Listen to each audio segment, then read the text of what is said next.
Good morning, everyone. It's now time for what was originally the final case of the game, before the re-release added Rise of the Ashes. But there's one more little thing to show you guys. Are you ready?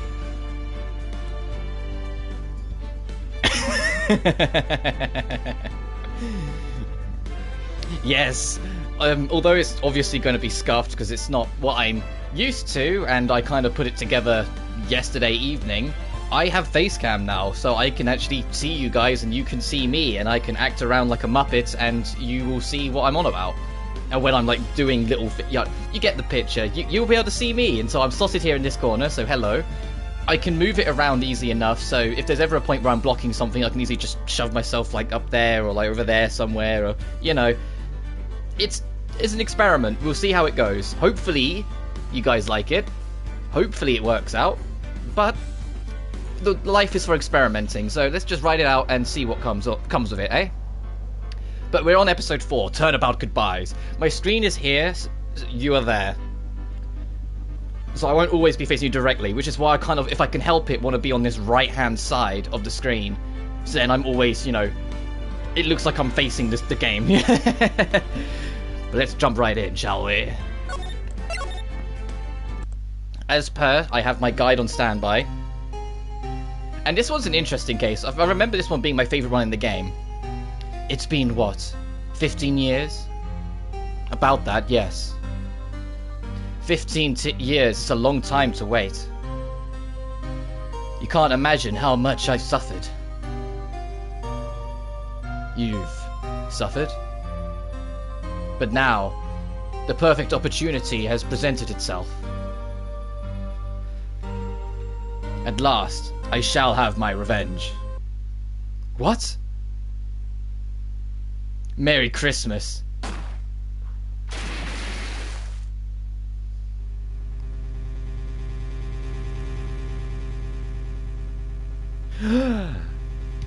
Miles Edgeworth?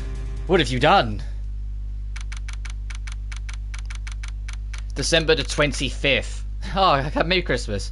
10:08 AM. Wright & Co. Law Offices. Hey, Nick! Do you know if there are any good waterfalls around here? Waterfalls? Dare I ask why? Duh, Nick, isn't it obvious? I need a waterfall to stand under. Perfect, preferably a freezing one. Oh, is that part of your spirit medium training? Of course, except I've been slacking off lately. I need to brave the elements and be forged anew under the rushing spring waters. Okay. I don't know about any falls per se, but Gourd Lake is pretty close. Oh, darn. Sorry, but them's the breaks. Couldn't you just take a cold shower or something? Good idea! So much for rushing spring waters. Next in the news, a large unidentified animal was sighted at Gourd Lake. The town is buzzing with excitement. Locals are calling it Gordy in a tip of the hat to Nessie, the Loch Ness monster. Though its namesake Nessie proved to be a hoax, locals are confident that Gordy is the real deal. Boring. Can't they show real news for a change? Nick? The water pressure's kinda low in the shower. You want more pressure, huh? Why don't you go down to the fire department and have them spray you with a hose? Good idea, Nick! Apparently, Fey blood is no aid in detecting sarcasm. We interrupt this program to bring you a special news bulletin. Strange occurrences continue at Gourd Lake, but this time it's murder. Gourd Lake again? The body of a man was found in the lake early this morning. A suspect was apprehended. Sources inside the police department revealed that the suspect's name is Miles Edgeworth, age 24. Edgeworth was an up-and-coming prosecutor known for his skills and connections. No, that's how you get hypothermia, Maya, right? He was guaranteed a long and rewarding career. Has he thrown it all away? Also, hi, John. Yes, I have face cam now. Edgeworth? What's going on? Edgeworth would never do something like... Nick? Yipes, Maya. The fireman yelled at me when I called him. We've got bigger things to worry about than that. They've arrested Edgeworth. What? You mean the prosecutor? Yeah, he's a suspect. In a murder. What? When? Where? Whom? Why? How? I don't know. Let's go find out, Nick. I'm straight into it. Hang on. I said, I have the guide. I don't know how well the camera will pick it up. I have the guide. And so literally, you're there. So it's literally just go straight to the detention center. It'd be great if I had like a second monitor, so I could have the guide on that and then just chat comfortably here, or chat there and the guide on my phone. You get what I mean? December 25th, detention center, visitors room. Nick, we've all been in here one time or another, haven't we? I guess it comes with the territory. I know it's sort of something we should mention to too many people.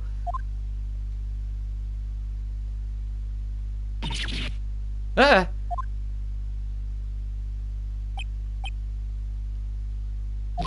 Hey, Edgeworth, come back. He just stormed off. What are you doing here? Nick, I don't think he's in a very good mood. Well, he is in detention. Were you in a good mood when you were here? So you've come to laugh at the fallen attorney, then laugh. Laugh. Well, why aren't you laughing? Nick, should we be laughing? Nah, it's a trick. Laugh and he'll get mad, or burst into tears. Edgeworth, we don't have so much free time we can spend coming down here to laugh at you. Yes, you do. Actually, he's right. I hoped you wouldn't come, and want you to see me. Not like this. I don't want to see you like this either, believe me. Talk to Edgeworth. Just go have a look at the guide. Edgeworth, tell me what happened. Why should I? What are you going to do about it? Duh! We're gonna help you, that's what. Help me? You? Don't be ridiculous. Sorry? You're a novice. You've only been in 3 trials. Hey! Sure, you got lucky in 1 or 3. But your luck's bound to run out someday. You need real skill, right? Experience. Nick! He's insulting you! Nick! Why am I always the one who has to get angry? The murder took place at Gourd Lake, correct? Yes. Late last night. The lake is a long way away from your offices and the courthouse. Why were you down there? I see no need to tell you. Mr. Edgeworth, you didn't really... Gordy. Huh? I went to see Gordy. Gordy? What's that? I'll tell you later. Why won't Edgeworth talk to us?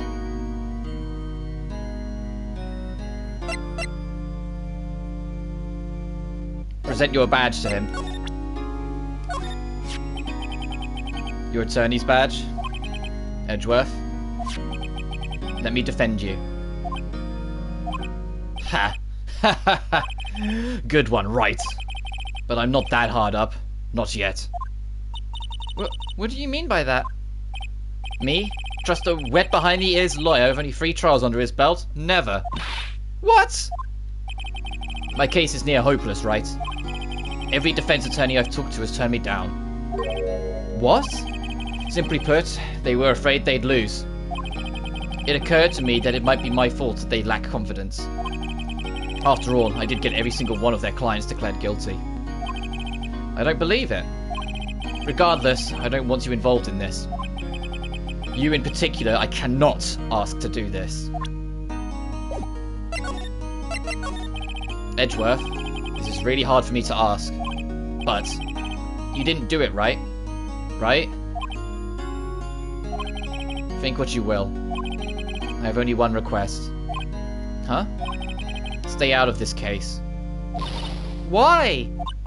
But Nick is trying to help you. I know. I know that! But I don't want your help, okay? Why not? Look, just go away. Just leave me alone. Nick. Mr. Edgeworth did it, didn't he? Maya, let's go investigate elsewhere. But Nick! To the lake we go.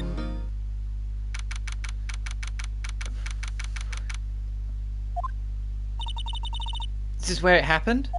Yeah. Gourd Lake is in the middle of this park. I can see some police walking around in there. Questioning people, probably. Hey, isn't that Detective Gumshoe over there? Well, pal, that's enough of us here. Found anything yet? Or anyone found anything? Sorry, sir. Nothing. Idiot! The trial's tomorrow. We need clues on the double. But sir, there weren't any clues. That's why we arrested that attorney, Mr. Edgeworth.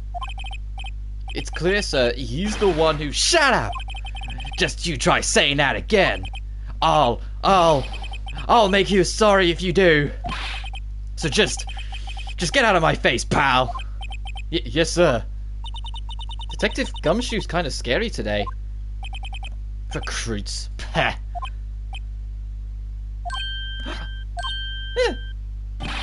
Hey, you're that Harry guy, Harry Buds.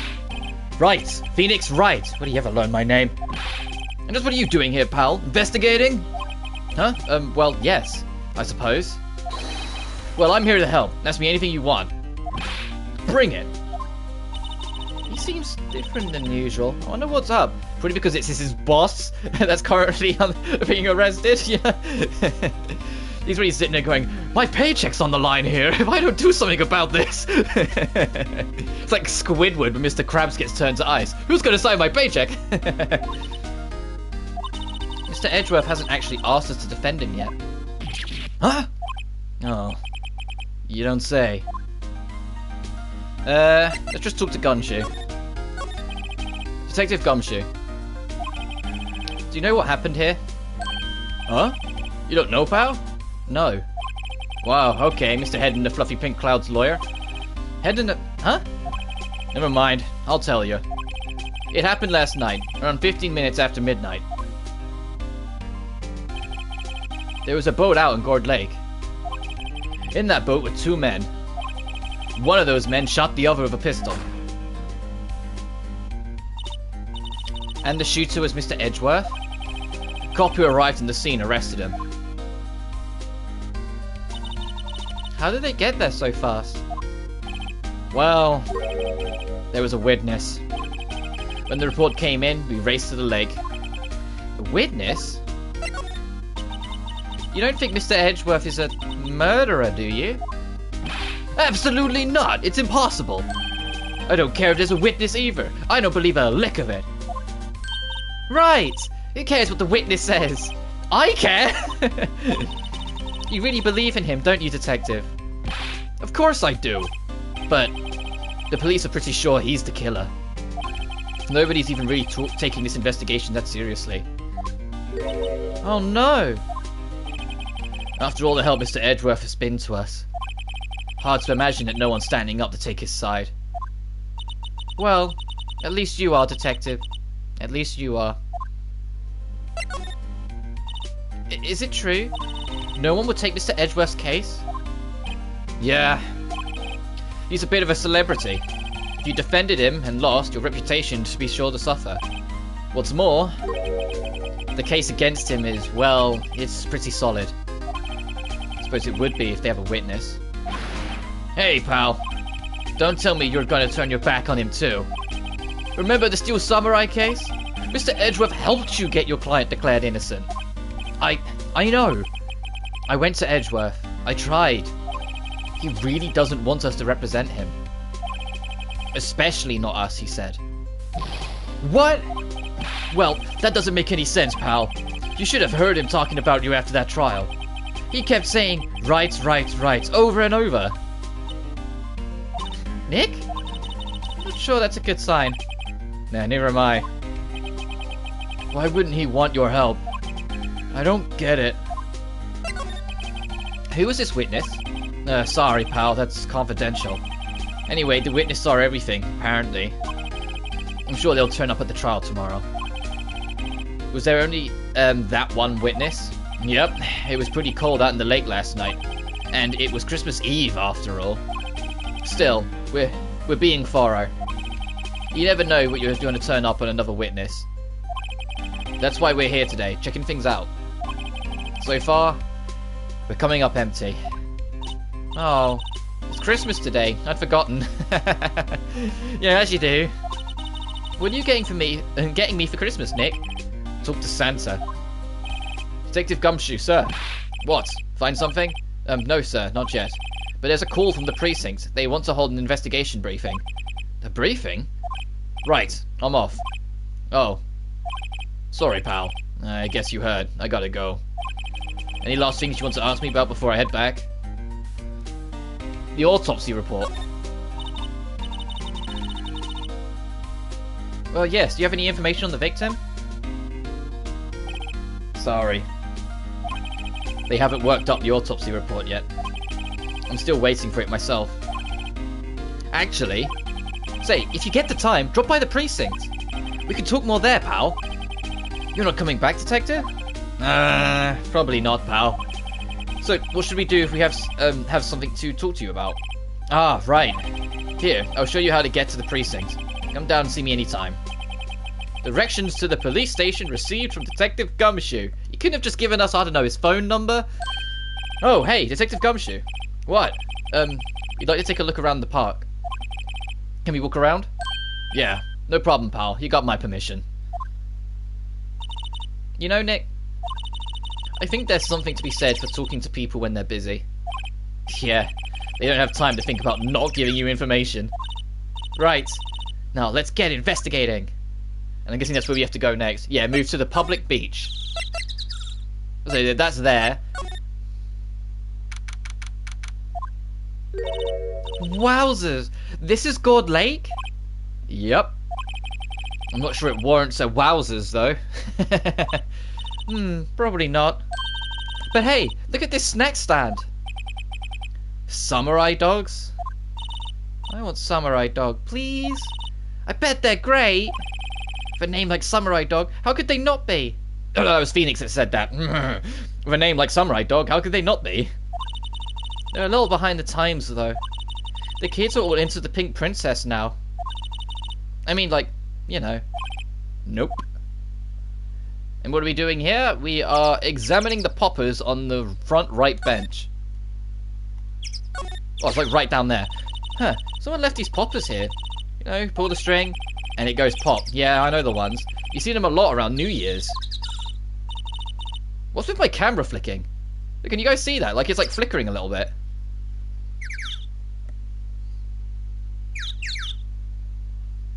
This is a brand new camera. Behave. Is it just because of the lighting? Like it's trying to correct the lighting? I think it is. Like, see, it's doing it kind of like at this range where it's like flickering a little bit. But as soon as I sit in, it kind of stops. What secrets are you hiding from me?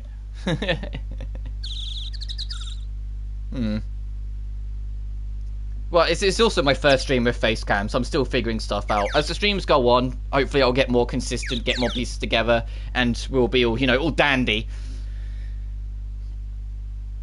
Anyway, let me scroll down this. Make sure the stream maintains caught up. How is my stream already 3 minutes behind? Anyway, choose take them. Hey, they might be a clue. Let's take them. Come on, admit it. You just want to pop them, right? Is it that obvious? Poppers, Fine, I'll take them. Suppose it couldn't hurt. Huh? Where'd they go? Into my pocket. Poppers put in, well, not your pocket.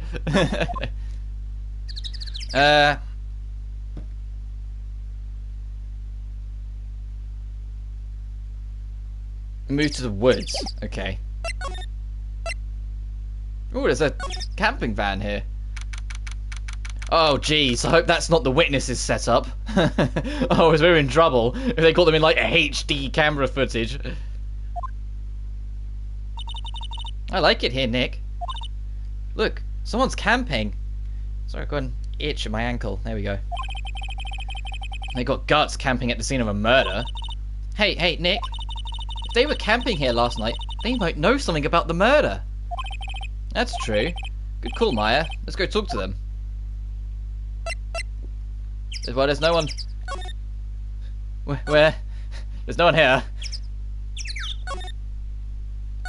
Fine, we'll examine the camera. This camera has a mic and some sort of attachment. Let's take pictures when triggered by a noise. Wow, cool! Let's try it out! Hi, I'm Nick! Maybe I'm not saying it loud enough. Hey! I'm Nick! Huh. Nick! Will you stop that? Maybe it's broken? Don't kick it. Maybe it isn't set to respond to voices. Well, what then? These things? The party poppers? Kick. Well, it responded.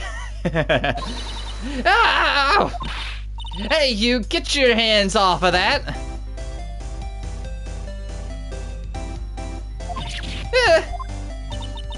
What in the Sam Hill? Look at what you done. There goes the whole roll of film.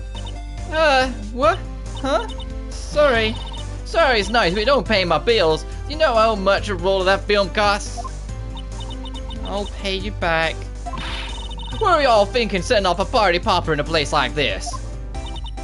Well... What? Don't try and play stupid with me because you think I'm some kind of country bumpkin. Yeah, I know how y'all Yanks think. They say those southern folks talk with their exaggerated drawl. Why, they must be dumb. Well, let me tell you, just because I might be dumb don't mean we all are. Nick, help. And who are you now? Her chaperone? No, rather, we're sort of friends. Just figuring out what y'all gonna say it for bejesus's sake. God, I'd rather sit through one of Papa's draws than listen to you stutter all day. Oh boy. Guess we should pay her for the film. Watch it! Yes, ma'am. On second thoughts, I'll pay later. I'm really sorry. We're an attorney. This is my badge. Huh? Our badge is supposed to be all shiny and impressive. You a cop or something? I'm a lawyer. What? Y'all ain't gonna try and pull one of them lawsuits on me over that film now. Cause I'll have y'all know I'm a fighter and I'll wrestle meaner looking things than you. No, that's not it at all. We're here investigating a murder that took place here on the lake. A murder? Sounds cool.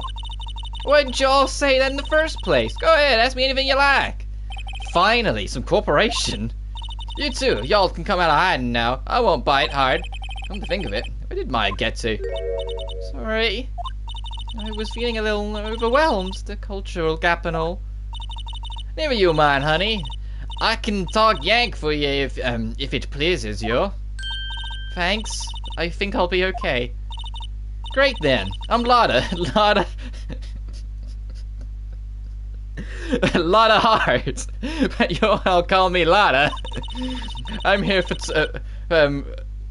photographing meteor showers for a research project. Mighty pleased to meet ya. Okay. Is it just as simple as talk? Yeah, it is. Just no. We don't want to move yet. Let's talk to this very energetic character. Oh yeah, when was that murder anyway? I ain't seen much television lately. It happened late in the night on Christmas Eve. That's so. Christmas Eve? A man on a boat was shot. Did you see anything? Well, let me see. A boat, you say? I reckon I might have seen one. Not sure, though. Y'all gotta remember, I've been watching this here lake for a good 3 days now. I've seen enough boats to choke a mule. Kinda hard to remember which one I seen when. So, what is it you do, Lotta? Huh? Me? You don't really want to know that, do ya? Actually, I'm a research student at Country U. That's right in the heart of the heartland. Wow, neat! Neat! She's a research student at university, Country U! So I hear. So when did you come up here? Let me see. Guess it was about 3 days ago. What are you photographing? Or photographing. Didn't I already tell you that already? Meteors! Yup, meteor showers. Falling stars. That's quite a camera you have there. Y'all better know it. It's German made, a genuine Solingen? Solingen? Isn't that where they make knives? So what's that device you have stuck to the camera? Huh? Device? Your camera went off all by itself when I fired my party popper. Oh, that? That might triggers the shutter whenever it detects certain sounds. It's programmed to pick up loud noises right now. A programmable camera? Neat! Oh my, we need to pull you into the digital age and soon. Lossless cameras, it's automatically take a picture when a loud noise is detected. Faces the lake.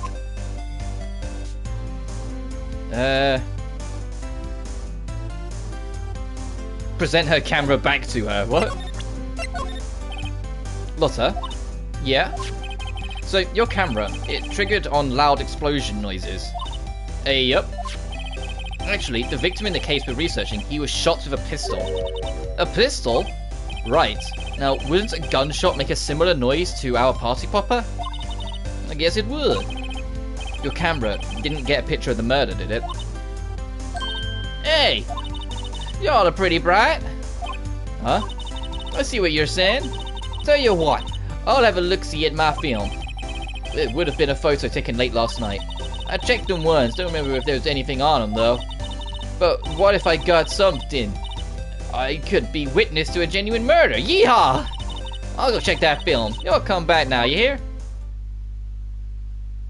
And I guess she went inside her SUV. I guess we should come back later. Yeah, where are we off to next? Oh, back off to the Criminals Affairs Department. Go check in on Gumshoe, see if we've got that autopsy report yet.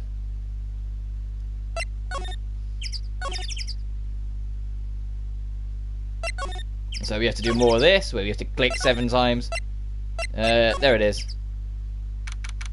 Oh, look at all this! Look, they got a little, they got a little thing there. They got a.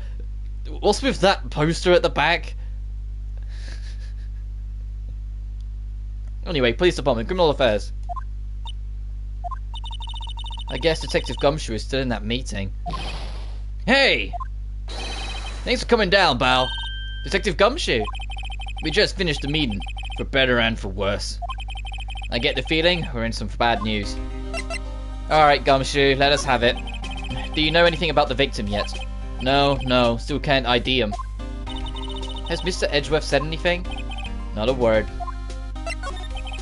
So how did the meeting go? Can't tell you, pal. You're a lawyer. True. You know, I don't know what to believe anymore. Sure, Mr. Edgeworth's human like you or me.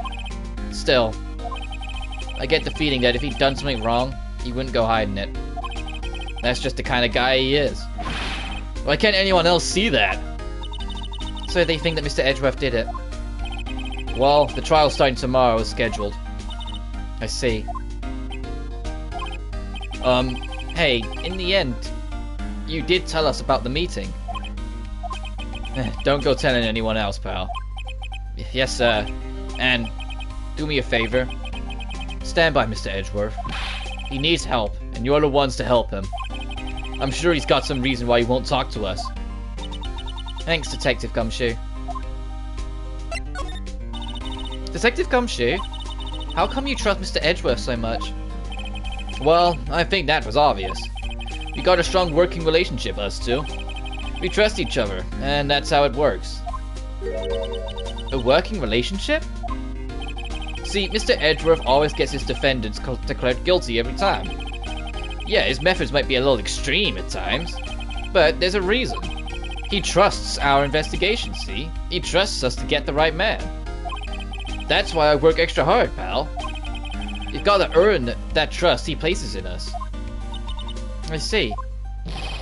Mr. Edgeworth is a man you can trust, and you have my word on that. I was wondering, did you ever get that autopsy report? Oh, that? Yeah, I made a copy for you. Nice. Sometime on the 24th or 25th, 1 bullet shot to the heart. Damn, yeah, that'd do it. Thank you. Nick? Huh? Can you show me that photo of the victim? That face? Someone you know? I don't know. I just have this feeling that I've met him somewhere a long time ago. That's ominous. Let me scroll down further. Hang on. After we've got the autopsy reports, we're going all the way back to the woods. Oh my god, we've got a while yet before we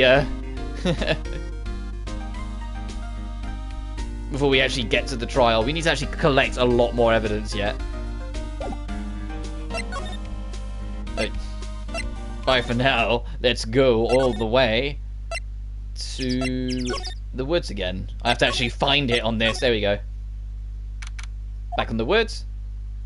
There she is. Hey, y'all! Lotta! Wait up a sec. We got bingo. Bingo?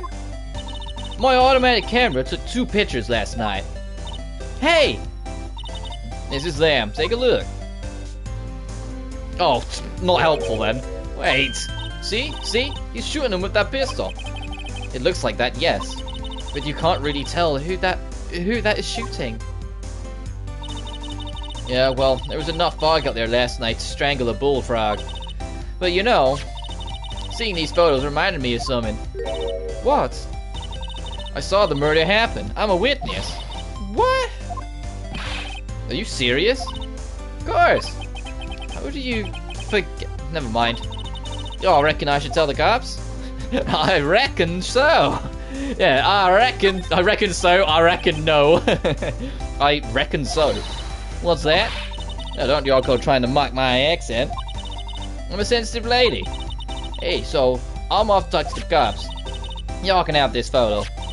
Later. Wait! Lotta, what? Can y'all see I'm kinda busy? Tell us what you saw too, please. Nice try, honey, but I weren't born yesterday. I'm a witness, and that means I'm on the side of justice. And that means the cops. I'd sooner eat the south side of a northbound skunk, to tell you. Man, they really hate the defense in this game, don't they? Anyone's just like, hi, I'm a defense lawyer. They go, oh god, I'm telling anyone but you. Lotta. And they get your skivvies in a bunch. Friends today, enemies tomorrow. Or was that the other way around? No matter, I'm gone. Hey, maybe they'll let me do some testifying. Hot darn. She left. Well, that's one more witness. What do we do now, Nick? Well, if she saw something, there's not much we can do about it. The question is, what exactly did she see? I guess we'll find out in the trial tomorrow. Automatically at 12:15 AM. Okay, what do we do from here? Back to the beach. The beach! Looks like the police have given up their interviewing. Hey! Ah! Nick, I think Santa's mad at you. Oh, long time no see, Nick. Nick? You know Santa? Wow, Nick and Saint Nick. Hey, I see the connection. Don't be ridiculous. Oh, right. Dude, it's me! Larry? What are you doing here? Isn't it obvious? I'm working my day job. I sell samurai dogs. What? Gotta get money for dates, you know. My girl... Kyans deserves the best. Kyans? Another model, I hope. Oh, Kyans is a fine woman, Nick. It was her idea that I wear this costume. She was all, you go, girlfriend, you know? She brought this costume for me. That's great, Larry. Wow, a Santa costume. She must be really nice. Whoa, cute. Nick, who's she? She's not your... Not my... What? No, she's not. She's a... I'm his partner, Maya Faye. I'm, the little sister. Sister? Wow, Nick. Must be tough. Working 9 to 5, having to take care of a little sister. No, I'm not Nick's sister. I'm my older sister's little sister. Huh? Sounds great. Don't worry, Maya. He's not listening. Alright, Larry, can you tell us anything of, like, vague worth? Hey, Larry, there was a murder here last night, and since you work here, have you heard anything? Nick, you're wasting your time. Last night was Christmas Eve. He was with clients, obviously. He wouldn't have been standing out here in the cold. Ugh. I think what you just said caught him off guard, Maya. No, it's just... Client's not in town right now. She's in Hawaii on a photo shoot, so it is a model. I knew it. Well, anyway, there was a murder here on the lake. The trial's tomorrow. Huh? Neat! The defendant is Edgeworth. Miles Edgeworth. Nick? Why would Larry know Edgeworth? Whoa, Nick? You don't mean that Miles Edgeworth? Old Edgy? Yes. He's a murder suspect. Whoa, murder. Huh? You know Mr. Edgeworth, Larry? Yeah, of course. Edgy was in the same class as us in grade school. What? Tell me about the dogs. Huh? Oh, you mean the samurai dogs? Why are they samurai dogs? I mean, they kind of look gourd-shaped. Oh, well, originally they were guard dogs, you know, like guard dogs? Ouch. The samurai thing was Kai's idea. Oh, she's my woman, you know. She was all change the name and you go, girlfriend. She made me that banner. Man, the kids can't get enough of these samurai dogs. Something about that just seems wrong. Oh, and guess what? We're getting a ton of customers here at the lake. What with the big news? The big news? Yeah! Gordy! Gordy? Oh, Edgeworth first. So Mr. Edgeworth was your classmate, Larry? Yeah, Nick, him, and I used to hang out all the time. Wow. I never knew. Don't get me wrong, he's always been kind of a stick in the mud. Studying all the time, trying to be like father. Like his father? Yeah. Edgy Pop was a famous defense lawyer back in the day. Wow. Wait. You said defense lawyer?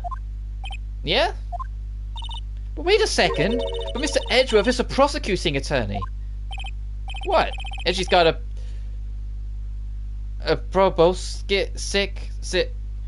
whatever that is, on his knee? No, he's a prosecuting attorney. That's like the total opposite of a defense lawyer. Huh. Go figure. I always used to talk about defending the weak who were unable to defend themselves. Man, he used to go on and on about the man's duty to society and all that. What a bore. I wonder what changed his mind, though. Do you know Nick? Nick? Yeah, Phoenix does know. What's Gordy? Huh? You mean you don't know? It's here, in this very lake, a giant, mysterious monster! Gordy! Monster? Yeah! Check it out, this is an article from yesterday's newspaper. There's a photo! Wow. It's... really real! Nick, a monster! A real monster! Yeah, it's probably just a log or something, right? Hey, there's a quote here from the person who took the photo. What's this? I set the camera to automatic, and when it got into the frame, I heard a loud bang like an explosion, followed by the sound of something slipping into the water. I wish I could have seen it. Why would there be a sound like an explosion? Larry, could I borrow this article from you? Sure, no problem. That'll be $1 million. 1 million? Grow up, Larry. He's just like, fuck off, I'm taking this paper. Alright, is there anything else to say, or can we leave Larry alone? We need to go to the Wright & Co. law offices.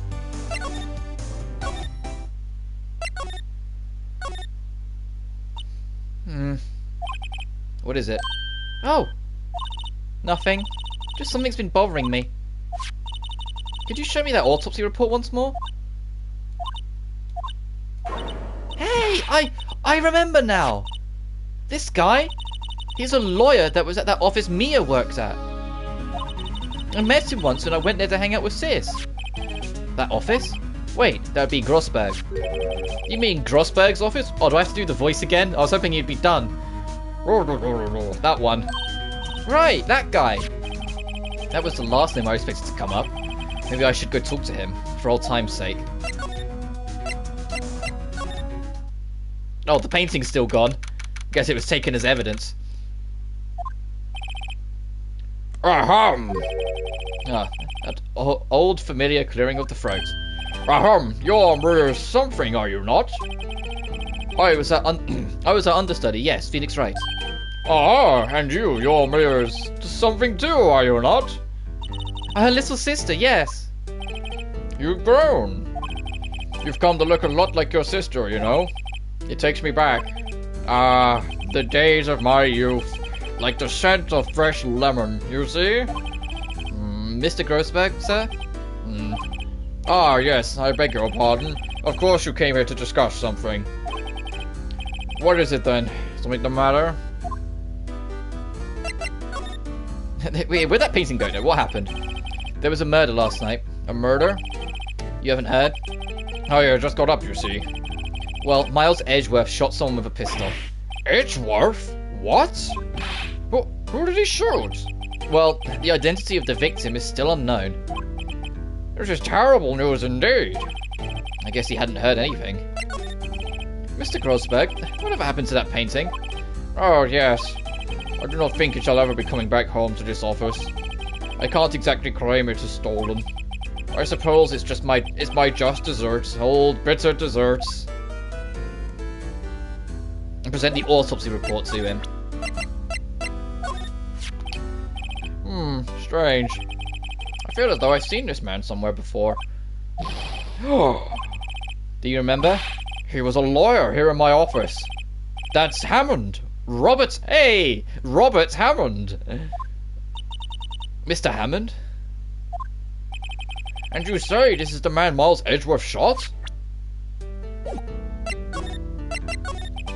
Who is this Hammond guy anyway? Mr. Hammond. He was the defense attorney in that case. That case? Yes. The DL-6 incident. Which was teased in case 2. In fact, the entirety of case 2 teases 3 and 4. Because they talk about Steel Samurai in case 2, and they bring up DL6 in case 2. They tease the later cases of the game. And keep in mind, when this originally launched on Game Boy Advance, there was only 4 cases. This was the final case of the game. When they re-released it on the DS several years later, you know, after the whole trilogy was done, they added an extra case as like a bonus for the first game. That's Rise to the Ashes. That's case 5 of this first game. So when we get to Rise to the Ashes, you'll kind of see if it, like, although it's still within the mechanics of the first game, you can tell it was made after the whole trilogy because it's a lot more advanced. There's a lot more pieces, and they have characters in it that originally didn't show up until either the 3rd game or straight up the 4th game. Like, they have a character that's like the older sister of literally a mainstay starting with the 4th game in this one to tease that character through their sister. You know, like, so when we get to that next case, it's also why that case is stupendously long, because they also knew it was a part of a re-release on stronger tech so it could handle it. So it's Rise of the Ashes is super long because of it. But anyway, because of that, this was the original intended final case on the original Game Boy Advance version. It's why case 2 teased this one but doesn't tease Rise of the Ashes. Anyway. And this one will also tie up loose ends across the whole game. Because there have been a few, but they've always been kind of careful about how they handle it. So you don't really notice that there's loose ends until the game brings them up. And then you go, oh right, we haven't actually addressed that in any of the older cases. DL6? Why does it sound so familiar? Perhaps you remember. I'm sure someone mentioned it during the trial of Mia's murder. That was the incident where the police were so at a loss that they used a spirit medium. Wait, you don't mean... Was that medium my mother? Yes, my dear. The spirit medium Misty Fey, your mother, contacted the spirit of the victim.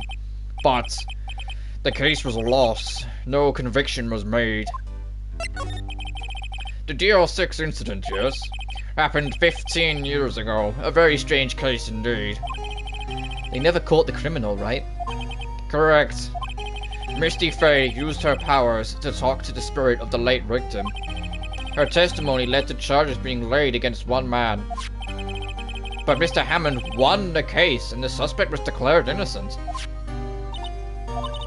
And the police blamed my mother, calling her a fraud. You were the one who helped her out then, right, Mr. Grossberg? Yes, quite. But there's more to that story than what he's letting on. Thank you. No, please, don't mention it. DL6. Never thought I'd hear that name again. But wait, what does this case have anything to do with Mr. Edgeworth? It has everything to do with Mr. Edgeworth, my dear. The victim in the DL6 incident was none other than his father, Gregory Edgeworth. What? His father? If you want to know more, you should ask him yourself. Show him this. I'm sure he'll talk to you. Wait. This is a photograph of my mother. Exhibit A. We picked up Exhibit B before, and that was the one that had red white on it. So now we finally come back to pick up A. So as I said, it was all teasing this, because you could actually pick up A, and Phoenix would go, oh, I don't recognize this face. Oh, I should probably swap it with the other one. But now, I imagine...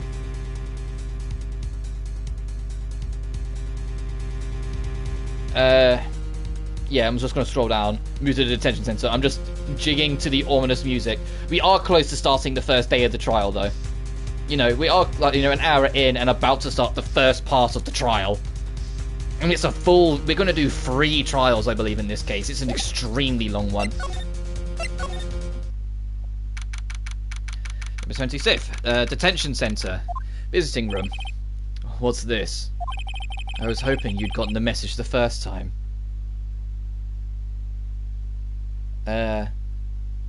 Yeah, present the photo and then talk to him.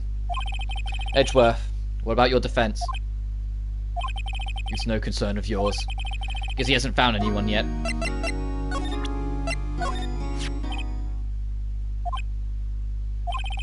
Edgeworth, it's only been a matter of hours since your last visit. Yet you've made incredible progress in your investigation. I'll admit it. I'm impressed, Wright. You were always single-minded in your work, though. Once you start on something, you always see it through, don't you? About the DL6 incident. Right, DL6. I didn't want you to find out about it. That is why I refused your offer to defend me. I'm sorry if it sounded like I thought you weren't up to the job. Oh, a bit of humility from Edgeworth. He's apologizing for saying, I'm sorry if I insulted you, basically. Now he knows that we know this case might tie to his dead old man. He's a little bit more humble. I just wanted to keep you away from DL6. So, do you still think it would have been better for me to stay away? I don't know. But I see no point in hiding anything from you now. Very well. Ask whatever you'd like, and I will answer to the best of my abilities. The DL6 incident was when my father died. Right before my eyes. He was shot and killed, and I saw it all. My memories from that time are foggy. I suppose it's a self-defense mechanism. In any case, a suspect was arrested, a man. It's pretty clear he was the only one who could have killed my father. The spirit medium they used to talk to my late father said the same thing. It was an attorney by the name of Robert Hammond that cleared the suspect's name. And Hammond is the victim in the God Lake murder. Correct. That spirit medium, that was my mum. What? You mean you're... It's strange. I thought that terrible incident was about to end, and now... this. About to end? The DL6 incident happened 15 years ago. 15 years ago, on December the 28th. 28th? The statute of limitations on that case runs out in 3 days. What? Nick, what does that mean?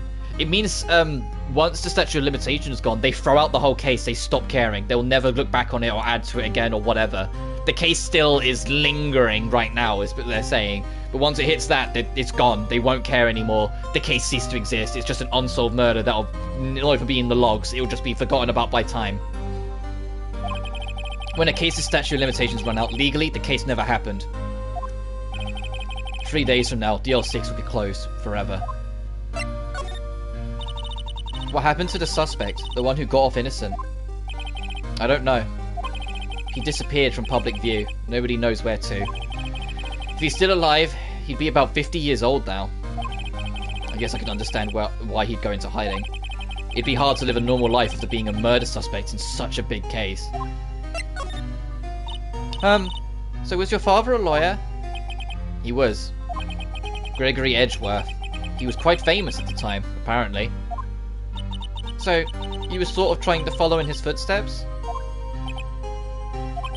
I'd rather not talk about it. Yeah, as I imagine, it's kind of personal on him. He's not going to want to be too keen. Present the lake photo. Who would have thought there'd be a photo? Edgeworth, did you shoot him? What do you think, Wright? I don't think you're the kind to point a gun at anyone, no. So you didn't shoot him? No, I didn't. It wasn't me.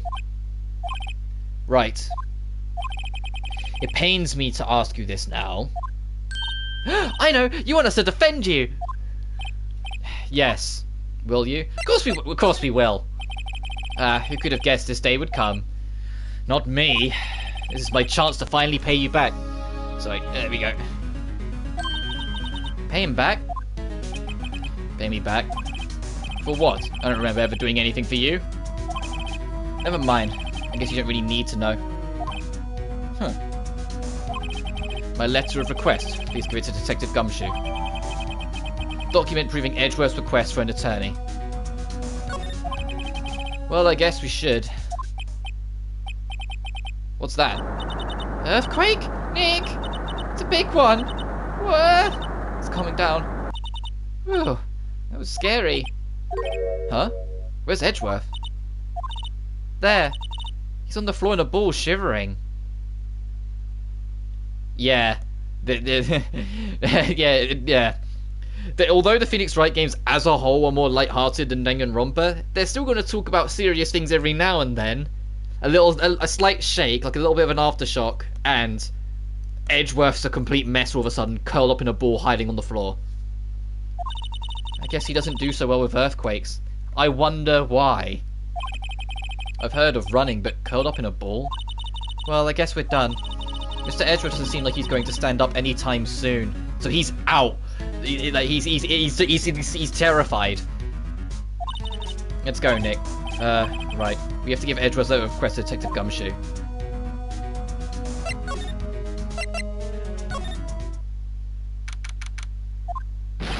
What's going on here? What's wrong, Detective? This wild lady come in here just a while ago, says she can talk to y'all after hearing what Mr. Wright had to say. What's this all about, pal? Lots of hearts. Why are you going around finding more witnesses? You want to give Mr. Edgeworth the death sentence, pal? No, not at all. Just, I mean, she did see something. There's nothing I can do about that. I can't go around covering up evidence. You're trying to say something about the way I do my job? No, sir. Look what I got. Hey, you did it, pal. Glad I waited till the last minute to file those papers. Now I'll rip them up and start new ones for you. Thanks, Detective. Well, I'll see you in court tomorrow, then. Good luck, pal. Hey, you guys feel that earthquake a little while back? I was worried. Worried? We're fine. I've lived out here my whole life. I'm pretty used to them by now. Oh, I wasn't worried about you two. I was worried about Mr. Edgeworth. Oh, right. He did seem to overreact a little, now that you mention it. Yeah, well, I'm not surprised. It was a pretty big quake. I'm gonna go check on him. You two go and go eat and get your rest for tomorrow's trial. Later. Yeah. Edgeworth's got some buried traumas, and it involves earthquakes. I wonder what was with Mr. Edgeworth and earthquakes. I wonder. He was never that scared of them when he was in school. Then again, I only really got to know him in 4th grade. He transferred to another school after that. I wonder what happened to Edgeworth. To be continued. Well, it says to be contin on the I'm not moving the face cam for that. Yeah, I'll save. And so, how far into the stream are we already? And we're only about to start the trial? We're an hour in. Literally a whole hour in, and we're only now starting the, the trial itself. So we got, okay, how big is this one? This first trial? Okay, not too ginormous. Big enough that it'll still take us a bit, but not too big. It's going to be the next day of trial and the next piece of the puzzle that it will get big. December the 26th, 9:44 AM, District Court, Defendant Lobby Number 2. Karma? That's right, Manfred von Karma. He's the best prosecutor there is. He hasn't lost a case in his 40-year career. So yeah, it's a bit of a level up from taking on Edgeworth. We're going to fight an old man who's a champion at this. He is the god of prosecution, Wright, the god.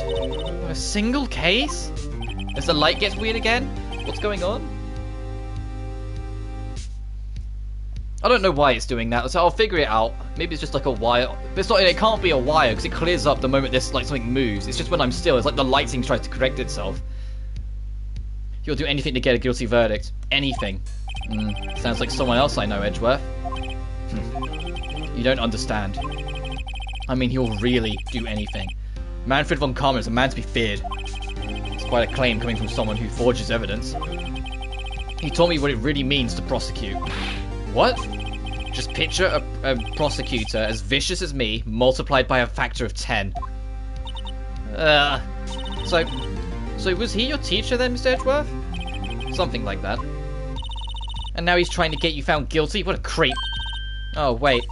Maybe he's planning on losing on purpose to help you out. Not a chance. He hasn't lost once in 40 years. 40 years! He's as ruthless as me times 20. That's pretty ruthless. Like I said, he's a god amongst prosecutors. I guess that's something like Mia was to me. Speaking of Mia... Maya? Uh-huh. You could really be using Mia's help right about now, don't you think? Could you transform? Oh.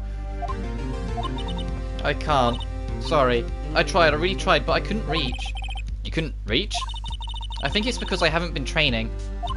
My powers are weak again. Oh man, what bad timing. I'm really sorry. I'll try my best. I hope so.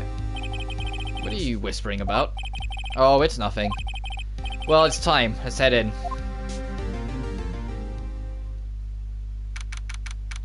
"10 AM, District Court Number 3. Oh, look at that for Manfred over there. He's just like a flick of paint almost. Court is now in session for the trial of Mr. Miles Edgeworth. Oh, I need to think of a voice to give Manfred. The defense is ready, Your Honor.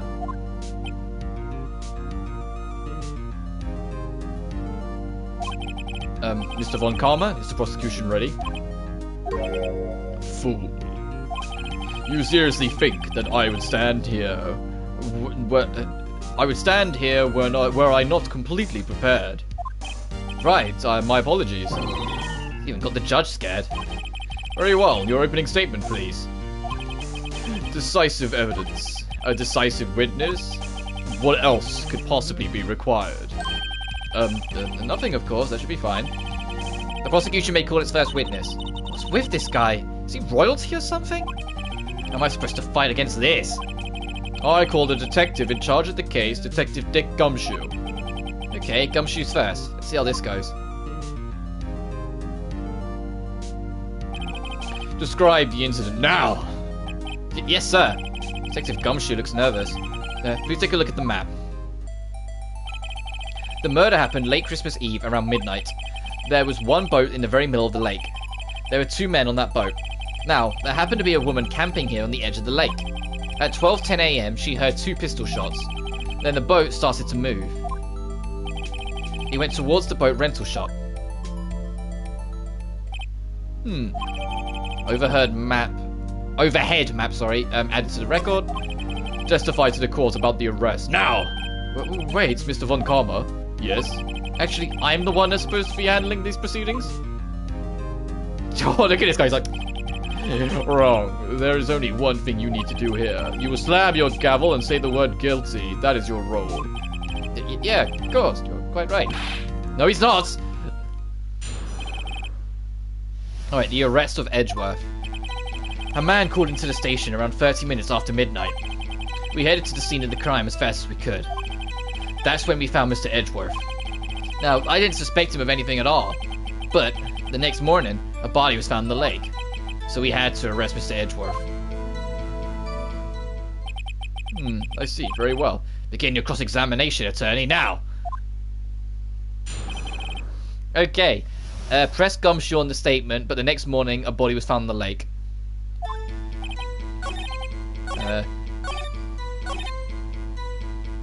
Hold it! Did you find any clues on the body? A single bullet was recovered from the body. He was shot through the heart, fatally. Judge, here's the bullet. It didn't strike bone, so its shape is well preserved. Very well. The court accepts this bullet into evidence. Fired from a .22 caliber pistol. And then press gumshoe, so we had to arrest Edgeworth. Why is that? Well, we found the murder weapon in the boat. The murder weapon? A pistol. Detective Gumshoe? That is a vital piece of information. Please revise your testimony. Right. Sorry, Your Honor.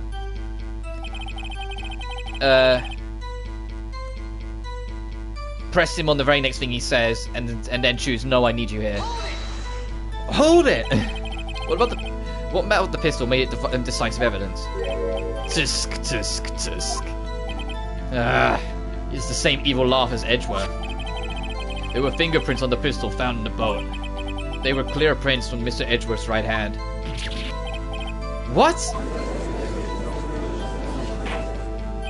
Order, order. So Mr. Edgeworth's fingerprints were found on the murder weapon. Yes, Your Honor. Judge, this is the weapon in question. Accepted into evidence. 22 caliber, fired 3 times. Think about it. The witness heard 2. This was fired 3 times. Where's the 3rd shot come from? Members of the court, we now have the pistol used in the murder and the bullets found in the body. Detective! Yes, sir. Was the bullets found in the body fired from this pistol? Yes. The ballistic markings on the bullet match the pistol. Hey, Nick? What does he mean by ballistic markings? Shocking. To imagine someone here does not know something as basic as ballistic markings. Nick, he's glaring at me. Tisk, very well, I'll explain. Actually, Judge, you do it. Me? Ballistic markings are like the fingerprints of a gun. The barrel leaves distinctive marks on each bullet it fires. You can examine these ballistic fingerprints to see which gun fired the shot. It's quite accurate. Indeed. This leads to one inevitable conclusion. The bullet found in the victim's heart was, without a doubt, fired from this pistol. The pistol, which, you may recall, is covered with the defendant's own fingerprints. He does this a lot, doesn't he? He does the... Order! Order! This is bad. It makes it look like Edgeworth did it. Well, Judge? I'd say it's almost decisive, yes. Honestly, I could declare a verdict at this point. However... Look at this fucking guy. Wish to hear the witness speak, no doubt. Very well. I am somewhat fatigued, and so I'll take a brief break. I will call my witness after the recess, which will last 10 minutes. Judge? Yes. What are you doing? 10-minute recess now. But wait, Just bang your flimsy gavel and get it on with, man. Yes. This court will take a 10-minute recess. Who's running this court anyway? December 26th, 11:09 AM. Edgeworth, what's going on here? Your fingerprints were on the murder weapon. And that foggy photo makes one thing clear. The only one who could have shot that man was the person in the photo. True. Was that you in the boat? Yes, it was me. What? As the light gets weird again? But you must believe me, I didn't shoot him. Look at this!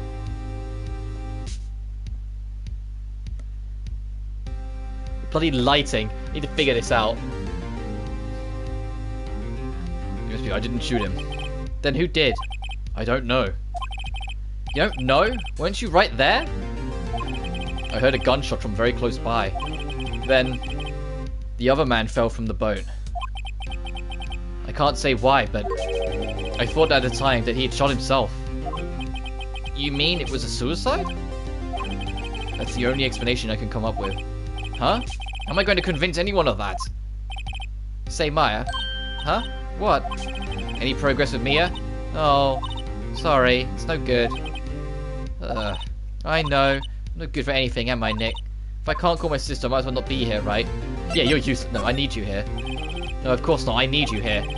I can see you're always trying to help out. Even if you don't actually help, it's the thought that counts, right? It's okay, Nick. You don't have to make me feel better. I don't know anything about trials or defense. What's more, I'm a spirit medium who can't even contact spirits. Oh, everyone has their off days. I mean, I've just been getting lucky lately. But you never know when my luck's gonna run out. Really? Whoa, right. Don't jinx this case any more than it already is. It's bad for my heart. oh, sorry. Whoops. Court is back in session. Mr. Von Karma, call your witness. Yes, we'll miss lots of heart to take the stand.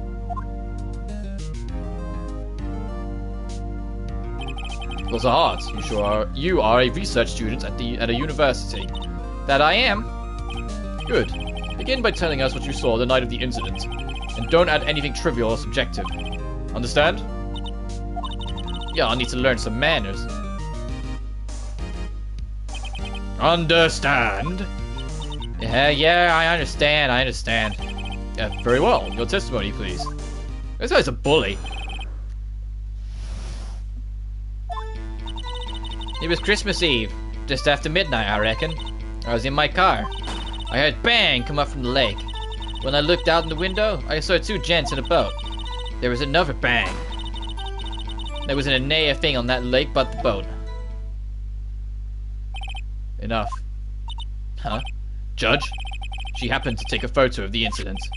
This is that photo, accepted as evidence. Well, that is a surprise. This looks like the very moment of the murder.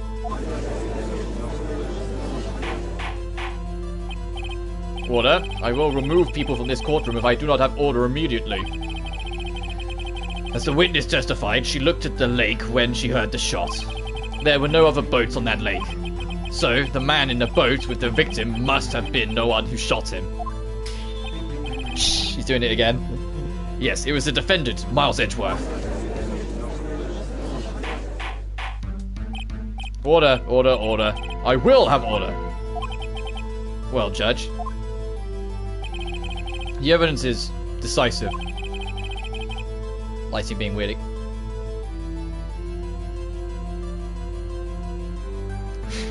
I'm gonna figure you out, camera. I will. And it's... Is it positioning, do you think? Hang on.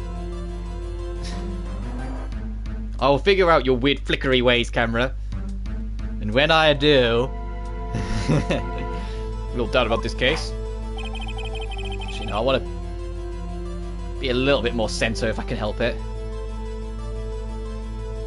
That'll do. Well, the court finds the defendant... Objection! Wait, Your Honor! I haven't cross-examined the witness yet. A cross-examination? We have a photographic proof. What question can there possibly be? This photo is worth 1,000 words. They all read guilty. You lose. Or, do you claim to have found a contradiction in her testimony? Very well. If you have to, you may cross-examine the witness. You would only flounder and ask meaningless questions, and you will fail to find anything. And then, I will have you held in contempt of court. Nick, contempt? Contempt of court, you know. I guess I understand. Well, what are you going to do? You really think there was a contradiction with the facts in the testimony? I think there was. I think that I noticed one little thing. Oh, I'm impressed, Nick. I didn't notice anything. Alright, let's take him on. Yeah, I've got a bad feeling about this. I understand. I will cross-examine the witness. Tusk, tusk, tusk. Very well. I pray for your sake this isn't a waste of time. Press on every statement except the first one.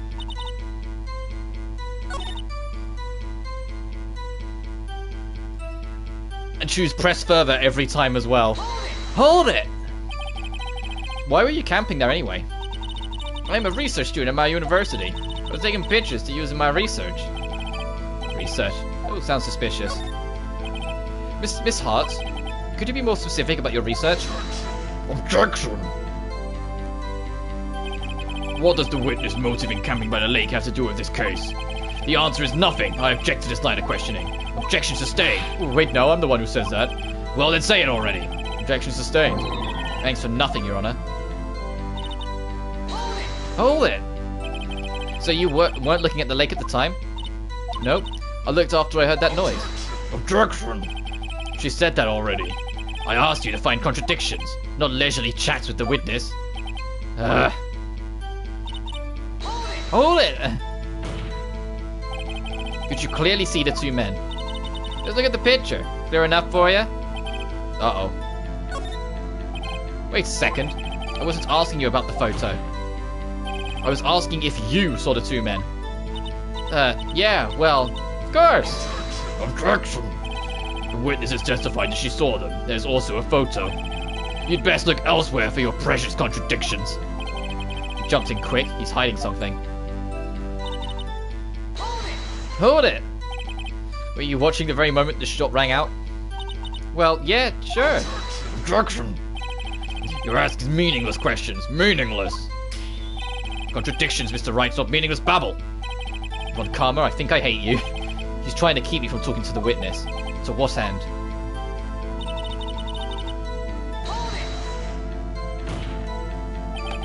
Are you sure about that? Yeah, sure as a country gal can be. How come you're so sure? Well, heck, I scanned the whole lake. Scanned the whole lake? It almost sounds like she was more interested in the lake than the boat. Miss Hart, you... Mr. Wright, the witness has answered the question in full. Only for further questions, objection sustained. That's what I'm...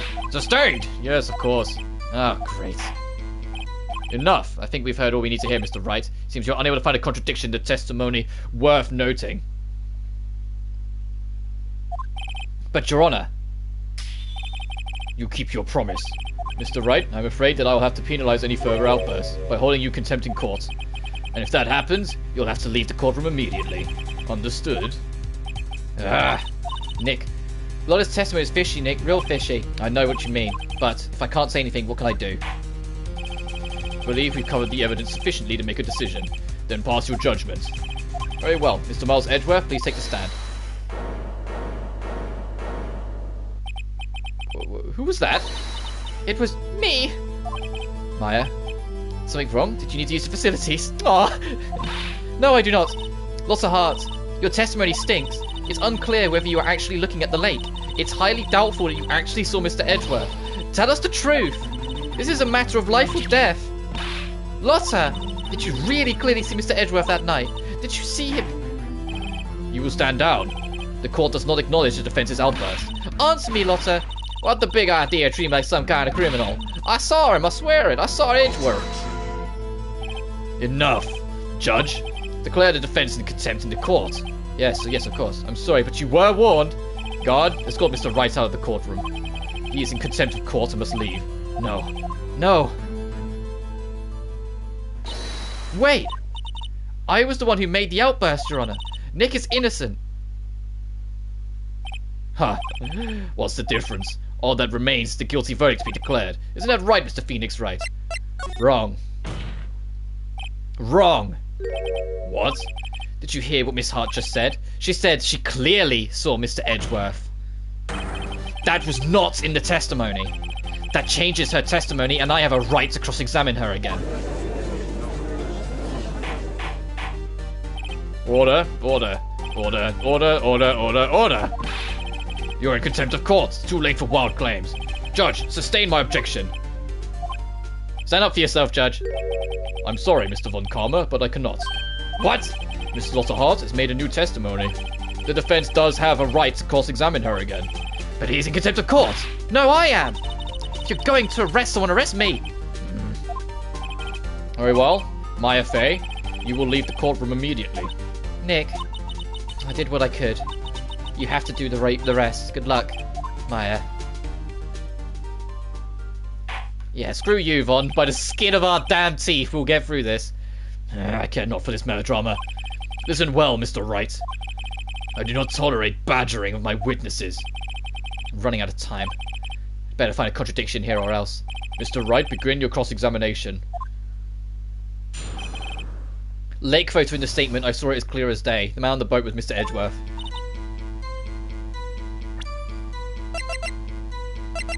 Lake photo. Objection! Got you. Got you, Miss Hart. Finally.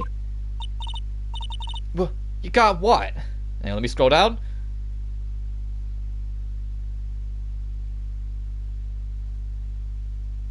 Alright, I'm ready to go. Look at this photograph! Sorry.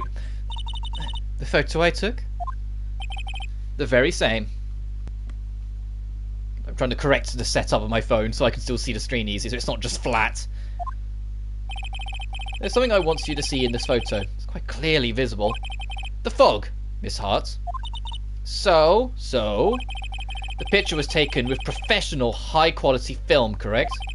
Yet even it could not capture the faces of the men on the boat. Yet you claim you saw Mr. Edgeworth.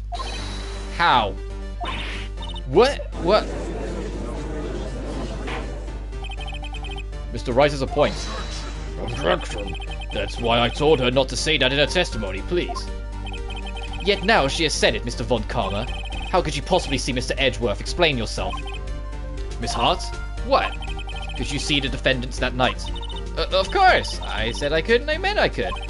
Then please testify to the circumstances of your sightings. I did it. I finally found a hole in Von Karma's carefully vague testimony. How Edgeworth was seen. You're right, it was a cold night and the fog was thick as grits. So once I was finished setting up my camera, I got back in the car. Still, I brought my binoculars with me. When I heard that noise out in the lake, I looked at my binoculars. See, no problem. You used binoculars? Very well, you may begin your cross-examination, Mr. Wright. This one better be good. Now, Edgeworth is seen. Press lot on the statement. Still, I brought my binoculars with me. I'm in a grid. So as I finished the setup of the camera, I got back in the car. Still, I brought my binoculars with me. Hold it! Binoculars? Yeah, binoculars. Yesterday, you mentioned that you were out looking for shooting stars, correct? Well, yeah. Wouldn't you need a telescope, not binoculars for that? I've got doubts about your camera too. Was that really to take pictures of meteor showers? The camera is irrelevant to this case. You can't say that for certain. Mr. Wright, is the camera really relevant to this case? If you believe it is, we continue with this line of questioning. But know this, if you find nothing in there will be consequences. Well, Mr. Wright, do you wish to press further about the camera? Yes. It is a make it or break it time. The camera is of utmost importance, Your Honor. It is perhaps the key to this entire case. Therefore, I will continue my line of questioning. Wow, maybe I went a little overboard there. Very well. Miss Hart, you will testify to the court about the camera. Yeah, I hear ya. The camera was set up to take pictures of the meteor shower. Present camera to the statement. Oh, it's like right there, whoops. Objection! You were photographing a shooting stars? That's a lie. Says who? I saw the camera you set up yesterday. It was pointing directly at the lake. You have to point the camera upwards to take photos of the stars, Miss Hart. Ugh. Mr. Wright, what are you driving at? The witness was not at the lake to photograph shooting stars, Your Honor. Well, then, what was she photographing? Show evidence and present the article. Your Honor, take a look at this. What is Mr. Hart trying to photograph at the lake? Take that!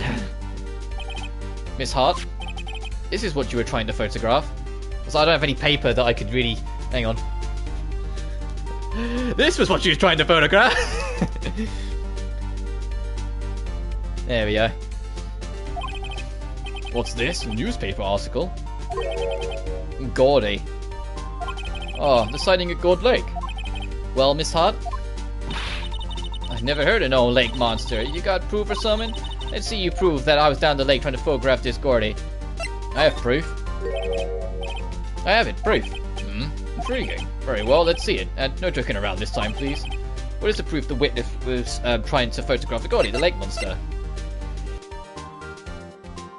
Sorry, excuse me. Present Loss's camera.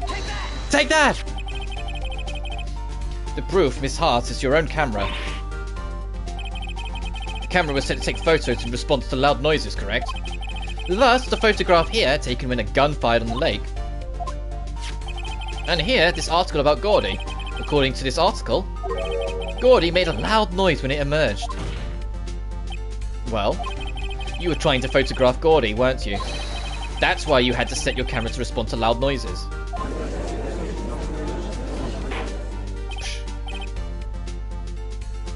Alright, and then Loss is going to do another testimony, and once we clear that up, the first day of the trial will end. Which thankfully is a little bit shorter, but still, it's kind of like we're in for the long haul. I see. I too thought that it was a little strange. Yeah, sure.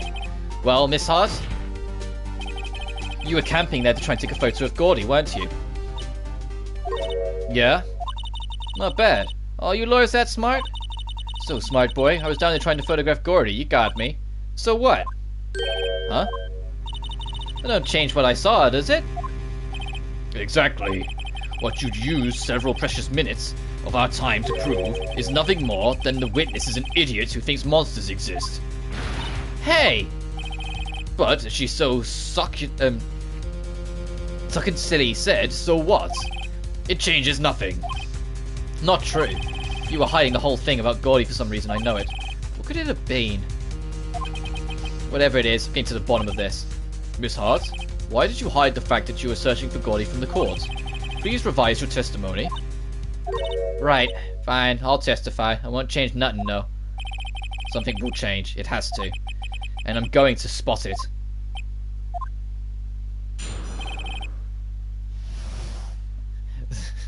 So I keep trying to keep that brightness in check. I'll mess around with it off stream later on to see if I can get to the bottom of this light weird oddities. Actually, I'm not a research student at a university. I'm an investigative photographer. Imagine what a scoop it'd be if I got a picture of that monster. That's why I was camping out by the lake. But that's all I was hiding. When I heard the bang, I looked right out of that lake. There wasn't much else to look at, so I just watched that boat the whole time. And I saw a flash in one of the men's hands, and I heard another gunshot. I was looking right at the boat the whole time, crossed my heart and hoped to fry. Isn't it hope to die? Whatever. Well, Mr. Wright, you may cross-examine the witness. The witness's testimony is unchanged from before. Whether she is a research student or a photographer has no bearing on this case. There is no need to waste more of our time with another pointless cross-examination. Objection! I claim the defense's right to cross-examine the witness, Your Honor. When Connor's up to something, I know it. He doesn't want me to cross-examine her because why? Was there a contradiction? Very well. You may begin the examination. You seem sure of yourself. You must have something in mind. Ah, that would be a first. Haha, very funny. You understand this is your last chance at a cross-examination, Mr. Wright. If there is no problem with the testimony this time, we will let the witness leave. I will announce my verdict at the time, Mr. Wright. Understood. Yes, Your Honor. Lotta's new testimony. Okay, present Gordy's article to the statement. There wasn't much else to look at, so I just watched the boat the whole time. Imagine how stupid people got a picture of that monster, so I was coming up by the lake, but that was all I was hiding. When I heard that bang, it looked straight out of the lake. There wasn't much else to look at, so I watched the boat the whole time. Objection! Miss Hart, were you really looking at that boat? What's with you? Of course I was looking at it. It was the only thing out there. Any normal person would be looking at it. I agree. Any normal person would. But you are far from normal. What? You don't want to step over here and say that? You were camping at the lake to take a picture of Gordy. Think about it. What would you do if you heard a loud noise? You'd be scanning the lake for any sign of Gordy, that's what. You wouldn't give the boat a second thought. Order. Continue, Mr. Wright. You testified that you were watching the boat through the binoculars. However, you wouldn't need binoculars to watch that boat. You needed them to search for Gordy, and that's what you were doing. Well? Well, now that you all mention it, I did sort of take my binoculars and kinda scan the lake a bit. I mean, Gordy might be out there and all. Miss Hart, you saying that you were not watching the boat then? Sorry, all. I wasn't fibbing, really. I thought, you know, I could be the witness to a murder and all. I kinda got excited. I was sure I was watching that boat till now. This is totally uncalled for. But hey, you got the photograph. You got proof. Still, we can't see who was shooting in this. Right. That's why I took this photo and... Witness, that's enough. You've had a long day. Shut your pie hole. Wow. Shut my what? What was she going to say? She took the photo and what? Wait a second. She even had a photograph to prove it. But you really can't tell who, from the photo who was shooting. That's why she's going to enlarge the photo. She said it'll drop the quality it might, but it should let us see who's who. She enlarged that photo. Why won't Von Karma let us show it? I've got a hunch. I bet that enlarged photo shows something bad for Von. This is my chance. If I'm wrong though, it'll mean prison for Edgeworth, or worse. What should I do? Make her show the enlargement. Miss Hart, look at this photograph. You enlarged this photograph, did you not? Yeah, I did. Why is that enlargement not been presented to the court? Objection! Because it does not exist. He says, sounds nervous now. What are y'all talking about? You were the one who told me not to show it in the court in the first place. You all fool.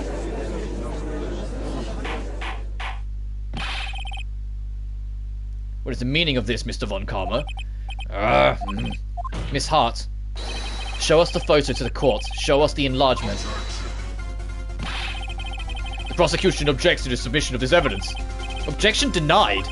The witness will show the enlargement to the court.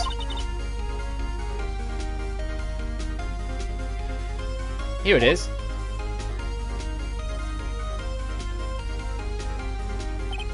We still cannot see who is firing in this. It could be the defendant, or maybe it's not. Regardless, I'll accept this as evidence.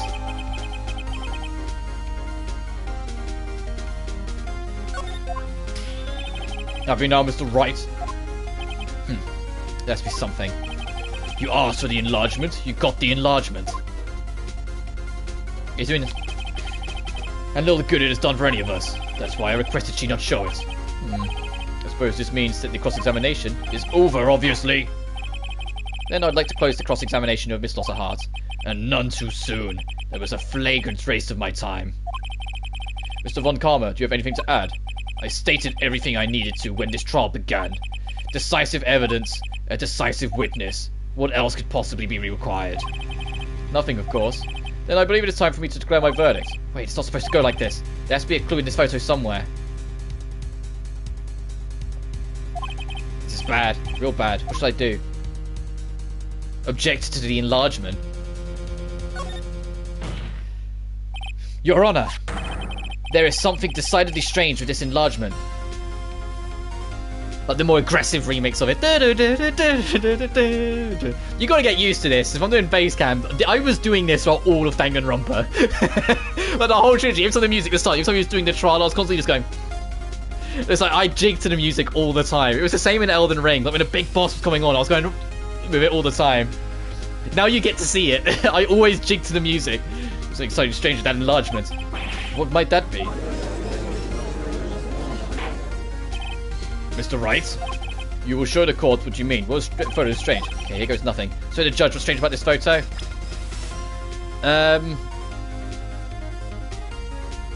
Choose the hand that's holding the gun. Take that! Take that! Here, Your Honor. The shooter? I'm trying to understand. What's the shooter is strange? Look at the hand holding the pistol, Your Honor. The hand? The hand directly contradicts another piece of evidence.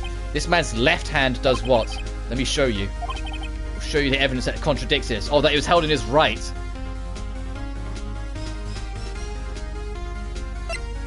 Yeah. Take that! The evidence is clear. The man in this photograph is holding that pistol in his left hand. However, the prints on the murder weapon were from Edgeworth's right hand. Ergo, the man shooting the pistol in this photograph is not Mr. Edgeworth.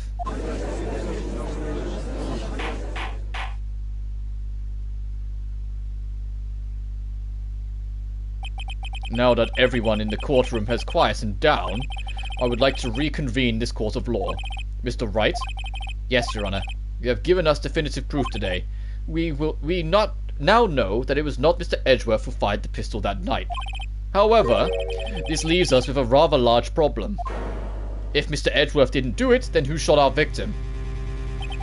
Precisely. As we have seen, there were no other people in the lake that night.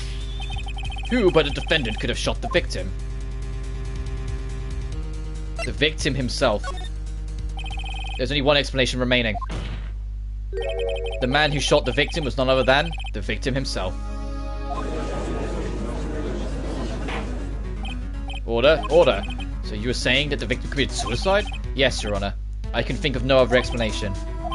Indeed, that does seem to be the only remaining option. Objection. I'm so very, very sorry, Mr. Wright, but suicide is out of the question. What? An examination of the victim's wound reveals the distance of which he was shot. The distance?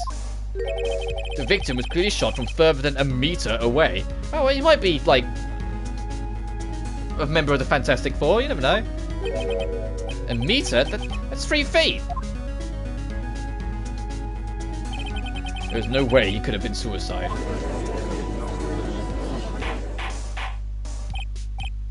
Order, order. Mr. Von Karma, are you sure of the accuracy of your data? Of course. I had already considered the possibility of suicide, you see. Shot from approximately a meter away. I see. Very well, allow me to state my opinion. Considering the situation, the shooter had to be the defendant, Mr. Edgeworth. However, the prints on the gun reveal that the shooter was not Mr. Edgeworth. This is a conundrum. Therefore, I would like to suspend proceedings for the trial for the day. The court orders the defense and the prosecution to further investigate this matter. Understood? Yes, Your Honor. That is all. The court is adjourned.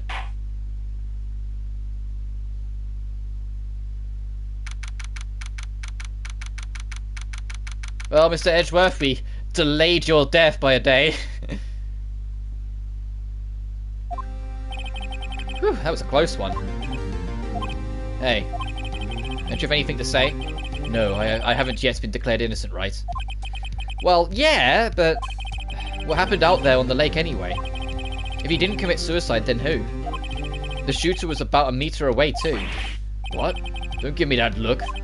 I did not kill him. I was just kidding around. Look, I'm going to go check on Maya. Oh? Right.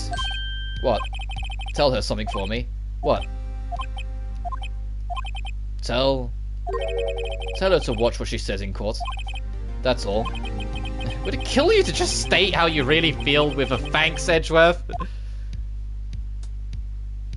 Yeah, I'll shuffle this along a little bit more so I can sit back a little bit more. I requestioned a transcript of Lotta's entire testimony. I thought it might give me some ammunition for the trial tomorrow. Of course, she didn't see the shooter, so the only part of her testimony that stood was the bang she heard. 2 sounds of gunshots not after midnight. To be con-tid.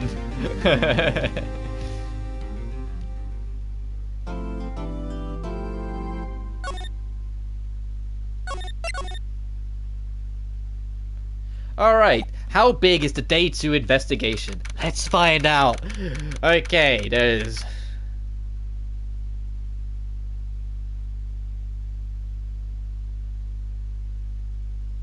A lot. I wonder if it's the biggest bit. I'm curious.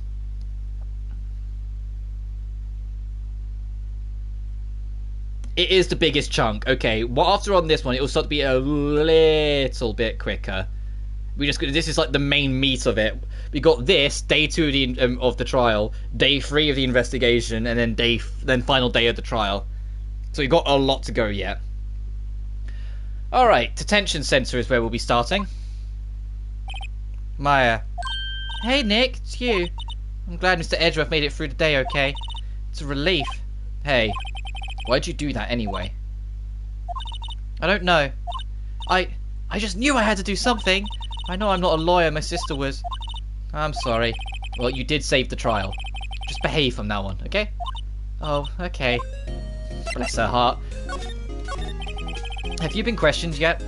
No, not yet. Detective Gumshoe was here just now. He said, seeing this is your first offense, I'll let you go after questioning. Aw, so it's like, look, just because it's a small thing, we'll let it go, is what he's saying. Oh, and he wanted me to get bail money ready. You can pay for me, okay? Huh? How much? I don't know. I guess they send you a bill or something. Why did I picture giant bales of money every time I hear the word bail? Any luck with Mia? None. Can't get through to her at all.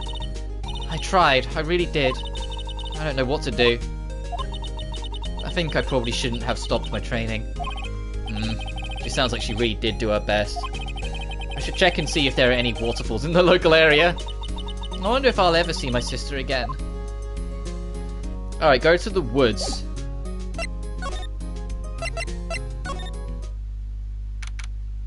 The Gourd Lake Park. There are fewer than there were yesterday, but the cops are still around the park. I wonder if Detective Gumshoe's here today. Beach. Haven't seen Larry around today at all. Probably off paying through the nose on a date with his lovely clients. So I have no idea how you pronounce that name, so I'm just taking a guess every time. Alright, Lake Woods. Hey, Detective Gumshoe. You just showed up. Hey, pal. The trial today, you know. Yeah? What about the trial? Well, I was going to say good show, but it wasn't really all that. Though you did save Mr. Edgeworth, I guess. I just wasn't sure how to thank you, you know? Thanks. Talk to Gumshoe. Detective Gumshoe. Any idea what strategy Von Karma is planning for tomorrow? Sounds like he's bringing in another witness. Another witness? Oh, right, he said something about that in the trial today. There were 2 witnesses. I was wondering who that other witness was. Who was it? Sorry, pal. Much as I'd like to, I'm not at liberty to divulge that information. Right. Oh, right. I wanted to ask you something about Edgeworth. What's up? Is he afraid of earthquakes? I never heard anything about that before. Mr. Edgeworth doesn't talk about himself too much, see? But there's one thing that's clear as day. Him hating crime the way he does, and him becoming a prosecutor, and him being scared of earthquakes. It all started with that incident. The DL-6? Yep, that's the one. 15 years ago, when he saw his father shoot before his very eyes. Shot before his eyes? He still feels the pain now. You can see it in his eyes. Yeah, I mean, of course he would. I wanted to talk to you about Maya Fey. Huh? She's not out on bail yet? That's strange. Some Mondo passes by. I told them to let her go as soon as they had their report written up. Man. Excuse me. Man. I don't know what would have happened in that courtroom today if it weren't for her.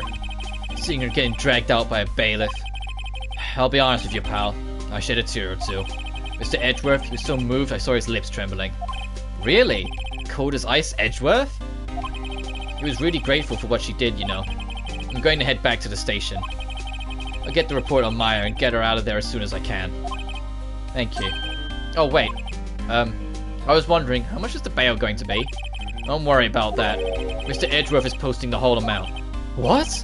Edgeworth? Yeah, Edgeworth's really grateful that she saved his neck. Didn't I tell you? He's grateful to her for what she did. Alright, pal. Well, don't forget to go pick her up, okay? Maybe I can get Edgeworth to pay this month's rent too. Alright, don't abuse a kindness for Phoenix. We need to go pick up Maya, right? Yeah, go to the detention center. Hey Nick, you finally came. They just finished the paperwork, I'm free to go. Free at last, eh? Those interrogations were really mean. They were like, okay, what did you do this time? Like I was some kind of criminal. Can you believe it? Well, they let you out in the end, didn't they? Oh, that reminds me. Thanks for bail. Thanks, Edgeworth. Huh? He posted bail for you. He said he was grateful for what you did. Mr. Edgeworth did that? I have to make it up to him. We got to win this case, Nick. Alright, come with us. We're going back to the damn lake to talk to Lotta. Let me just scroll down.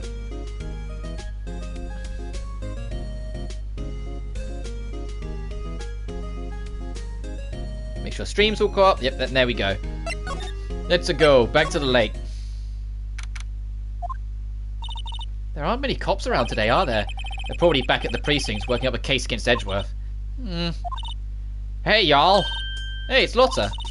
Yeah, I already did it today. What did we do now? No, I'm not complaining. See, I did a little thinking. A little self-reflection, you might say.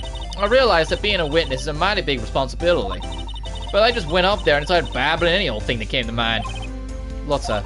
So, you see, I want to make it up to y'all. Make it up? Sure. What do you think of the trial? To be honest, I was doing it half just to say I was being a witness. Even though I didn't really see anything. I kinda convinced myself I had, though. I'm sorry. I know I caused y'all a lot of trouble. Well, memory's a tricky, vague little thing. Yeah, I sure know that now. I'll be fine the next time I witness a murder. Right! You mean the first time you witness a murder? What about Gordy? Right. Well, the way I figure, the trial's only stoking the flames of Gordy's fervor. I get my exclusive photos and rocket to stardom. Alright, Lotta, you go, girl. I wish I could be an investigative photographer too. Finish your spirit medium training first. Lotta, what do you mean by making it up to us? Well, you see... Ashley, I got a bit of information for you. What? That Von Karma didn't want me to say nothing about it. What information? Now we're getting to the heart of it. See, I reckoned we might be able to do ourselves a little exchange. Exchange? I thought this was to make it up to us. Right. I propose a little exchange to make it up to you. What? Information doesn't come cheap, my friend. Hey! I see you thinking, my, how unsophisticated these Southern folk are. It's written all over your face. Let me tell you, most Southerners are way more sophisticated than you. I'm just the exception, okay? Well, what'll it be? We gonna deal or not? What do we do, Nick? Deal. Don't have any other leads, so I don't think we have a choice here. Alright, how much? Huh? You completely off your rocker? I may not be sophisticated, but I'm not trying to rob the poor. Huh? The only fair exchange of information is information. Listen good. What I need from you is information about Gordy. Whoa. Good Gordy? But Gordy doesn't... I mean, Gordy might not exist. Then bring me proof that shows he don't. I'll be keeping watch from the car, okay? You see something? You come to me first, got it? Okay. Right, see you later. Okay, Nick, let's go hunting. Hunting? You don't seriously mean... Gordy, I sure do. What about Edgeworth? We're searching for Gordy for him, Nick. Don't you get it? Okay. And how exactly do we search for a make-believe monster? Maybe we can find a monster myth specialist. Go to the beach and talk to Larry. Oh. Okay. What's that? The Steel Samurai, Nick. Yo, Maya! Larry, what the heck is that? Oh, it was my girl Kyance's idea. She was all, if you like, put this here, it'd be like really cool. Dude, she gave it to me along with the banner. Wow, that's really impressive she could find those for you. Oh, she knows a lot of people. And that show's finished now, so she got them for free. Right. I only just noticed his t-shirt looked like eyes. Like the buttons in his t-shirt look like two eyes. And he just looks like permanently like... Yeah. Yo, Nick, what happened with Edgy? Well, he made it through the first day in course, alright.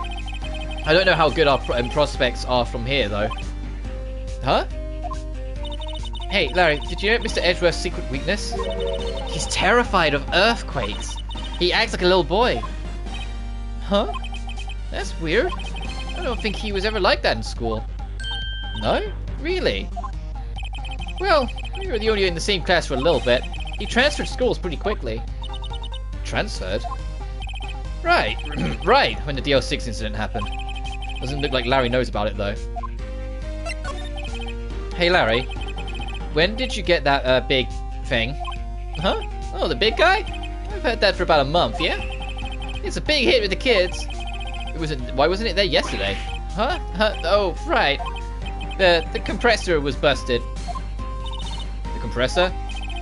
Yeah, it's that little unit at the hot dog stand. That's what I used to put air into the Steel Samurai. It broke a little ago, so I sent it in for repairs. Oh. And here I thought you'd inflated it by yourself. What do you think when it broke, it went bang, and that was the third bang? Or the second bang? Because it said there was like, there was a 3 in there. She heard 2 bangs, but it's like, there was like, something was fired 3 times, I think they said. Right? There's something that said 3 times. Fired 3 times. And Lotta's disposition is that she heard 2 sounds. So what it bets one of those sounds was this machine breaking. Anyway, move to the Criminal Affairs Department.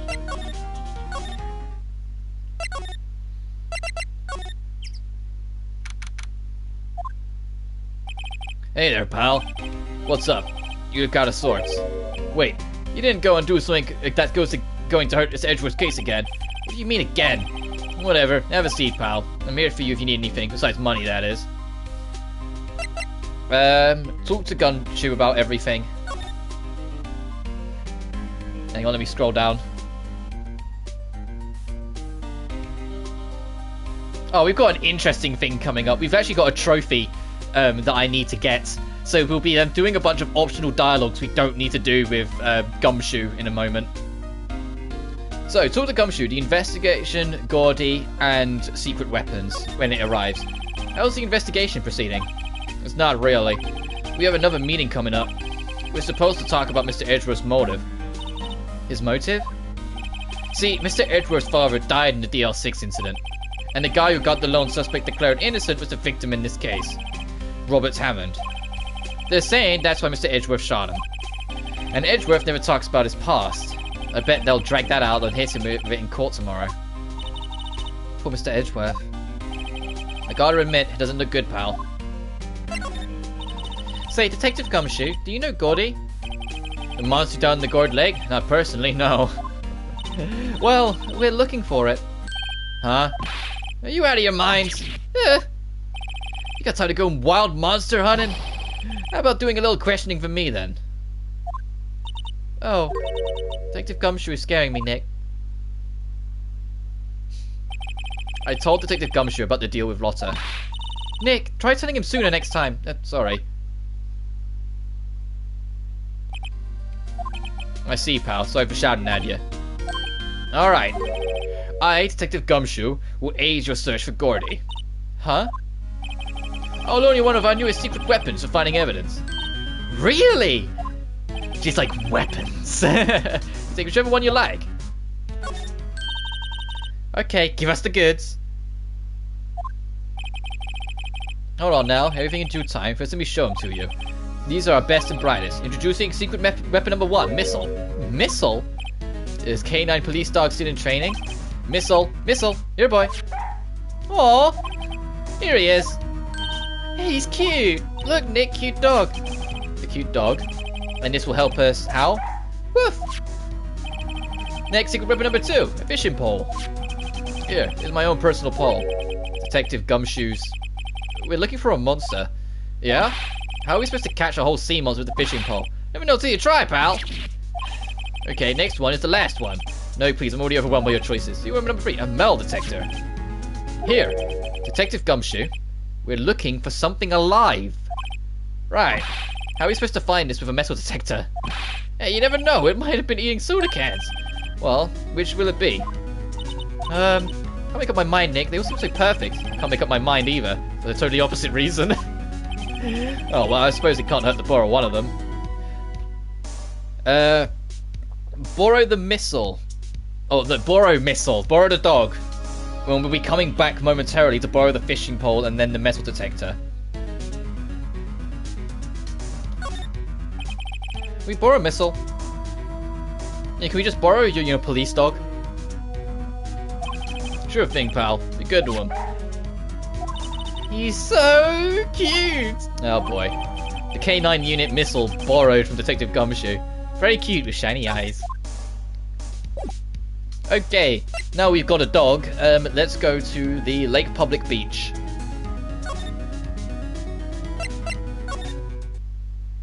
Nope. I was waiting to default to move, but it never does. Hey, Nick. Missile's been acting strangely. Missile. Oh, right. That little creature of the detectives. Hey, I love little doggies. Good boy, good boy. Ah. What's wrong, Missile?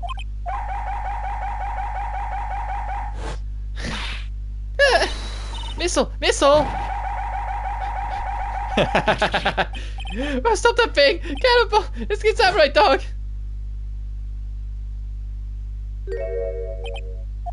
We're samurai dogs. Wow, he did every single one. I'm sorry, Larry. Sorry you don't pay my bills, Nick! I'm going to have to it's going to have to this time. And that's it, go back to the criminal defense department. Bye, dude. The dog's at least got a full belly. Or what's wrong way? Hey, y'all. Well, you find anything about Gertie? No, nothing. Well, keep moving. It's cold starting there at night time. It's a little chilly. I think I have to sneeze. Oh, no, you don't. No sneezing. Achoo! It was worth coming over here. I told you no sneezing. See, I set the camera to respond to things a little softer than a bang. It'll trigger on one of Von Comer's finger snaps now. Oh, I'm sorry. Yeah, well, sorry's nice, but what about my film? Nick, hey lady. Just get out of here. I shouldn't have come. No. It was a misclick. Where are we going? To the Criminal Affairs Department. And we need to go back to the secret weapons and borrow the fishing pole. Detective Gumshoe, can we borrow another one of those things? Yeah, sure, pal. But I have to take back the last one I lent you. Department policy. Well, fishing pole, go to the lake's entrance, and then go back, borrow a metal detector. Can we borrow that flimsy-looking fishing pole? Sure thing, pal. Oh, if it breaks, be sure to dispose of it properly, okay? Right. Fishing pole. Where are we going? To the woods with it. Also, the trophy popped for me then and there, so obviously, also for my first playthrough, I just went straight to the metal detector, and just because that's what you actually need. So, with the fishing pole, we need to go back to the woods. Oh, we're gonna try. Okay.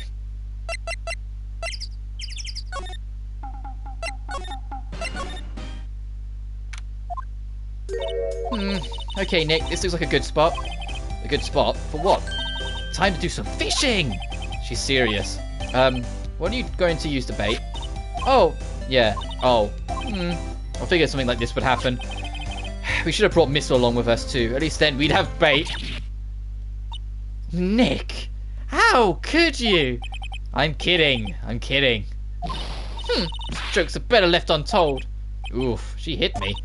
Okay, watch this, Nick. Just try not to reel in any empty cans or boots, okay? Here we go. My leg. Whomp. Oh, well, Phoenix, you should just give Lotta your wallet at this point. It'll probably be a lesser evil. What are you doing? Hurry, Lotta. Why don't you tell me you're on some film company's payroll? Nick, pay her. My poor wallet. Alright, let's get out of here. Oh, we've been bitten twice by, finances. Entrance. And we're going back to the Criminals Affairs Department to get the last thing, the metal detector. And this will be significant for, like, the rest of the case. So, talk, secret weapon. Yeah, sure, bro. What would it be? Give me the metal detector. Can you borrow that metal detector? Sure thing, pal. I'm not sure what you're going to find with this. Remember, you're hunting a monster. Anything's possible. Anything! Because the thing that seems the most useless is the one that's going to help us. It's always the way of all of these things. Come on, stream. Catch up. To be fair, I should probably put my phone on charge. 1 second.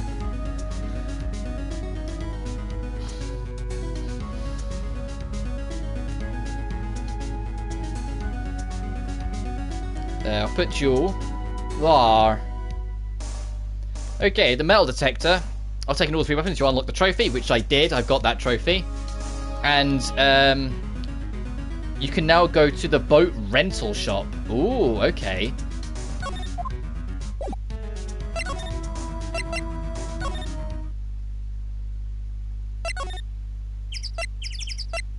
Public beach. There it is. The boat's rental shop. It's always so quiet here. I wonder if the boat shop is closed for good. Well, with the murder on the lake and all, they're probably just taking a vacation till it blows over. I get it. Ow, ow, ow, that's loud. They turned it down, I got my little volume thing. Nick! It's beeping. The metal detector found something. Sure is loud enough about it. Yeah, you're telling me, Phoenix. Ow, I feel sorry if you're listening with headphones, I'm sorry. Whatever it is, it must be in those bushes. Go check it out, Maya. Why do I have to check it out? Nick! Look! Huh? An air tank? Huh, the valve looks broken. I thought it was Gordy. Maya, first of all, why would Gordy be in the bushes? And second of all, why would a metal detector react to a sea monster? Oh. Huh? There's something wrapped around this air tank. It looks like a string of flags. Well, we might as well take it with us for now that we found it. It's heavy. Air tank of dubious value retrieved. Now we are here. Move to the public beach and present the tank to Larry.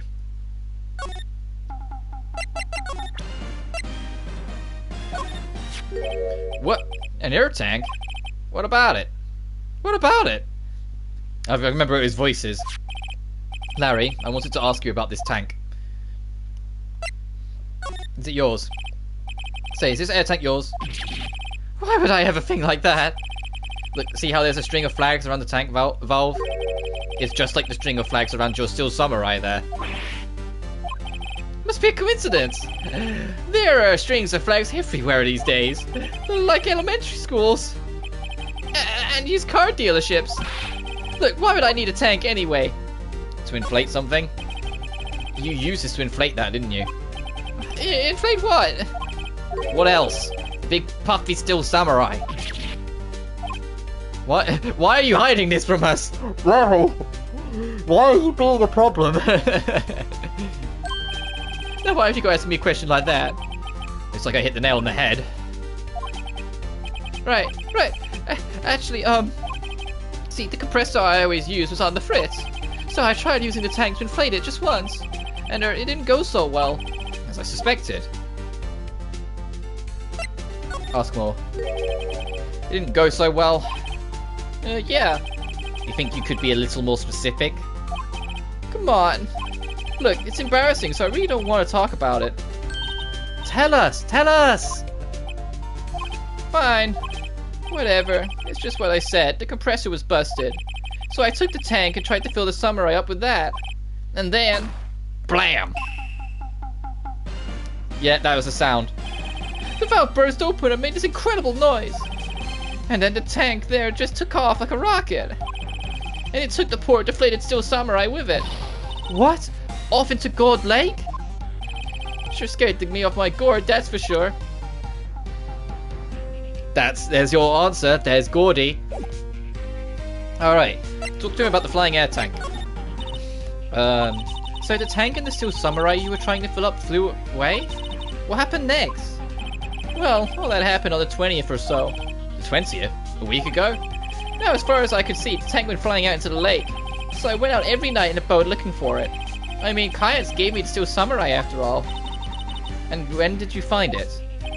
Just the night before last. We flew way out there. It took me 4 whole days to find it. The night before last? The night of the murder? Sorry for not telling you, Nick. Actually, I was here on the night of the murder. But you see, I went home before midnight. So you didn't know about what happened? Nope. That's too bad. It's not all bad. We've solved one mystery at least. A mystery? Maybe we should go tell her. Yeah, that's Gordo. So now we go back to the woods. There you are. What happened in Gordy? I learned something in today's trial, that's for sure. Testifying is serious business. I'm not comfy where I'm sitting, that's why I'm moving around a lot. That's why I decided not to talk about that case anymore. Huh? Well, didn't you say you had information about the case? Is that it? Is it this side? Is it light coming from this side that's making the camera flicking? Because like my window's right there. That's the thing. And so is it light from that messing with it, do you think? Hang on, I've got an idea. Give me 1 second, chat. I've got an idea.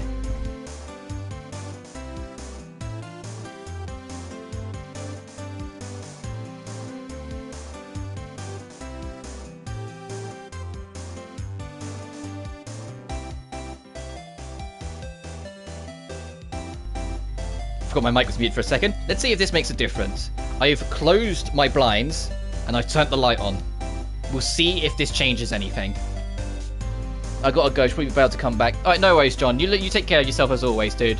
It doesn't matter if you come back or not. Just, be well. Tell us that at least. Like I said, I'll trade it for the dirt and Gordy. Well, Mr. Lawyer, I got the info you'll need. You got the scoop on Gordy for me yet? Gordy doesn't exist. Lossa, there is no such thing as Gordy. What? Hang on, let me scroll down.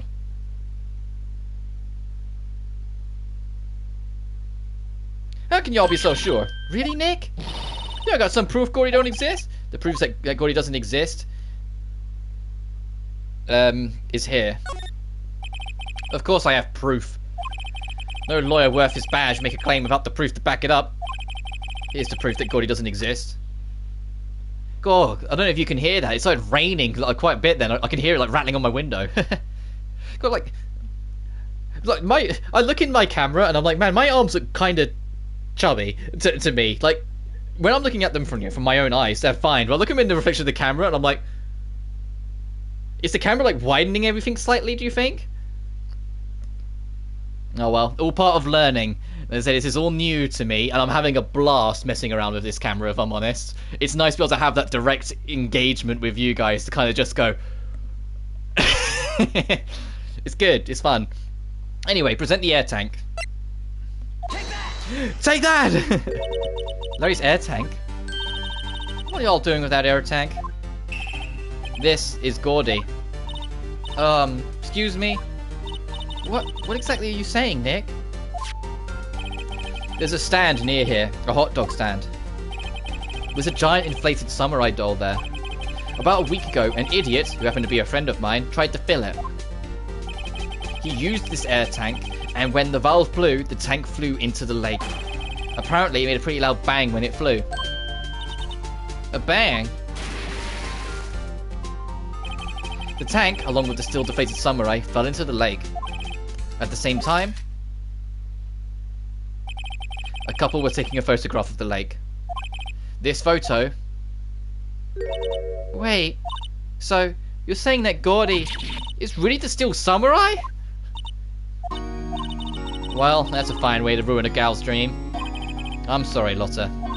Nah, it's okay, you win. I'll give you your info, like I promised. Poor Lotta. So tell us this information you have.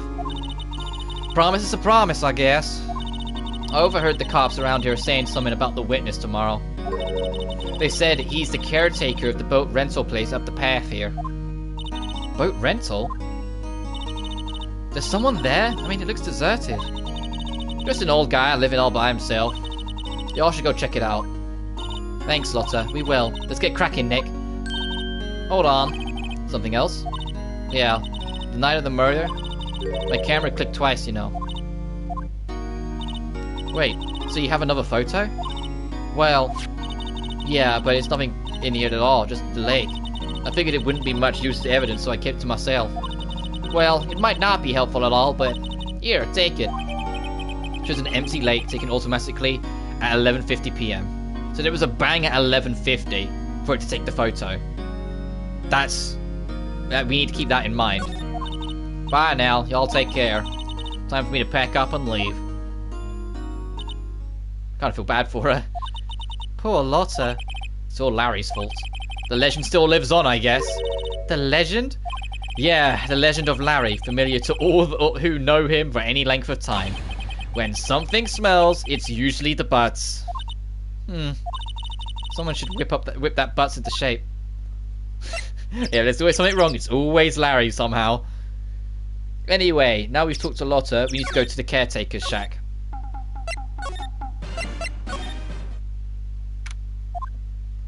Hey Nick, this is the boat shop that Lotta was talking about.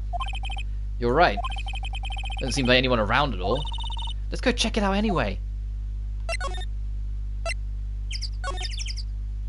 Oh, there's a parrot! December 26th, the caretaker's shack. Meg, that you? Hey, is that Keith with you? Where have you two been? I've been worried sick. Nick, you handle this. I think I'll leave this one up to you, Maya. Meg! Yeah? Finally made up your mind, have you? My mind? You'll run the pasta shop when I'm gone. Pasta? Glad to hear it, glad to hear it. You make your old man proud. When you kids left the house, I didn't know what to think. How am I supposed to keep this place running, an old man like me? Polly, the kids are home. Hello, hello, Squawk! Nick, what was that? A parrot, the one on the perch. Keith! Yes? I'll leave the wet noodle in your capable hands, sonny. Nick, what's the wet noodle? Based on the available evidence, I'd say it's the name of his pasta shop. That's a relief, isn't it, Polly? Hello, hello! Hey, up! And he's gone. He fell asleep. I guess he's relieved. Oh, talk to the caretaker? How?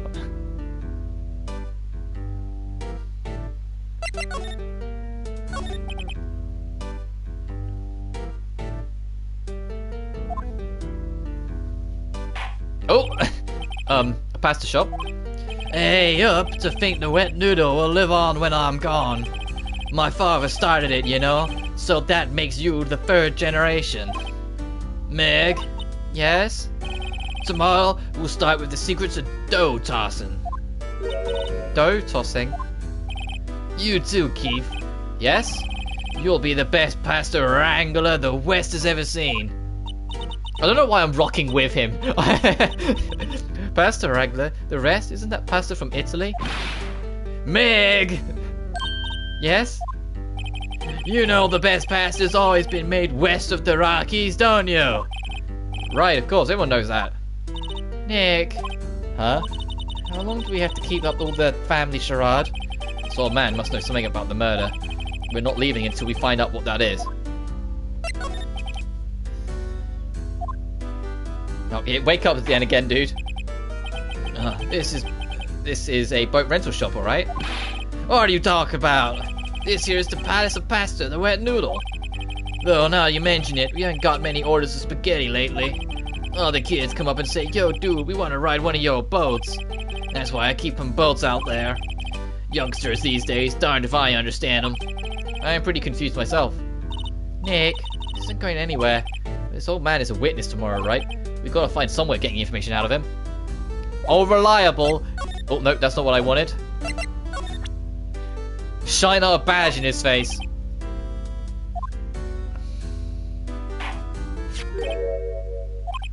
That's a lawyer's badge. Yes, it is.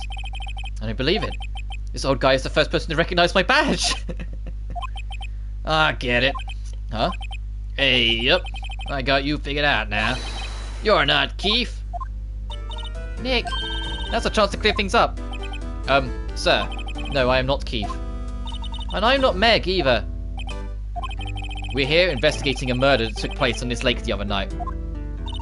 Please help us. A lawyer, huh? Please, mister. Alright, I'll help. But on one condition. What's that? When this case is over and done, you'll run the wet noodle. I promise to run the noodle. Okay, we promise. Nick! You sure about this? Hey, anything to get this case solved. Also, who wouldn't want to eat Phoenix noodles? I guess so. That's my boy. Good for you, Keith. Wait, didn't I just say... You too, Meg. Yes? You bring a tear to your old man's eye, you know. Now, what was it you wanted to know? Speak up, Polly. Hello, hello. Now he's talking to the bird again. How do we get him to talk to us?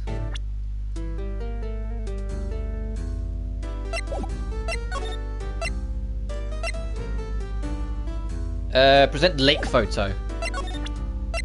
Me and my amazing reading skills. Took me a second. Hey, your boss seen this? You know something about this, sir? Keith? Yes? It's okay. You can call me Dad. Dad? You know something about this? Hey, yup, the other night. Out on the lake. Yes, yes? I know all about that. I seen it. What? Tell us. Tell us what you saw. Well, I suppose, since you're taking over the shop and all. Now would you talk to us? What did you say? I forgot the time, but it was pretty dark outside. Probably night, Yup. It was after midnight, but okay. Then I heard this bang, and I looked outside. And I heard another one. Bang!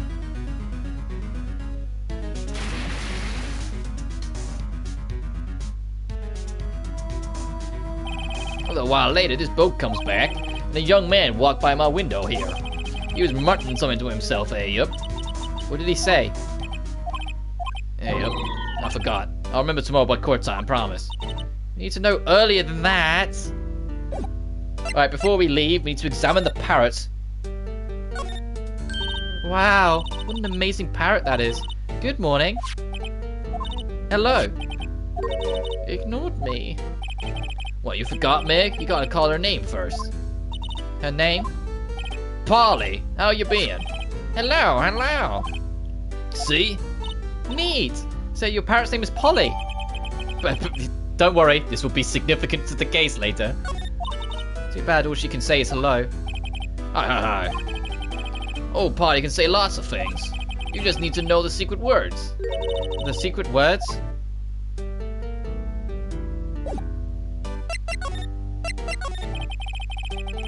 My memory's gotten worse of late. That's why I just tell everything important to old Polly here. Everything? Important? I wonder. Polly, what's the number to the safe? 1228, crack? Alright. Hey, Polly, watch it, will ya? Yeah, see, Nick? All it takes is a little clever thinking. And a criminal mind. Quick, Nick, write the number down. Hey, don't get me involved with your little heist schemes. You know what, Little Terry was just here. Terry? Hey, yup, the kid next door. You always used to make him cry, remember?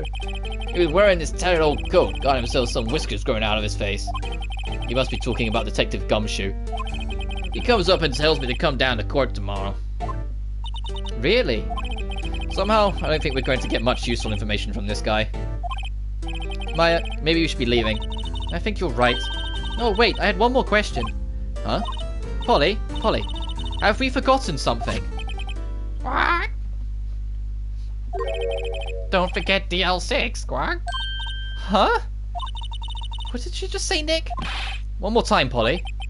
Don't forget DL6, Quack. What? The DL6 incident? Hey, Dad. This is getting weird. Who is this old guy? Why would that bird Polly know about DL6? We have to figure out who that old man is. Oh. What? He locked the door from the other side. Who could that old man be? I think I need to do a little more research on this DL6 incident. Maybe I should ask Detective Gumshoe. Is that what we're doing? Yeah, we're going all the way to the Criminal Affairs Department. Entrance.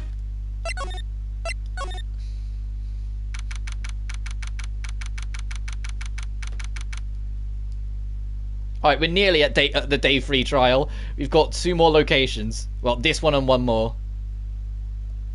As that rain continues to hammer it down outside.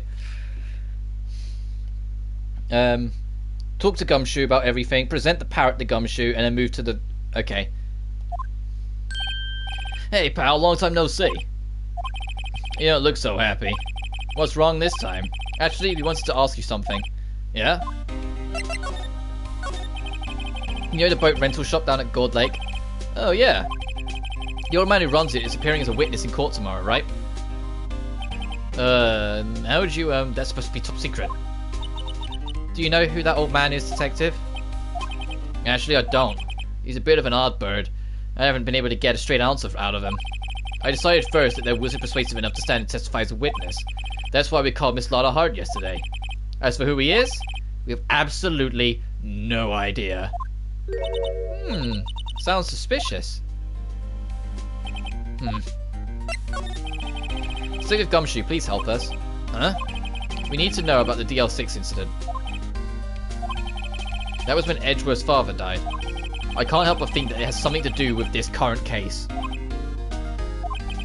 To tell the truth, I don't know much about DL6 either.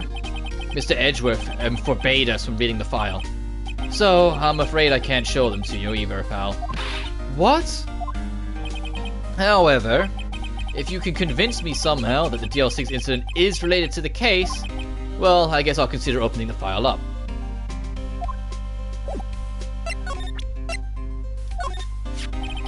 What's that, a parrot? The old man at the boat rental shop's Parrot. The Parrot knew about that incident. That incident? DL6. What? Polly, have you forgotten something? Alright, don't forget DL6. What? I'm pretty sure that old man must have taught her that word. Yeah, but how would that old man know about DL6? Wait, what if that old man was connected to DL6? Nick, you think he might be... I getcha. Sounds like you need information on the DL6 incident. Through there is the station's records room. I'll give you special permission to go in and find what you need. Alright, way to go, Detective Gumshoe. Okay, Nick, to the records room. I guess it's time we faced Edgeworth's past. In the records room, talk to my case... Okay.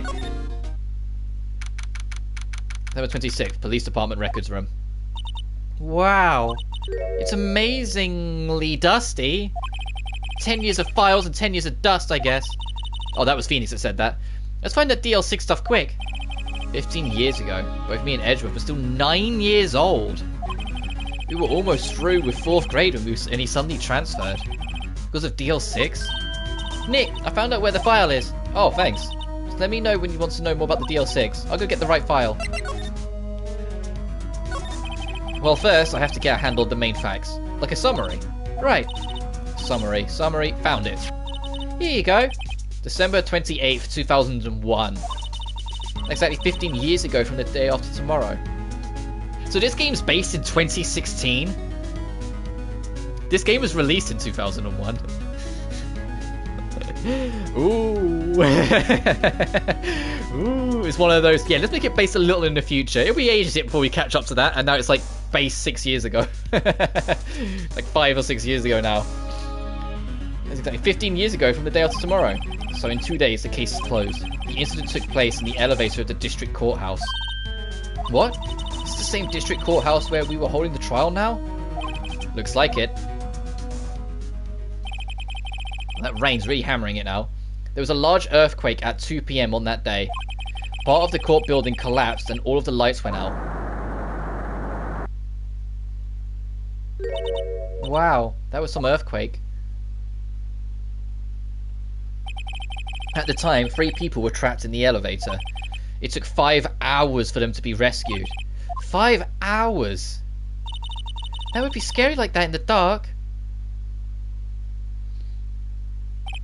There was a lack of oxygen in the elevator and the survivors were unconscious. The survivors?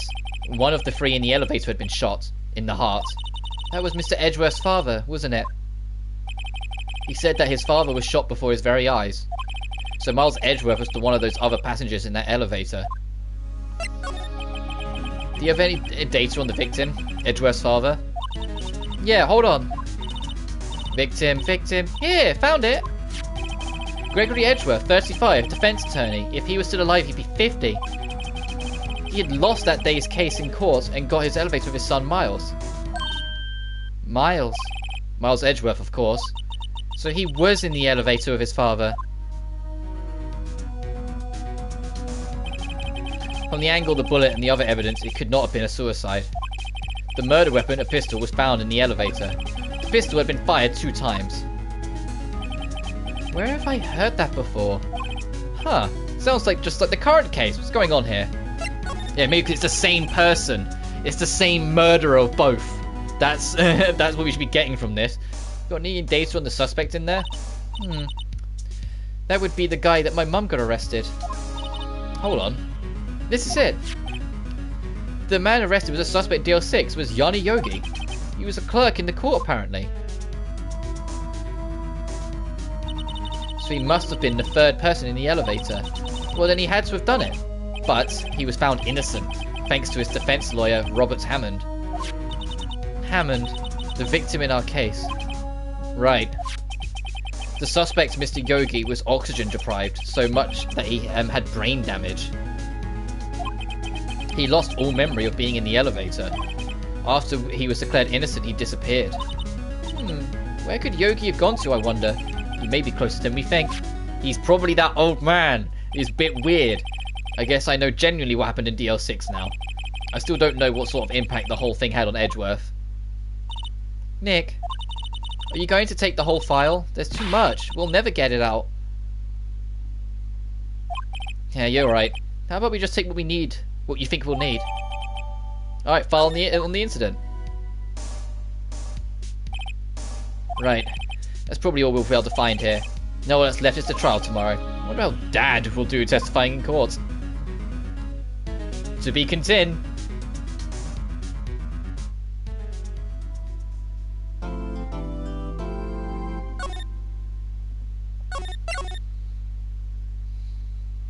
Alright. Day 3 of the trial. Okay, what have we got here? Okay, another... Okay, it's about as long as yesterday's trial by the looks of it. Okay. So we got to be more putting up with, like, Von Karma going, ha ha ha, you are wrong, right? And then we going, no, actually, we got this. And you goes, it is irrelevant. Actually, it is. Shut up. No. Number 27th, 10 AM, District Court number 3. Court is now in session for the trial of Mr. Miles Edgeworth. The defense is ready, Your Honor. Very well, apparently the prosecution is also ready. Who's the judge here, anyway? Mr. Von Karma, your opening statement. Very well, no opening statement, so... Not so fast, Judge. I was taking a meaningful pause before speaking. Right, of course. A prediction. Today's trial will end 3 minutes from now. Really is cocky, isn't he? I'm gonna... Just a teeny tiny bit. Yeah, lowered the camera a little bit. Order. Mr. Von Karma, what is the meaning of this statement just now? But you must question everything. It'll be over in 3 minutes. We have no time to waste. I call my witness now. Right. I call my witness, my decisive witness to the stand. Is that this mysterious boat shop owner? Witness, state your profession.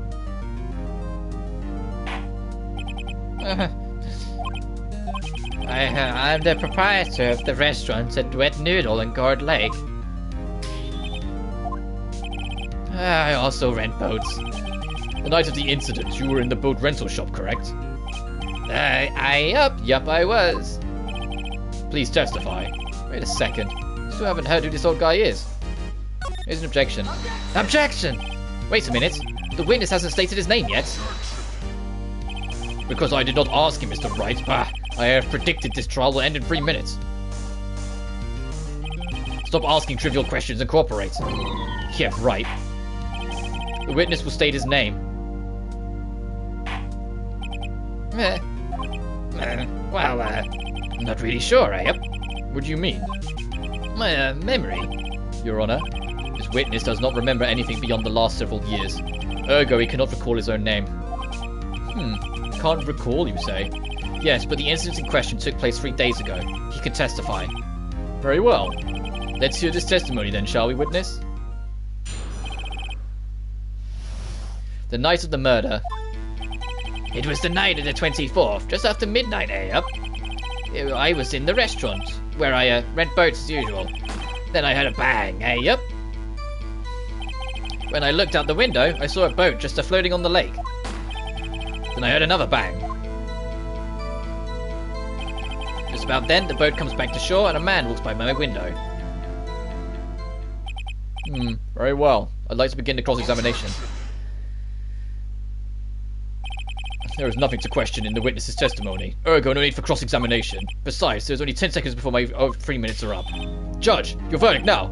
Yeah, Mr. Wright? Cross-examine? What are you saying? Of course I'll cross-examine the witness. Very well, you may begin. Excuse me, Mr. Von Karma? 3 minutes just passed. I see. Well then, let's take out the... What? Was he genuinely convinced that we would just say, nah, we'll let it slide? Come on, Von. You may cross-examine the witness. There was no arguing or anything. We just went, we're examining, and you went, ugh. Okay. Press caretaker on the statement. Just about then, the boat comes ashore and a man walks by.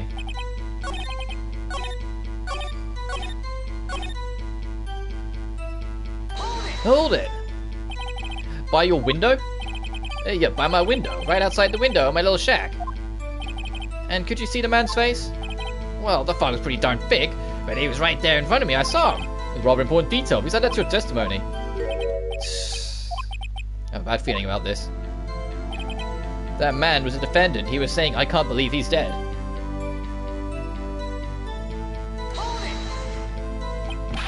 Are you sure? Uh-oh. Dad? Dead certain, Keith. He said, I can't believe he's dead, and he was walking by, too. Witness, are you sure that the person you saw was Miles Edgeworth? It was him, that Edgeworth boy.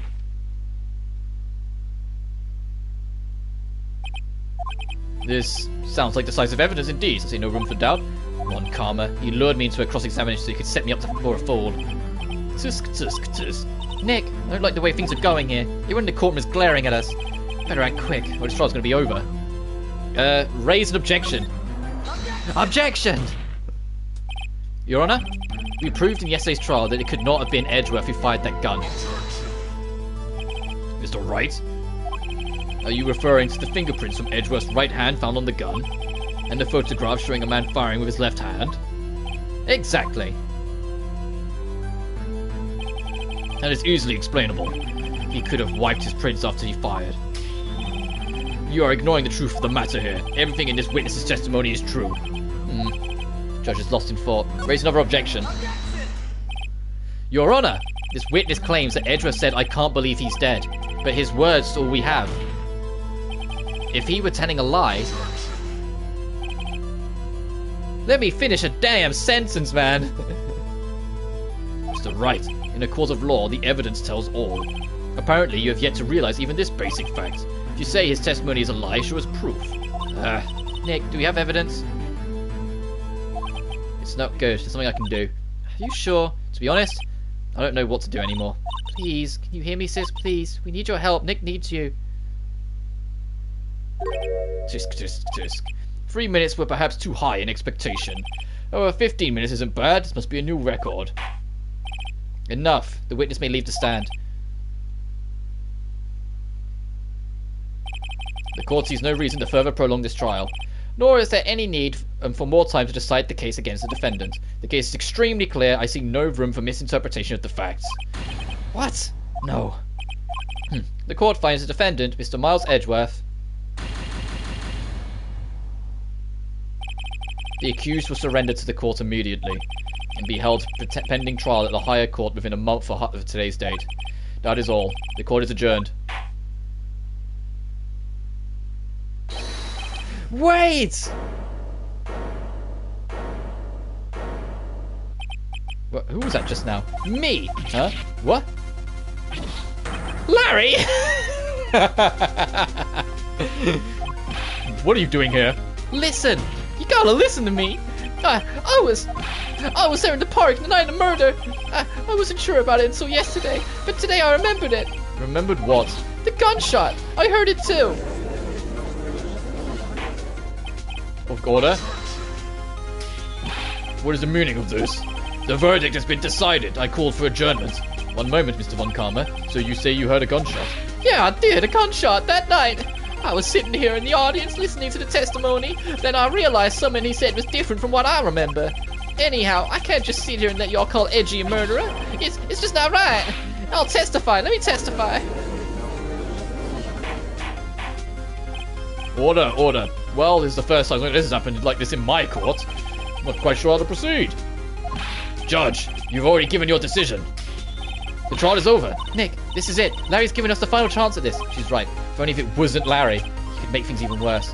Mr. Edgeworth is just declared guilty, Nick. It doesn't get any worse. You're right, okay. Your Honor, if there is another witness, it is our duty to hear him speak. Right here, right now. A waste of time. The verdict cannot be overturned. Allow me to speak my opinion. In all court proceedings, it is our duty to prevent an inaccurate verdict. In order to make sure no mistakes have been made, every witness should be heard. What is this? I withdraw my previous verdict of guilty.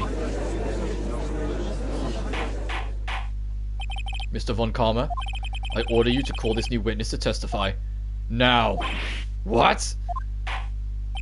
The court will adjourn for a 5-minute recess. After that, we will hear this new witness. Court is adjourned. Fuck you, Von Karma. We got you, bitch. Even it's just buying us time. That was too close. Sorry to keep you on the edge of your seat like that, Edgeworth. I've seen worse. Yeah, right, Edgeworth. You're sweating bullets. I was wondering what Larry plans to say in there. Larry was at the lake that night. Yeah. He said he was looking for the steel samurai balloon that flew into the lake. Alright. And he found the balloon in the air tank that night. Yeah. Hey, Edgeworth. Huh. You say something, right? Yeah, a lot of things. You seem out of it. What's wrong? It's nothing. Mr. Edgeworth, there's something I've been meaning to ask you. What's that? Why are your fingerprints on the murder weapon? Oh.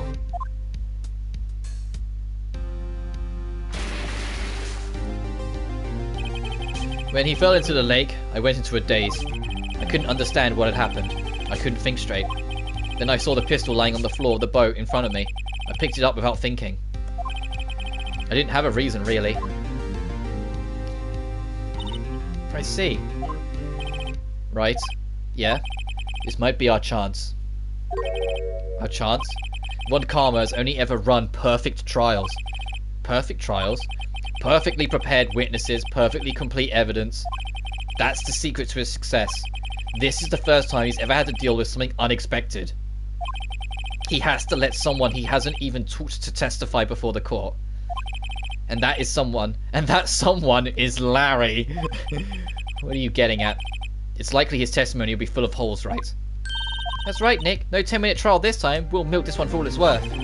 Hey, it was 15 minutes. 15. Everything's on Larry now.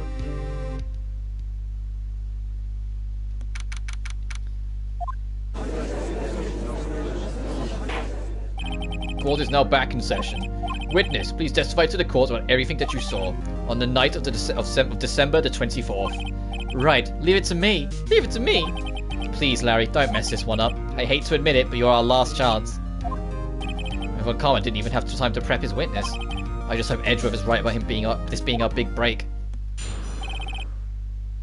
Oh, there's a lot here surrounding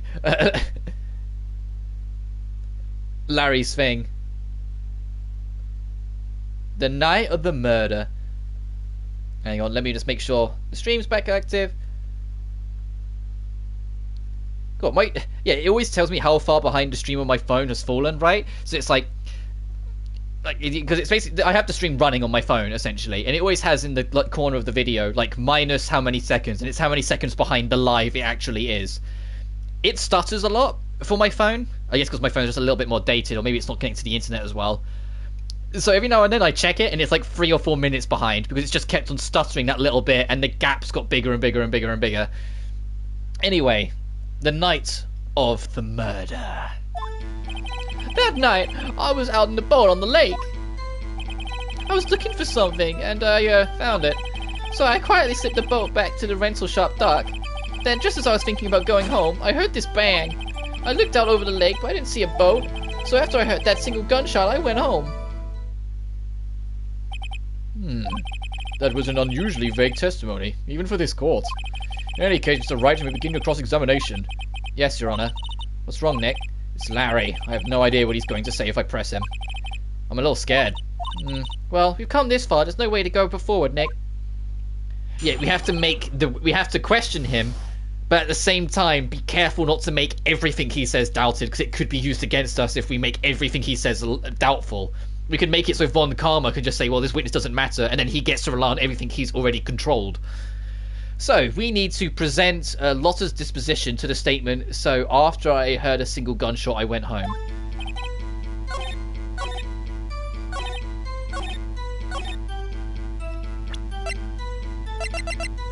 Objection! Wait a second, Larry. What?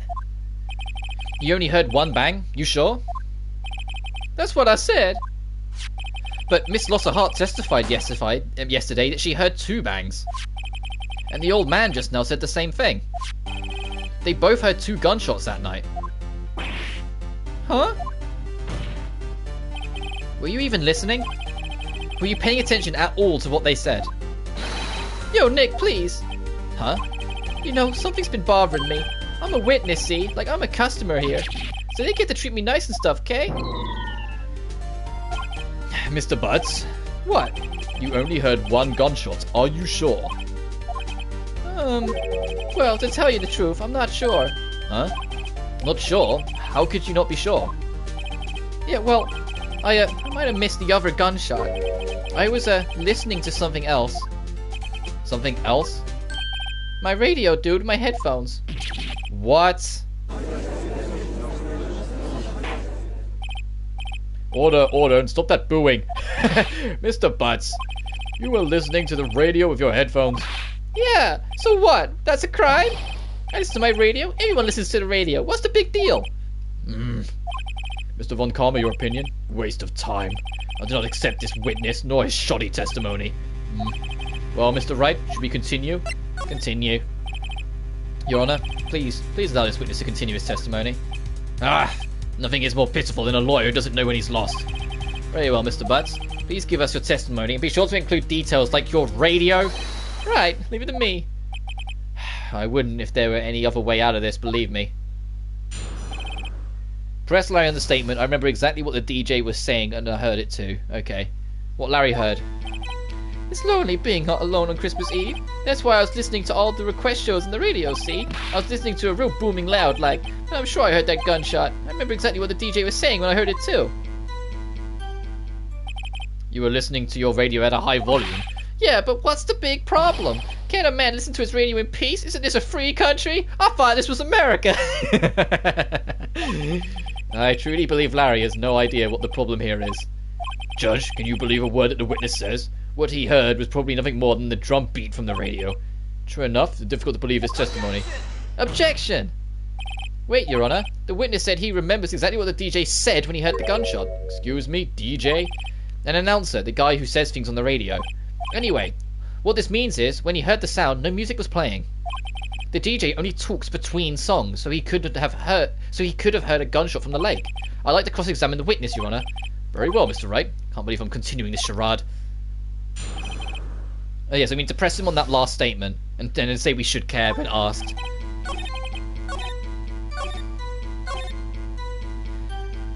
Hold it! What did she say? Objection! Mr. Wright, please cease these pointless questions. What possible good could knowing what a DJ radio said to it do us? Indeed, Mr. Von Kammer has a point. I'll allow the question only if I see some reason why you should care. We should care. We should care, Your Honor. Of course we should. Why? Well, how do you know if we don't ask him? Fine, very well. Mr. Buzz, please testify to your court. What was the radio announcer saying if you heard the gunshot? That's when she said, "Hey, it's almost Christmas, I heard the gunshot."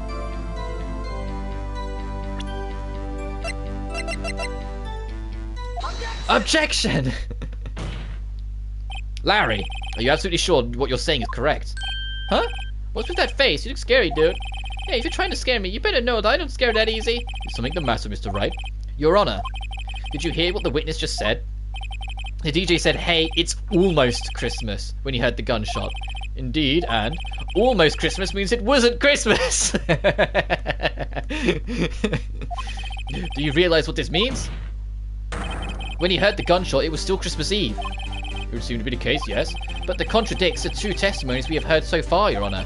Both Miss Hart and the old man said it was after midnight when they heard the shots. In other words, when they heard the gunshots, it was already Christmas. This is a clear contradiction, Your Honor. Order, order. What does this mean? The two prior witnesses heard gunshots after midnight. However, this witness says he heard a gunshot before midnight. Judge, the answer is simple. The current witness is plainly mistaken. Just look at him. Suspicious. What? Well, Mr. Wright, what do you think about Mr. Buzz's claim he heard the gunshot before midnight? Larry's right. Larry's not mistaken, Your Honor.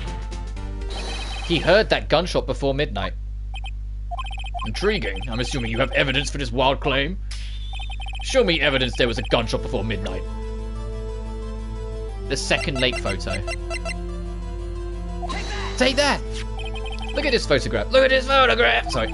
This was taken by our witness yesterday, Miss Lotta Hart, with her automatic camera. The timestamp on the photo reads December 24th, 11:50 p.m. Oh?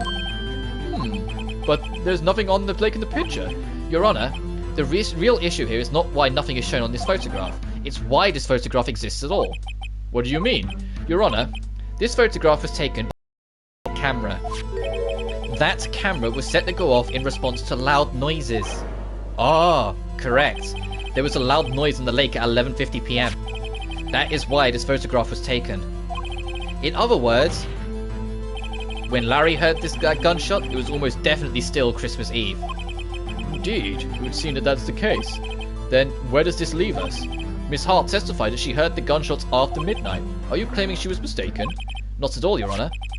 It is a fact the camera also triggered at 15 minutes after midnight. Your Honor, that night there were two sets of gunshots with a 25-minute pause between them.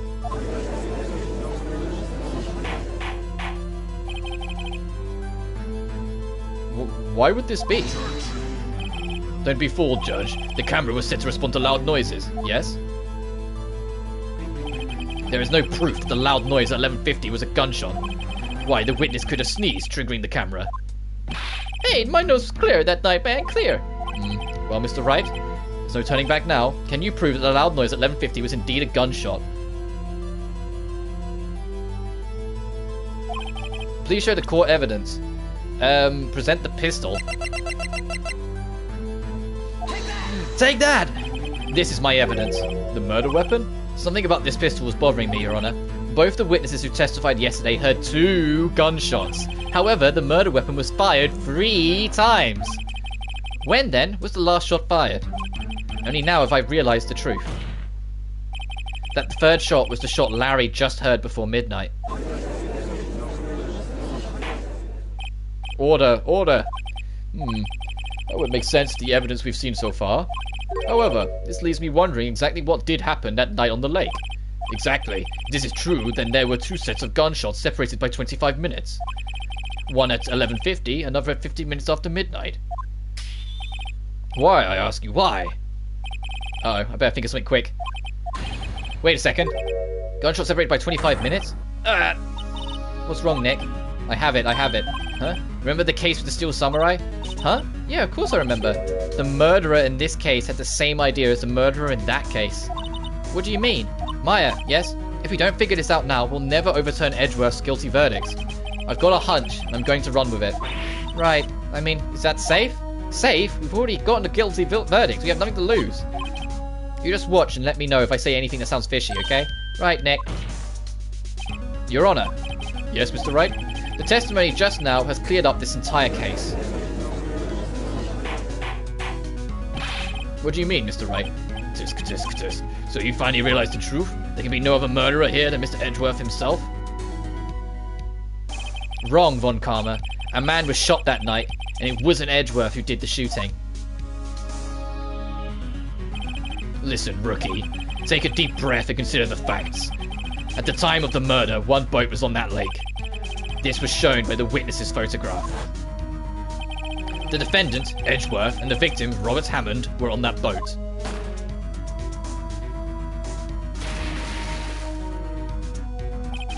There was a gunshot fired on that boat, and Robert Hammond fell into the lake.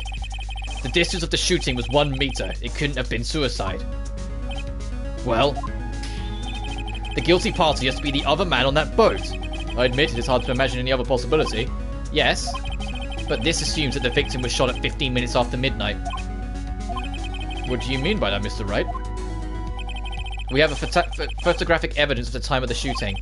The timestamp on the photo says 15 minutes past midnight. But Larry heard a gunshot 25 minutes before that. Robert Hammond was killed then, 25 minutes before the shot on the lake. That's the only way that Edgeworth could be innocent. Mr. Wright, are you quite mad? Explaining that the 2 men in the boat are... Explain who the 2 men on the boat are. Edgeworth and the murderer.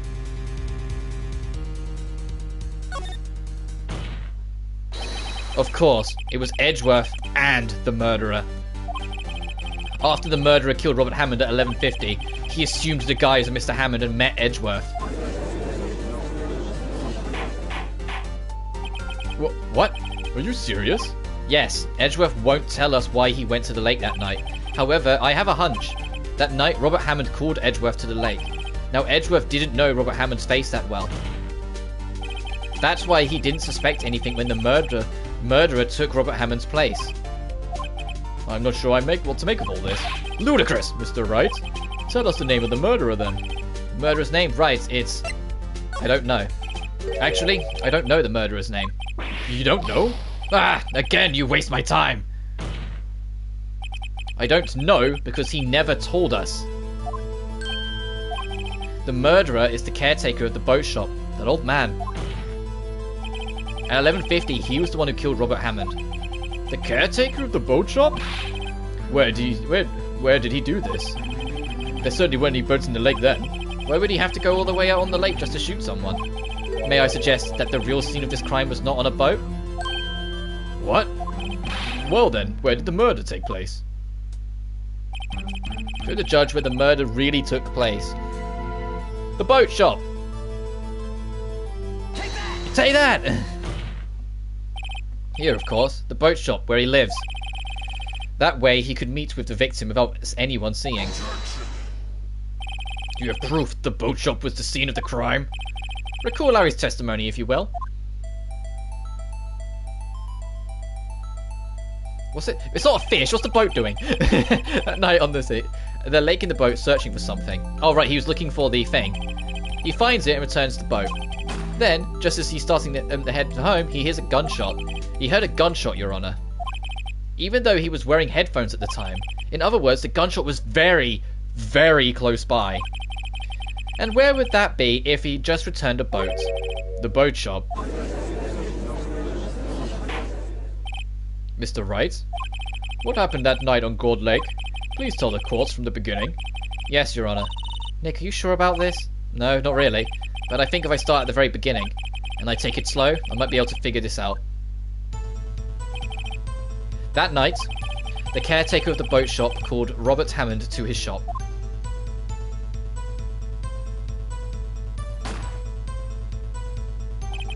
This was around 11:50. That was when the gunshot that Larry heard was fired.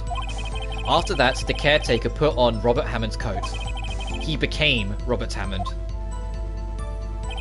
Then he got to the boat with Edgeworth and went into the middle of the lake. Then who fired the pistol on the boat, Mr. Wright? Boat shop caretaker. Of course, it was the murderer who shot the pistol. He shot twice, both missed Edgeworth on purpose. Wait a minute. Yes? Why would he shoot twice if he didn't mean to hit anyone? Details. Know this, Mr. Wright. The moment you run out of explanation is the moment you lose. So that's why the murderer had to fire twice. To create a witness. I believe he shot twice to create a witness, Your Honor. Create a witness? The murderer lifts his pistol and fires one shot. That ensures that anyone who heard the shot would look at the lake.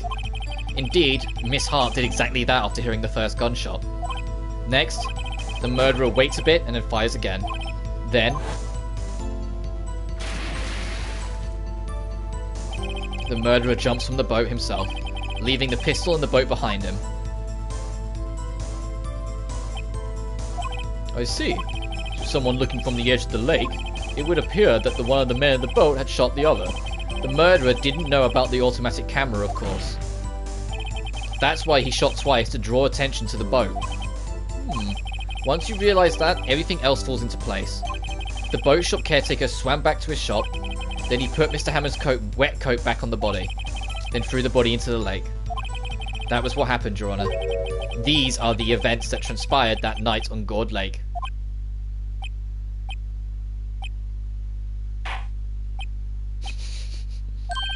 Bailiff, bring out the witness from before.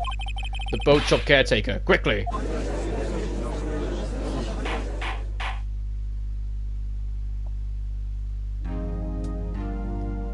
And if you might seem like it's wrapping up, it's not. There's another investigation and another trial day yet. Very well, while we are waiting for the caretaker, I would like to ask the defendant, Miles Edgeworth, a few questions. Mr. Edgeworth, please take the stand. Mr. Edgeworth, you heard what the defense has said. Yes. Well, why did you go to the lake that night? What Wright has said was mostly correct. Astonishingly so, actually. Yes. Several days ago, I received a letter. The letter was signed Robert Hammond. He asked me to come to the boat shop by the lake at midnight on Christmas Eve. He said he had something very important to discuss with me. Something important? I'm sorry, I can't say what it was. Your Honor, sir. Bailiff, we are conducting a trial here. I ask that you remain quiet. The witness has disappeared. He isn't at the boat shop either. What? What should I do? Find him quickly. We cannot allow him to get away. We have to go find this dude. Mr. Von Karma, your witness has disappeared. A search warrant has already been issued. It goes without saying that I cannot declare a verdict under these circumstances. I will extend the trial until tomorrow, the final day allowed. I request that the police department utilize all of its forces to find that witness. Am I understood? One more thing. Just who is that boat shop caretaker? I think his identity has become very important to this trial. I want him, and I want to know who he is. Very well. Court is adjourned.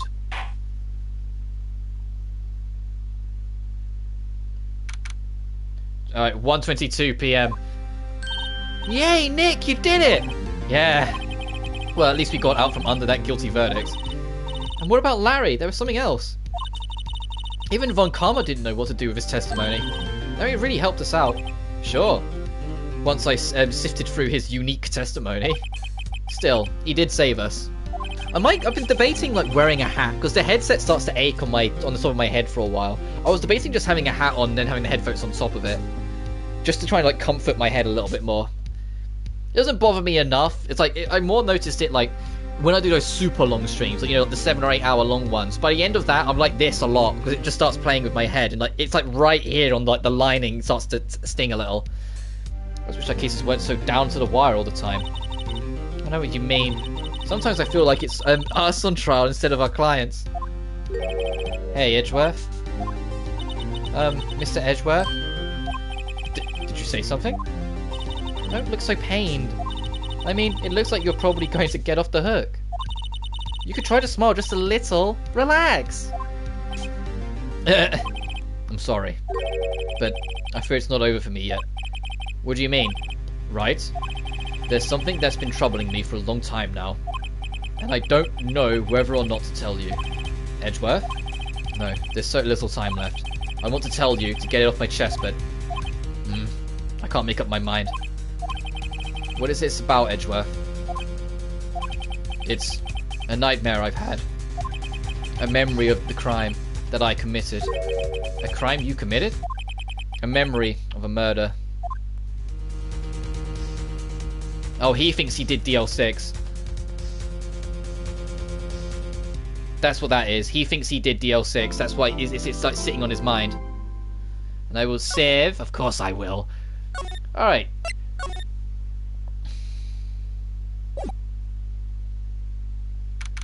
December 27th, 2:11 PM at the law office. What was Mr. Edgeworth talking about? A memory of a crime that I committed. A memory of murder. Do you really think Mr. Edgeworth killed? I don't believe it. Not Edgeworth. Not our boy Miles. Some painful memory has been troubling him recently, but he'd never take someone's life. Never. Nick. Yo, how's everyone doing? Oh my god, like, get out of here! Get out! I don't want to see you again! Thank you for saving us at the trial, but go away! What do you think of my performance today? I had him swooning in the aisles. Maya? He's got a thing for Maya. How? Anyway, so Larry's what, 24? Maya's 17? Larry, we need to have a talk about what's appropriate. Swooning? Me? Oh yes, I do remember feeling faint. Right on, tell me it was the truth. It was love at first sight, right? Right, Nick? Huh? Me? Oh, well, hey, my heart skipped a beat or two. You can do better than that. Come on! I saved Edgeworth in there, dude. Edgy! You guys should be bowing before me, yeah? Bow before your hero. Fine, we'll talk to Larry. Larry, you really helped out with the trial today. You did. If you weren't there, Larry, I'm sure Mr. Edgeworth would have been found guilty. But seriously, Nick, that boat shop caretaker guy's pretty suspicious. But Edgy ain't off the hook yet. Way to spoil the mood, Larry. Hey, I'm just a guy sitting in the audience, you know? But from where I was sitting, Edgy seemed pretty edgy. I mean, can you really know he's telling the truth about that night? Nick? I don't know. But what I do know is I'm going to believe in you two until the end. Us two? Edgeworth and who else? You mean me, right? Nah, he means me, right, Nick? Yeah, you, Larry. Not me? Why you, Larry? Huh? Actually, yeah. Why me, Nick? Enough of the silent treatment. Nick, why do you trust Mr. Edgeworth so much? I mean, he's changed recently, true. But when you first met him, he was kind of a jerk, don't you think? You didn't know him back then. Back when he wanted to become a defense attorney. Wait, was that when you two were classmates? Yeah, in grade school. They saved me, Miles. And Larry, they saved me and I'll never forget it. That's why I became a defense attorney, you know. What? Hey, Larry, what's he talking about? Huh? Oh, sorry, I kind of forgot. Okay, Nick, out with it. I'm going to hear this story today, and that's final. Okay. Kind of a long story, so hang in there. It was the very end of 3rd grade. I was on trial. A class trial. A class trial?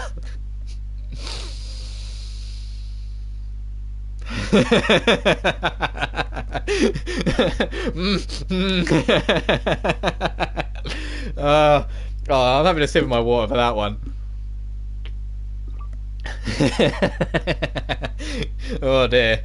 A class trial? A class trial? I don't know why I found that so funny. You remember Larry, spring, end of 3rd grade? A kid in our class got his lunch money stolen. Lunch money? Our school was really small. Every month, kids would bring an envelope with money for the lunch from home. Huh? I see. Anyway, this kid's envelope disappeared with $38 still inside. $38? Damn, that kid was rich! If they were 9... If these kids were like 8 or 9 years old and he had $38, he was loaded. No wonder someone robbed him. That kid was loaded. Yeah, now that you mention it, I do remember that. You'll see why you forget though. You were out of school that day. Anyway, the envelope had been stolen during PE class. I was coming down with a cold, so I skipped PE that day. I was the only one not in class. So, they thought you did it? Yeah. The kids in class said I should be put on trial. Trial? So the next day we held a classroom trial with me as a defendant. That's really cute. And the teacher allowed this? No, I didn't do it. Guilty, you did it. Guilty, it was you, thief. Give me the money back. Such a meanie. The minute you did it. You can't have the truth. Oh my days. Now, Phoenix, you know that shouldn't steal people's money. It's not right. In the end, even the teacher thought I'd done it. Go over and apologize, Phoenix. I didn't know what was happening.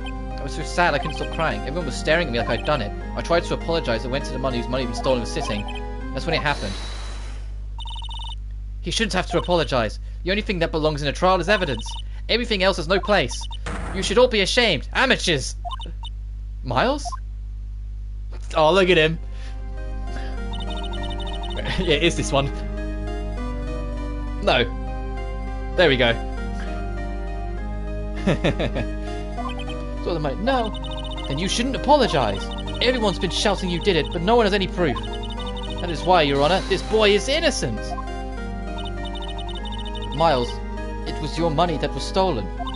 Yeah. Oh, of course, Miles is the rich kid. Make him say he's sorry. Why don't you all just shut up? It was always how it was. Everyone ganging up and picking on one person. Just think how he feels. He said he didn't do it, so he didn't do it.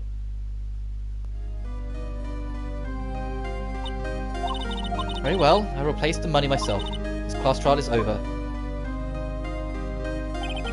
That's how it happened. After that, the three of us were the best of friends. Wow, I had no idea. Yeah, I had no idea either. I mean, I forgot. That's when I learned what it meant to be alone. Totally alone, without a friend in the world. You did a good thing, Larry. Yeah, well, it was just lucky that I took the day off from school. If I'd been there, they would have thought I'd done it. So I took kind of personally, see? When something smells, usually the butts. Anyway, Edgeworth and I talked after that class trial.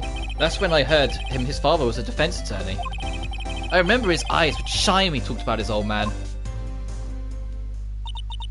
I'm going to become a defense attorney, just like my father. A famous defense attorney. Then, a few months later, he suddenly transferred to another school. The DL-6 Incident. Right. I'm not sure, but the transfer probably had to do something with his father's death. That's so sad. It was several years later that I heard Edgeworth's name again. There was an article about him in the newspaper. The headline was something like "Dark Suspicions of a Demon Attorney." Fabricating evidence, manipulating testimonies, covering up facts. The article said he'd do anything to get a guilty verdict. Anything. But why? What happened? I mean, that's not the Edgy I used to know at all. That's what I thought too. I tried to get in touch with him, I don't know how many times.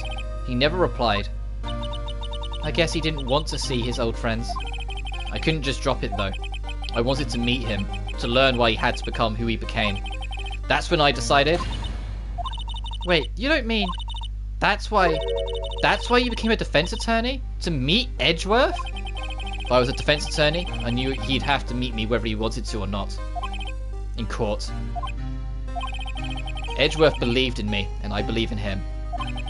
He's in pain, and no one's on his side. I'm the only one who knows the real Edgeworth. I'm the only one who can help him. Well, Nick, so is that why you helped me get out for free? Yes. I helped you because I believed in you. Except I don't remember saying I'd do it for free. Oh, Nick! Nick! We have to save Mr. Edgeworth. If it's the last thing we do, okay? Right. Very well, maybe. First, there's that rental boat shop caretaker. We need to find out who or what he is. I'd settle for who. I guess I can clean out some of this evidence I no longer need. Okay, let's go. Is that the game's way of saying some evidence that's no longer relevant we've just got rid? I'm going to presume so. Go to the Gourd Lake entrance. It was easy when it was here. Now I've got my phone on charge, so it's more to the side. I'm more here. Move. Yeah, it is the lake entrance, didn't I say? Yes. Me and my short-term memory. September 27th. Hey, pal. Long time no see. Oh, Detective Gumshoe. Close one today, eh? I got so worked up I snapped my tie in half. Sorry about that. No problem, pal. Thanks to you, we know who really did it. You mean the boat shop caretaker?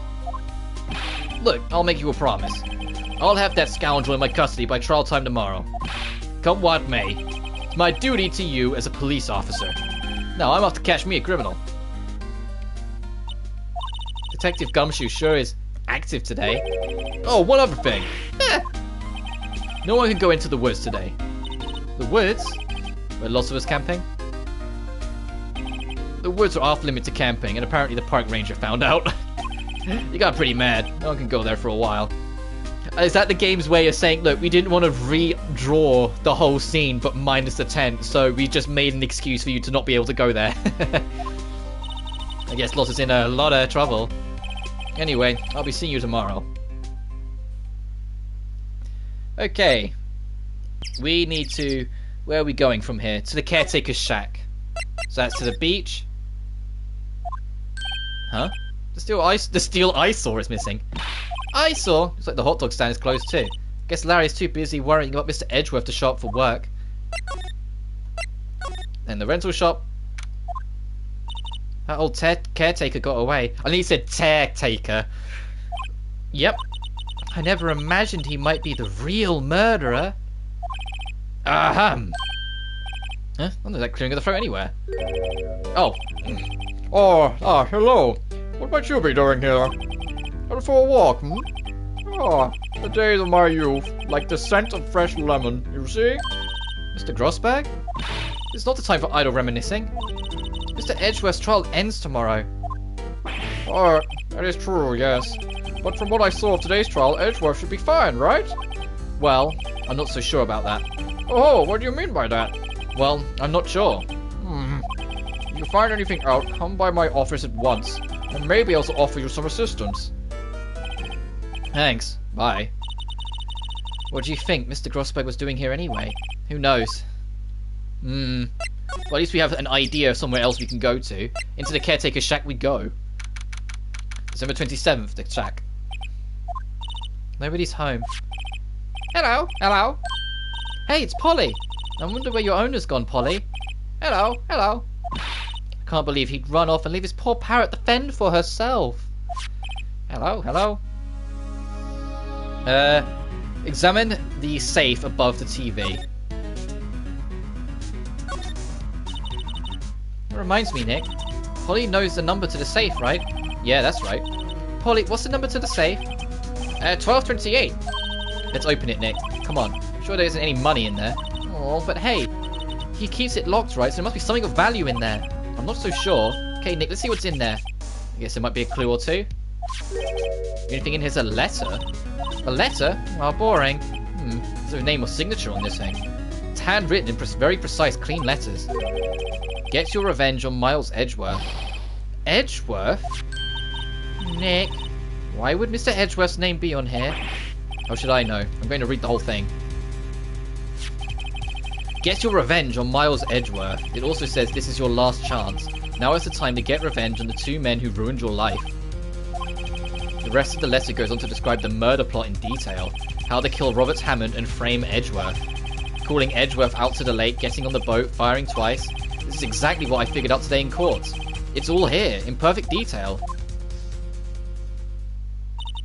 What do you think it means, Nick? I don't know, but it looks like these two are instructions for the caretaker.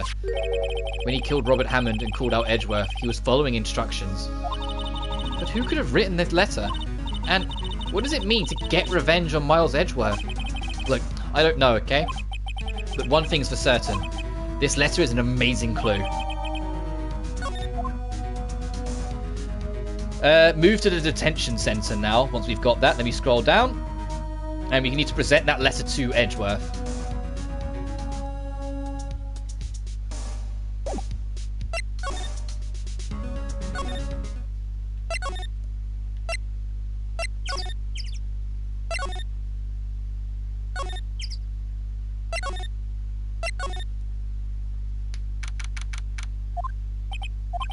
You look as grim as always. Mr. Edgeworth, I heard the story about the class trial.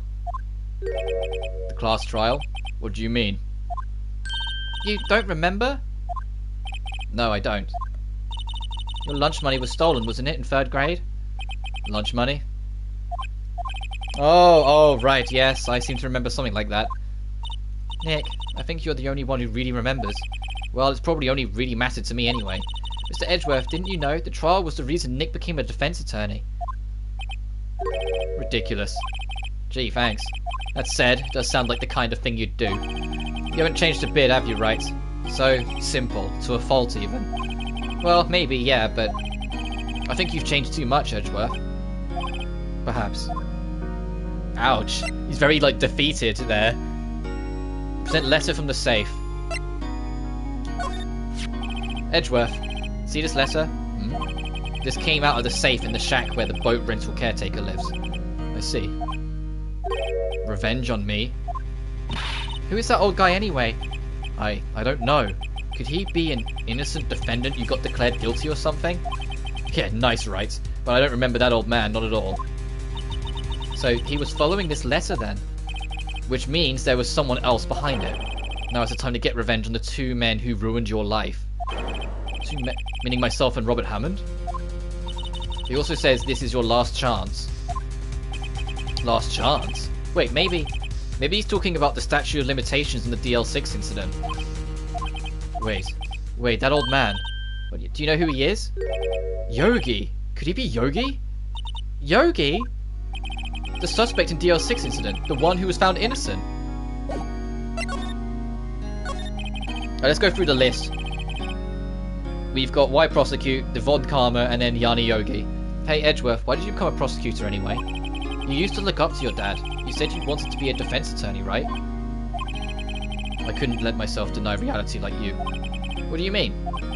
My father was taken from me, and you want me to defend criminals? I'm sorry, Wright. But I'm not that good of a person. One suspect was apprehended in your father's murder, right? Yes. The man trapped in the elevator with my father. His name was Yanni Yogi. He had to be the shooter, any way you look at it. Yet, he was found innocent. That defense attorney got him off the hook. That would be Robert Hammond. On that day, 15 years ago, the 3 of us were trapped in the elevator for 5 hours. When we were rescued, we all suffered oxygen deprivation. I had lost all memory of the murder. Lost your memory? Even now, I can't recall what happened in that elevator. That was the crux of Yogi's attorney's argument in court. He claimed Yanni Yogi had not been of sound mind due to the oxygen deprivation. Yogi was released due to a lack of evidence, innocent. That's when I changed my mind. I started to hate defense attorneys. What's your relationship with Von Karma? He's my teacher, and a man who deserves respect. I learned everything I know in courtroom techniques from him. So he's like my sister was to you, Nick. He's a perfectionist in all things. In court, in his personal life, he's obsessed with doing everything perfectly. Perfectly, huh? In all the cases he has taken on, none were left unsolved. And not one suspect was declared innocent. Ever. But that's... I know. It's possible some of the suspects were indeed innocent. However, it is impossible for us to accurately determine that in every case. All Von Karma does is his job, to find the suspect guilty perfectly. In any case, it's nigh well impossible to find a weakness in him. Should a weakness appear, he will do everything in his power to make it go away. Edgeworth, if what you're saying is true, you're headed for a guilty sentence tomorrow. He's right! Now's not the time to praise your enemy, Mr. Edgeworth. It's a strange situation in which I find myself, I'll admit. No kidding. Yanni Yogi was a court bailiff at the time. We just happened to be in that elevator together 15 years ago.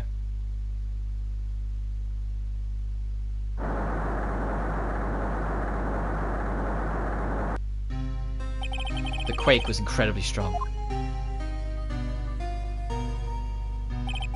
Before I knew it, everything was dark. We were in there for so long, it felt like forever. The air thinned and the darkness closed in on us in that little box. We became unsettled. Help, I can't breathe! Quiet, I said quiet. You're not making this any easier. Want to get out, help, get us out! Don't shout, you'll just use up more oxygen.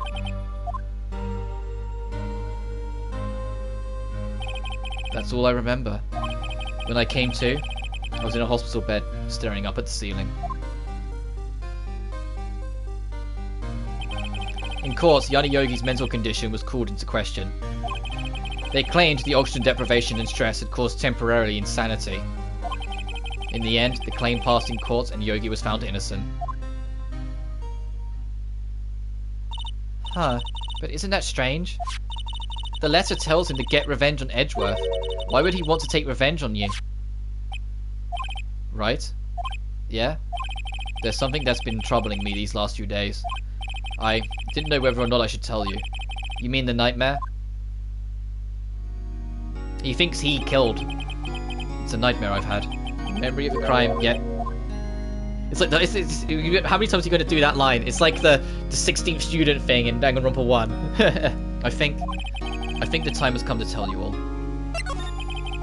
For the last 15 years, I've had the same dream almost every night. I wake up in a fearful sweat every time. What kind of dream? It's a dream about my father's killing in the dark. How? I can't breathe. Yeah, yes.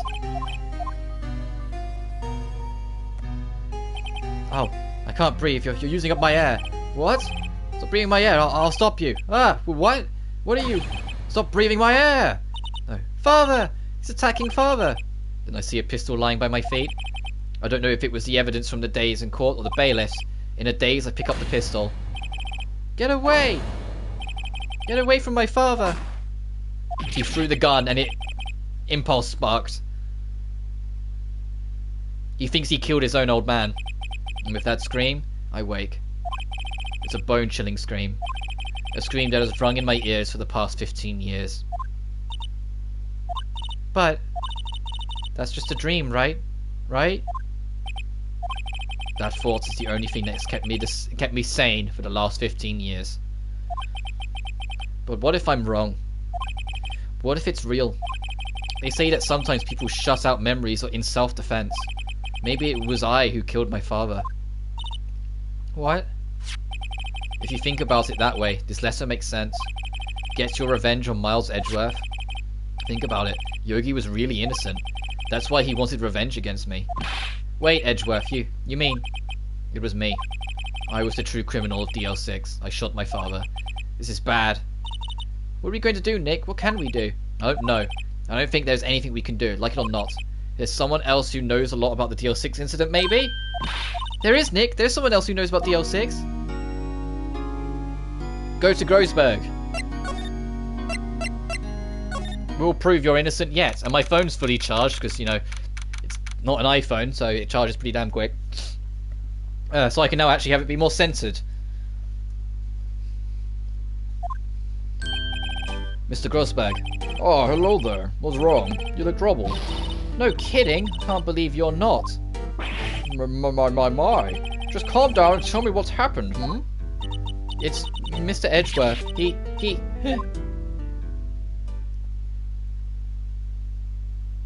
I see.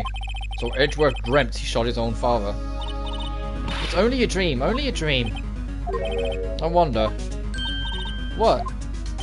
If that's the case, then why do you two look so troubled, Well, Also, consider this. Yogi quite certainly holds a deep grudge against Miles Edgeworth. So deep, he'd want to frame him for murder. This leads me to surmise that Mr. Edgeworth's dream was not a dream, it was real. As you imagined. Miles Edgeworth threw the pistol to save his father. The pistol fired, and the deed was done.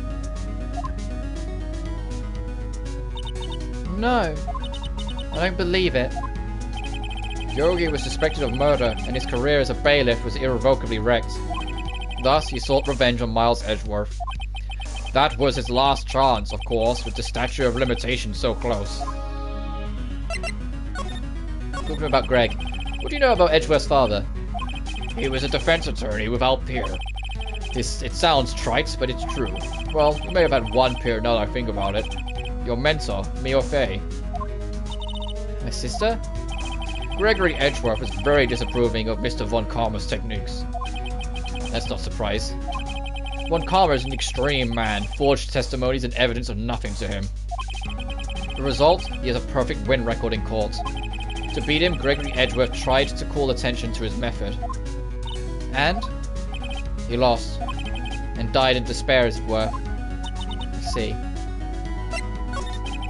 When Gregory Edgeworth was killed, the police called on a spirit medium. That was your mother, Misty Fey. Gregory Edgeworth, I have been killed. The one who shot me was the bailiff, Yanni Yogi. Yet Yogi was found innocent. That's when my mother left us. Everyone called her a fraud. That's right. Everyone thought she was, you see. Yet, now that I think about it, it seems the one who lied was Gregory Edgeworth's ghost. Gregory Edgeworth must have known who shot him. I don't believe it. So you're saying he falsified his testimony? That Edgeworth's dad lied to protect his son? It's only a possibility, mind you. But a possibility nonetheless. Present letter from the safe to Groesberg. Oh, is this... So this is the letter. It does seem that Yogi was following this letter when he killed Hammond. But why kill Robert Hammond? Yeah, leave Robert alone. Hammond was a skilled defense attorney, but he defended clients not for their sake, but for his own. His own? He never trusted his clients, not that one. The one thing he trusted was his own ability. But he got his client found innocent, so why should it matter? Actually, my dear, it's quite different. He won that innocent verdict for no one but himself. Yogi was a free man, but socially, he was ruined. Huh? You'll understand soon enough. Wait, what is this? This letter! You've seen this somewhere before, a long time ago. Whose handwriting was this? You have any idea who wrote this?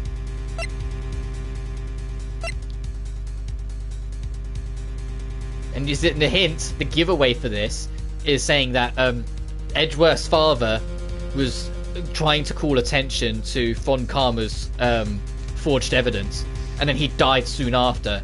Karma had it set up that it would happen that way. And so, Karma wants to destroy any loose ends, so set the whole thing up to get rid of the only other people who could call out Karma's bullshit. Could it be Manfred von Karma? Von Karma? Why would he have something to do with this? Well, I'm not sure. Right! You're right, my boy! This is Von Karma's handwriting, I'm sure of it! I used to see it all the time in court reports. What? But that means the one who told Mr. Yogi to kill was... Correct. Manfred von Karma himself. What does this mean then? Why would Von Karma want to frame Edgeworth? Talk to him about Karma and then Gregory versus Manfred. If it truly was Von Karma who wrote this letter, then he would know the truth. He would know that Miles Edgeworth had accidentally killed his own father. He'll say as much tomorrow in court, I should think. He'll press the point until the court finds Miles Edgeworth guilty. Oh no. But how could Von Karma know about Mr. Edgeworth's past like that? Even Mr. Edgeworth thought it was just a nightmare. That I do not know. Yet I do know that Von Karma is both persistent and a perfectionist.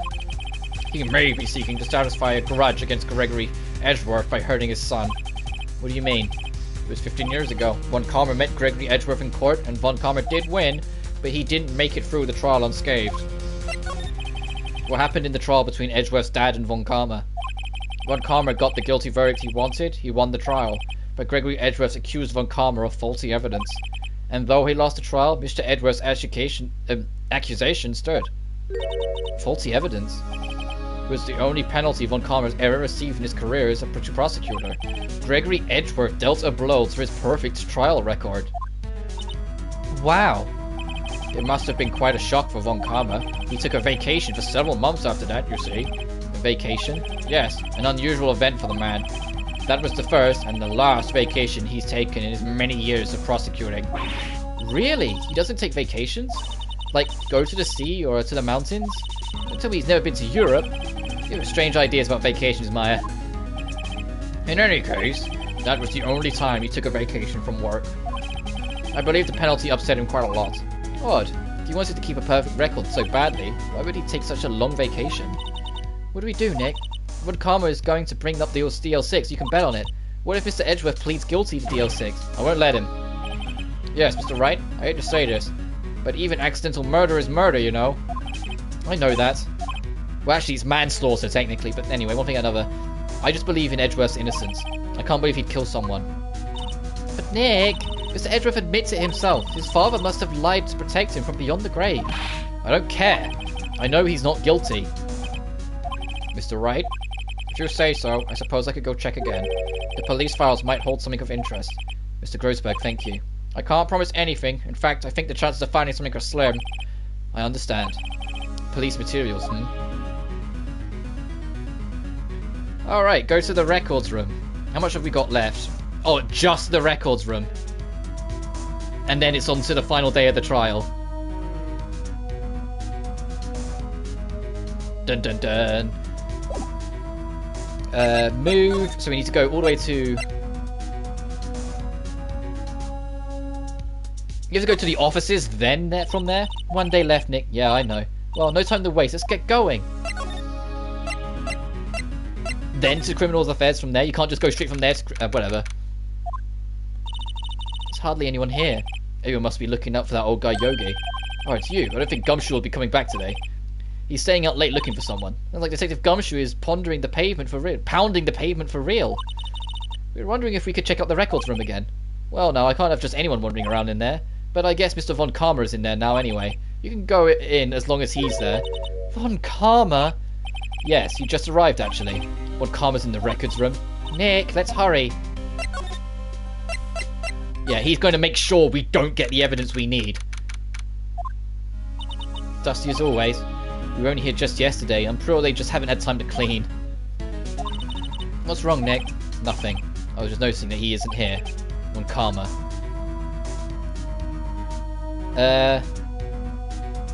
Examine the open drawer. Huh, one of the drawers is open. Someone must have been looking at it recently. Label says unsolved cases evidence. Unsolved cases. Nick, the file for DL6 is completely empty. What? What are you doing in here? And he's holding it. You can see, bottom left, he's holding it. Oh, dead on. This dude is terrifying. Von Karma? You... How did you know my name? Huh? Have we met? What are you saying? We see each other every day, don't we? We're Miles Edgeworth's defense team. Defense team? Ah, I beg your pardon. You see, I really remember defense attorneys. Look at this. Look at that smug grin. He's like, I really remember defense attorneys. They're all like bugs to me. Needless things to be crushed. I can see how this guy was Edgeworth's mentor. Alright, let's talk to him. Edgeworth and tomorrow's trial. Mr. Edgeworth's your student, right? A romanticist who still can't shed that veneer of amateurism. Just like his father, always second rate. Mr. Von Karma, you had an axe to grind with Mr. Gregory Edgeworth, didn't you? Me? A grudge against a mere defense attorney? Why? Because he dealt a blow to your otherwise perfect trial record. So you did. But what I don't get is, why did you take his son under your wing afterwards? The son of your most bitter rival. That, my dear attorney, is none of your business. Tomorrow will be the last day of this trial. It's been a while since I've had a defense attorney last this long. Still, you will lose in the end. Miles Edgeworth will admit his own guilt. His guilt of 15 years ago, you mean? You're quite the researcher. If you've done your homework so well, then certainly you must understand. You know what Miles Edgeworth will tell the court tomorrow. We were right. So Von Karma is going to bring up DL6 in court tomorrow. Present letter of the safe to him. Oh, he's going to just snatch it from us, wasn't he? Mr. Von Karma, look at this. This was you, wasn't it? You instructed Yanni Yogi to commit murder. Yanni Yogi? How many years has it been since I heard him called by that name? He's a fool. I told him to burn it after he read it. So you admit it? You wrote Mr. Yogi this letter? Yes, my dear defense attorney. Thanks to you for taking the trouble to bring it to me. You've saved me from a lot of needless hassle. What? Nick, what is that thing? A stun gun? For self-defense, usually. Look at that face. Indeed. 600,000 volts will course through your body like a dog touching an electric fence. 600,000... Oh, don't worry. People don't die from it, usually. Now give me the letter. No. No! Whoa, what are you? Nick, run! Ah! Maya! Out of the way. What?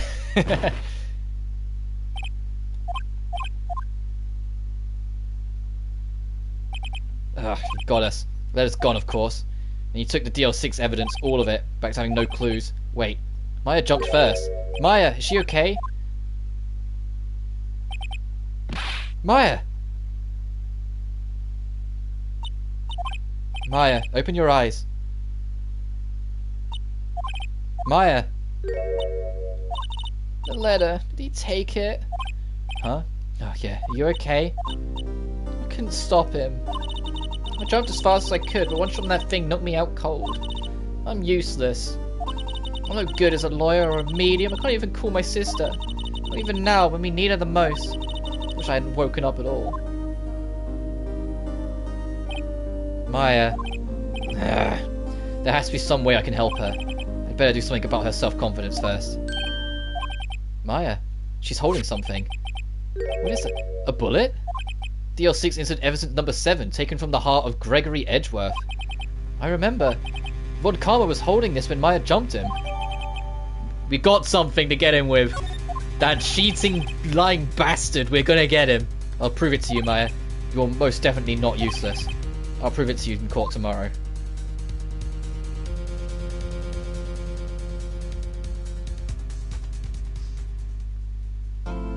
Dun, dun, dun, dun, dun. Alright, time for the final one.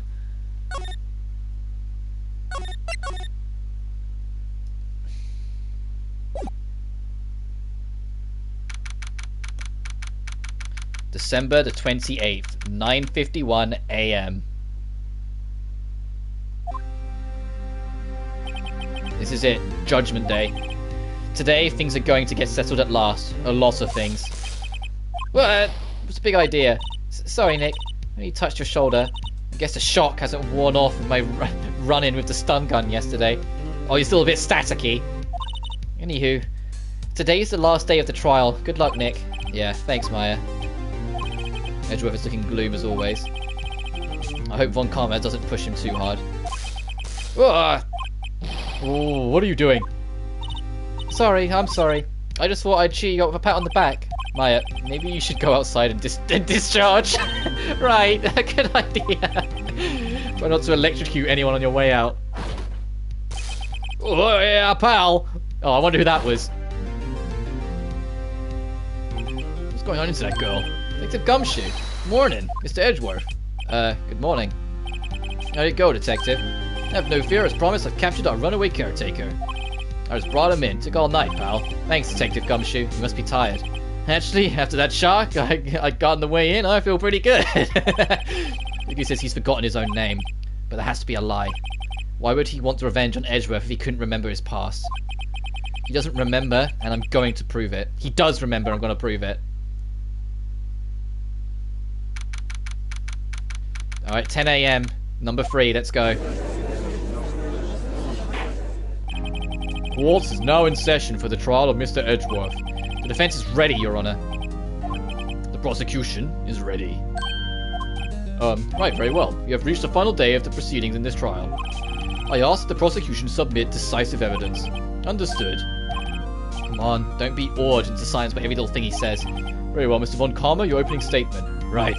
Thanks to Detective Gumshoe's efforts, the boat's rental shop caretaker has been arrested. In yesterday's trial, the defense asserted that the caretaker was the murderer. However, the caretaker has yet to confirm this. I would like to ask the defense to cross-examine him as much as necessary. Very well. Please bring the witness into the courtroom. So you just need to go up to him and just go... just to get him up. Gentlemen of the court, I believe you all remember our witness. He lives in the boat rental shop on the lake, from where he witnessed the incident. In addition, he has currently lost memory of his name and identity. Witness, why do you run away from us today? The witness was not running away, as he will now testify. I see, very well. Please begin your testimony. Huh?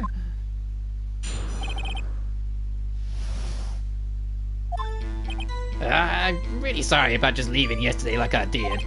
But I wasn't running away or none. I went to buy some food for Polly, see? I figured I got nothing to do with this incident anyhow. I mean, I need one of those motive things, right? And I don't got one. So my testimony yesterday stands as is.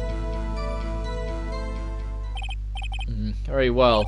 Let's begin the cross-examination, shall we? We have to know his name, Yanni Yogi. You're Yanni Yogi, and I'm gonna prove it. Oh, I got a little flick of my hair. We need to press him on the statement. I figured I got nothing to do with this incident anyhow.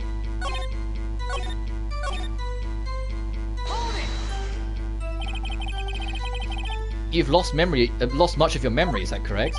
Yup, seems like it. Then how could you know you didn't have anything to do with this incident?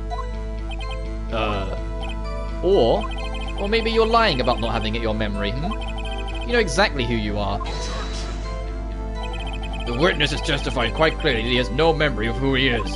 If you claim he's lying, then show the court proof. How am I supposed to prove what's going on in that old codger's head? It's impossible. I'm glad you've come to your senses, Mr. Wright. Very well, witness, please continue. Press the caretaker on statement. I mean, I need one of those motive things, and I ain't got one. How can you say you had no motive? I say you do. You had a grudge against Edgeworth and the victim, Robert Hammond. That's why you took revenge on them, right? Please don't make me repeat myself, Mr. Wright. The witness has no memory of anything beyond several years ago. He can't hold a grudge, it's impossible. To prove he's lying about his memory. Otherwise, it's going to be the same thing over and over until the trial ends. May I say something, Mr. Wright? Yes, Your Honor? You've been saying the same thing over and over. You've been calling the witness's memory of the past and lack thereof into question. But does that really have anything to do with the current case? Of course, Your Honor. The witness has said he has nothing to do with his case and no motive. Both of these statements are lies. Order. Mr. Wright, there is a serious problem with your claim. Or are you saying you know who this witness is? Of course, Your Honor. Oh, now this is interesting. I would like to know myself, so who is he? Don't play dumb, Von Karma. His name is Yanni Yogi, a former court bailiff. Yogi? That name seems familiar. Oh! Yanni Yogi from the DL-6 incident. The judge can just pull that from his brain, apparently. I figures the judge would have heard of it. It was such a famous case. But what does this mean? Your Honor, if this man is Mr. Yogi, then he has a clear motive. Tisk, tisk, tisk. Jumping to conclusions again, Mr. Wright. The man, this witness, is Yanni Yogi. Fascinating. However, how do you propose to prove this to the court? This is a court of law, and as you may recall, you need proof. So allow me to repeat once more that the witness has lost his memory.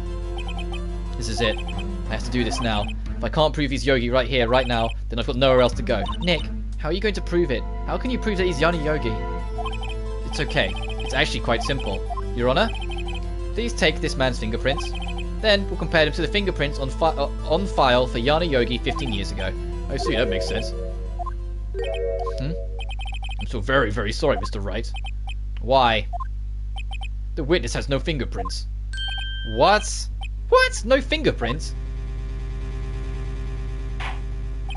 You see, before I worked at a caretaker, I worked at a chemical plant. I burned my fingers working with the stuff, yup. What? Yogi, you sneak. You burned your fingerprints off to hide your past. Well, if the witness has no fingerprints, I guess we'll not be able to prove his identity. No. Well, what do you do, Mr. Wright? It seems that the case has been decided, no? No. I know what's happening. I know everything. I just can't prove it. But no, I can't let it end like this. I can't lose. There has to be another way.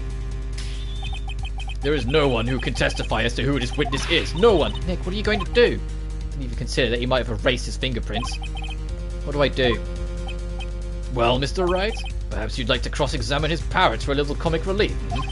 Yeah, very funny. You're a sore winner, Von Karma. Wait a second. Cross-examine his parrot? What is it, Nick? No, you're not going to. Your Honor? The defense would like to take Mr. Von Karma up on his proposal. Take Mr. Von Karma up on my proposal? Exactly, Your Honor. I would like to cross-examine the witness's pet parrot.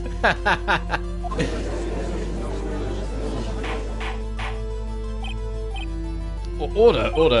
Well, what do you think, Mr. Von Karma? Need you even ask? This is a farce. I object. Objection. Wait a second. You were the one who suggested I cross-examine the parrot, Von Karma.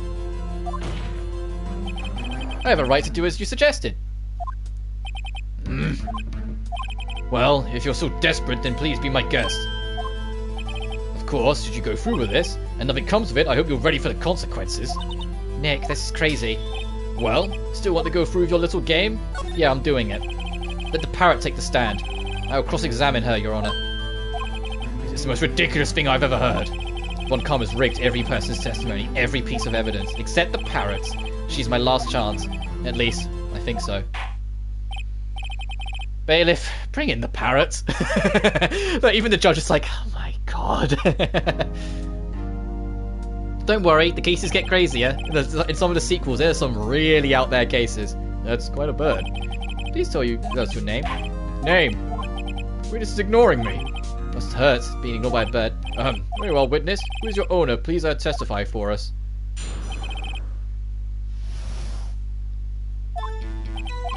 Hello. Quack. Certainly the most concise testimony we've had so far. Very well, begin your cross-examination.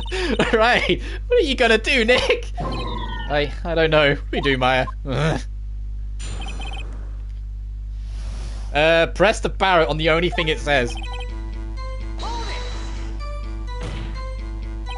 Witness, you can't just say hello and expect us to get anywhere. I want you to testify. Maya, you talk to her. Right. What do I say?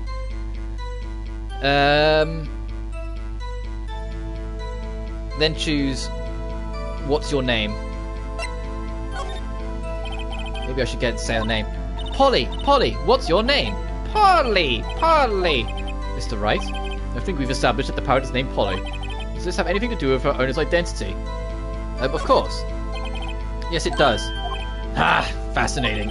You claim that the parrot's name will prove its owner's identity? Then show us this proof. Nick, don't you think you're taking this bluffing a little too far? Listen, we're not here to answer the question of who is the caretaker. We're here to prove that he is Yanni Yugi. So all we have to do is tie the name Polly to Yogi. Your Honor, the proof that the parrot's name reveals the caretaker's identity is... present the DL-6 case file.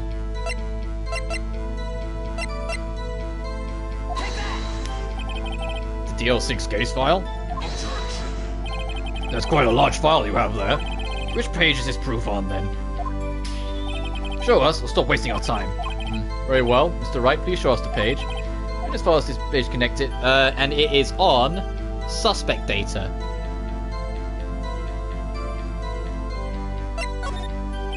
It's on the suspect data page.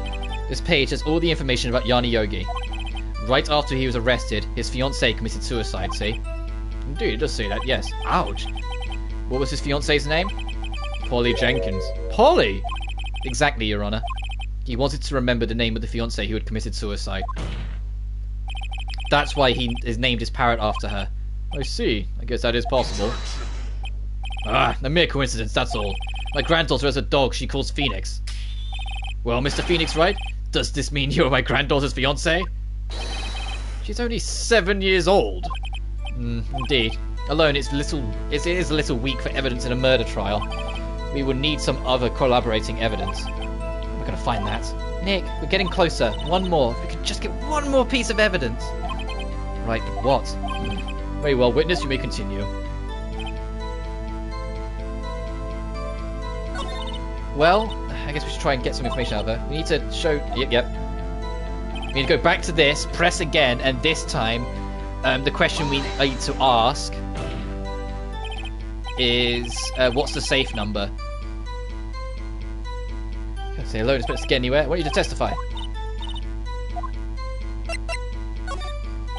Maybe I'll get her to say the number of that safe. Huh? The safe? Why? Let's just get her to say something, okay? Polly, what's the number to the safe in the shack? 1228. 1228. Right, what a reckless parrot. Well, Mr. Wright, you aren't claiming that this number has something to do with the caretaker. Actually, it does. Actually, it does. This is what I have to say to it. Ah, ridiculous. How can the number of a safe tell us who the caretaker is? Show us your proof. Could you possibly... Yeah, same again.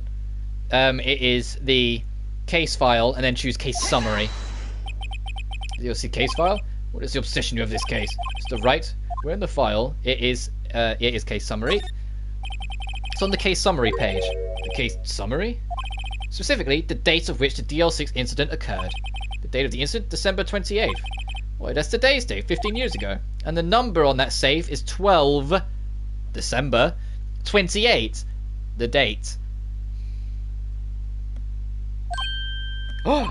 He used the date of the DL-6 incident as a number of his safe, Your Honor. That's how important that data was to him. I see.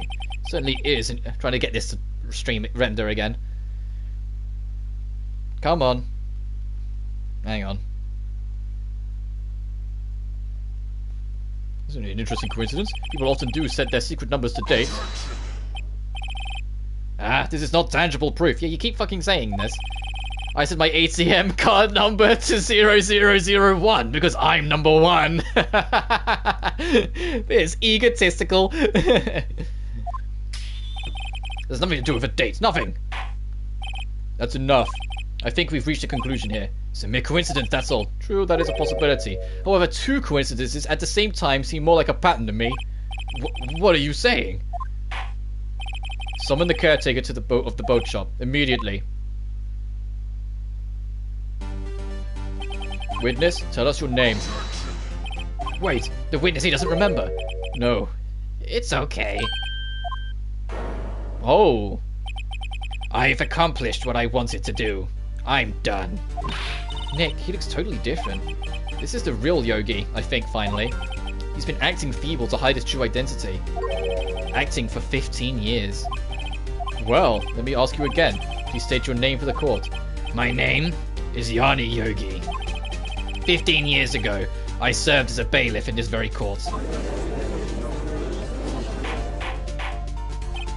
Order, order. Yanni Yogi, so it was you who killed Robert Hammond and tried to frame Miles Edgeworth for his death. Yes, it was me. I did it. They put me on the witness stand 15 years ago.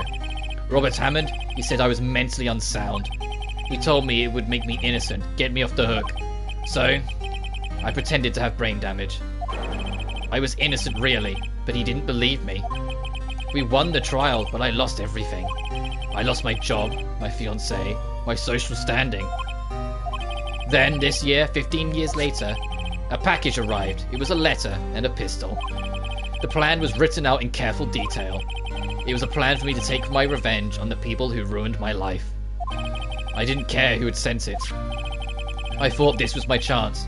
After 15 years, this was it. Finally, a chance to have my revenge on Robert Hammond and Miles Edgeworth. I have no regrets. Wait a moment. Revenge against Miles Edgeworth? What do you mean? I'm not at liberty to speak on that matter. Why don't you ask Mr. Edgeworth yourself? Anyway, I admit it. I was the one who killed Robert Hammond. On Karma? Where's Mr. Yogi? Under arrest, Your Honor. I saw no room for error in his confession. then the defendant Miles Edgeworth is innocent, in this case at least. Very well.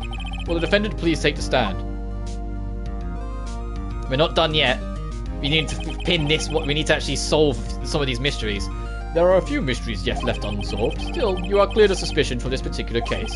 So I would like to pass judgment on the murder of Mr. Robert Hammond. Any objections? I don't believe it. Why isn't Von Karma saying anything? Because he's accepting his loss. Because if we push further, we could unravel something bigger. Very well. This court finds the defendant, Mr. Miles Edgeworth, not guilty. It's not over yet. We've got another witness testimony yet, and a lot of presenting things. That is all. The court is adjourned. Objection! Edgeworth. And it's like Karma's grinning because he knows. Did someone just say objection? It wasn't Von Karma. Wait, did that mean no? Edgeworth? Your Honor, I object to your judge. Why are you pointing at me? What do you mean? I'm not innocent at all. As we have heard, Yanni Yogi killed Robert Hammond in revenge. But revenge for what? Nick, Edgeworth is trying to confess. He's going to say he's guilty. He's going to tell them that he was the murderer in the DL-6 incident. He's going to tell them he killed his own dad. Uh-oh, what do I do? You got to place faith in him. No. I'm sure Edgeworth thought about this one long and hard. This isn't my place to interfere. Are you sure? There's nothing we can do about it. This is his problem now. For 15 years, I have had a recurring dream. A nightmare. It's only a nightmare, that's what I told myself. But now I know it wasn't a dream. Yanni Yogi wasn't the killer. You mean in the incident where your father died? From the distance of the shots, it wasn't suicide either. Everything was as clear as day.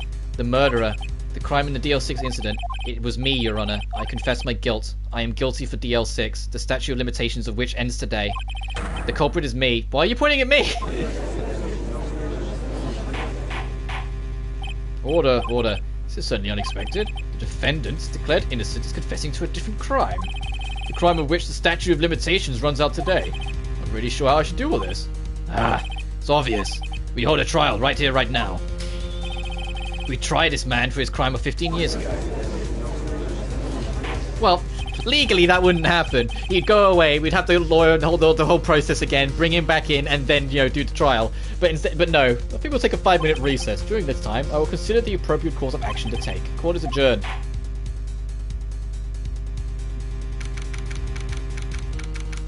Uh, 2:24 p.m. I'm sorry, Wright. I've just wasted all your efforts. Mr. Edgeworth, I just don't believe it, sir. I mean, you kill your dad. I didn't want to believe it myself, Detective, but it's the truth. I deserve to be punished. Murder is murder, no matter what the circumstance. This is crazy. Just crazy. Nick, what are you doing? Huh? Oh, I was just reading through the court record one more time. I'm getting my case ready. Your case for what? Huh? Isn't it obvious? I'm going to prove that Miles Edgeworth is innocent. What are you talking about, pal? You just admitted to it. He confessed that he did it in court. I'm sorry, Edgeworth, but I don't believe your nightmare. What? It's just a dream. It's not real. The truth is right here in this court record. In any case, tighten your belts. The real fight is just beginning. I'll prove you're innocent. Trust me. Right. 2:30 p.m. District Court, courtroom number 3. Now then, I'd like to resume our trial. Judge, Miles Edgeworth has admitted his own guilt. He has confessed his crime. Let us begin by hearing his testimony. Then, though pointless, let the defense do their cross-examining. The statute of limitations on the DL-6 incident runs out today. Though it is unconventional for me, I'd like to run this one by the book. I see. Does the defense have any objections? No, Your Honor. Von Karma, you knew this was going to happen from the very beginning, didn't you? Very well. Miles Edgeworth take the stand? Will the witness state his name and profession? Miles Edgeworth. I'm a prosecuting attorney. Mr. Edgeworth, 15 years ago, you mistakenly killed your father, Gregory Edgeworth. Is that correct? It is correct. Then testify about this matter to the court. When Edgeworth was telling me about this dream yesterday, I noticed something. One detail didn't quite fit. That would be the key, but only if I get it to work. Please, please. The DL-6 Incident. That day, I'd gone to the courtroom to observe one of my father's trials. As we went to leave, an earthquake struck, trapping us in the elevator. My father and Mr. Yogi lost their composure and began to argue. Just then, something heavy fell at my feet. I picked it up and threw it at Mr. Yogi. I wanted them to stop fighting. A moment later, there was a single gunshot, then a scream. It was a terrible scream. I remember it to this day. That's all. And until now, you thought this memory was a dream. We were stuck in that elevator for 5 hours. The oxygen in that elevator ran out, and I lost my memory of the events. Ah, the same claim Mr. Yogi has made. Very well. Mr. Wright, your cross-examination, please. Yes, Your Honor. Present DL6 case file to the statement. A moment later, there was a single gunshot. Why, is there several? And we'll get to that in a sec.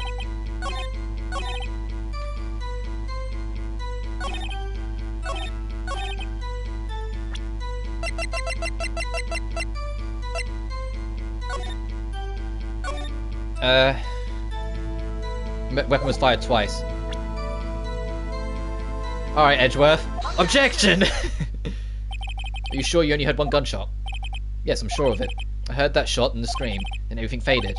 I was unconscious until the rescuers came. I see. No, Your Honor, unfortunately you don't. Look at this file one more time. This plainly contradicts the witness's testimony. Do you enjoy jerking out that file, don't you? I don't accept this evidence unless you can tell us what page it's on. Oh, fucking victim data. Look at the victim data in this file. It says quite plainly the murder weapon was fired twice.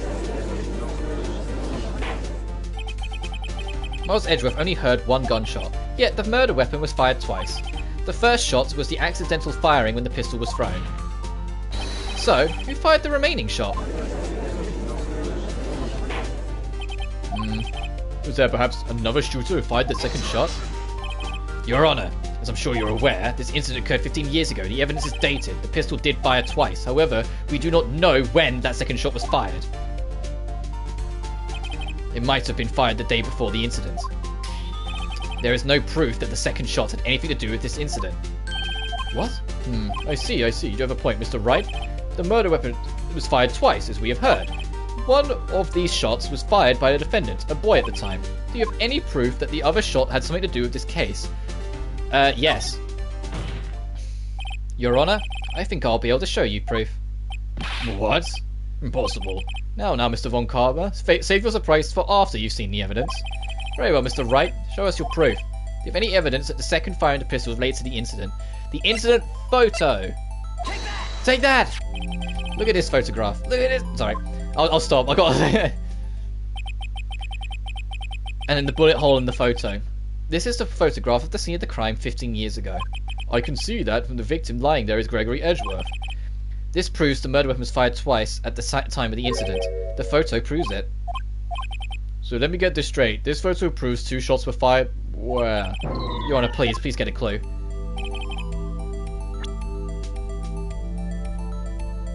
Take that! It should be obvious. The contradiction is here. I see a bullet hole in the door. Your Honor, Gregory Edgeworth was killed by the shot from the pistol. Yet, there is also a bullet hole in the elevator door. We also know that the murder weapon was fired twice. Thus, someone other than Edgeworth fired that second shot.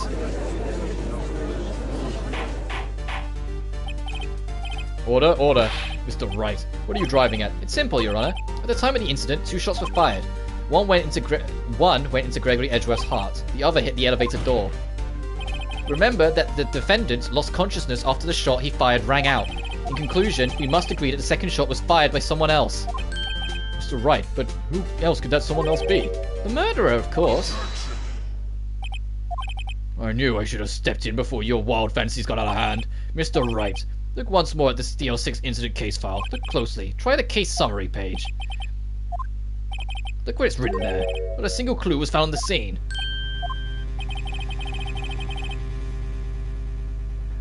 Yeah, but we have an objection anyway. If the pistol had been fired 2 times, then the other bullet would have been discovered on the scene. He does have a point. That second bullet has never been found. Why? Because the second bullet does not exist. The bullet that claimed Gregory Edgeworth's life was the one who fired by his own son. That is the truth of this matter, the whole truth. It was undoubtedly something else that made that bullet hole in the door. Order? I will have order.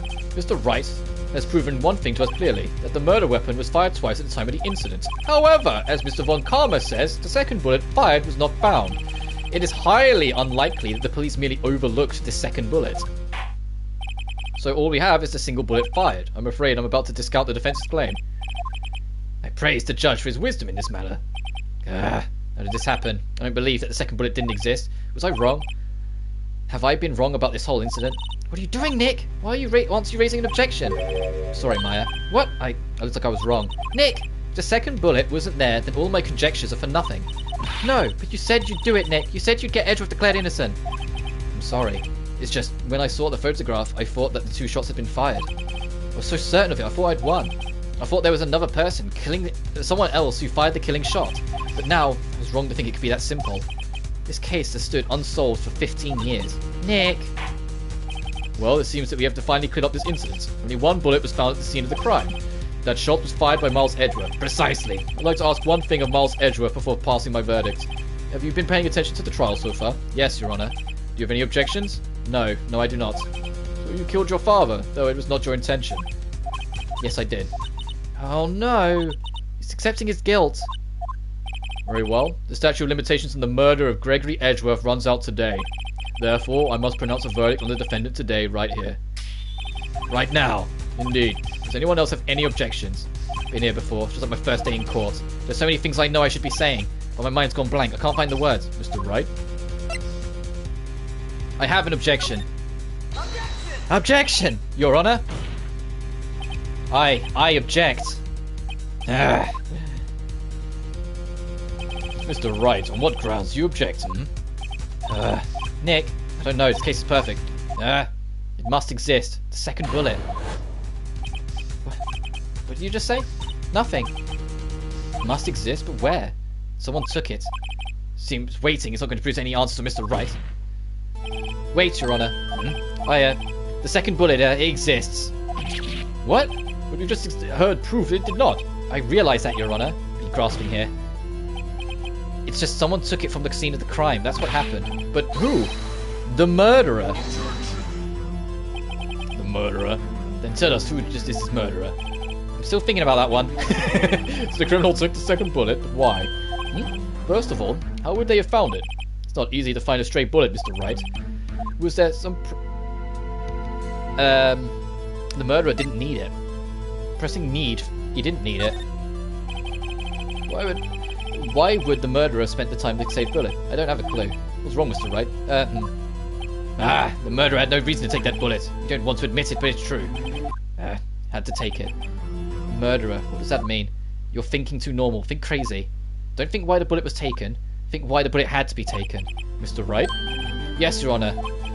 Well, the murderer had no intention of taking the bullet from the scene, but the murderer had to take that bullet. Had to, Mr. Wright? What do you mean? Well, for instance, maybe the bullet hit the murderer. The bullet hit the murderer? Just saying, for instance.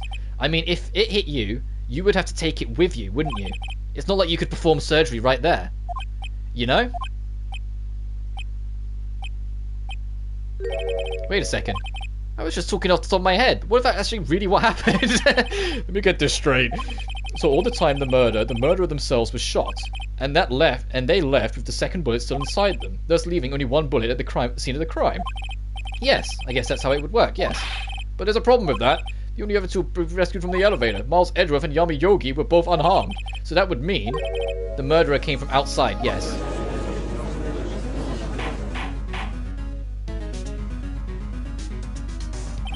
The two men fight inside the elevator. Trying to stop them, the boy picks up the pistol and his feet and throws it. The pistol discharges and the bullet goes through the elevator door and hits the murderer outside. The boy loses consciousness. Then, the murderer opens the elevator door and sees the men inside.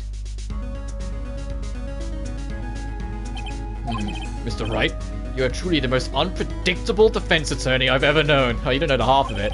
I can tell you're grasping, yet I cannot deny the possibility of what you say.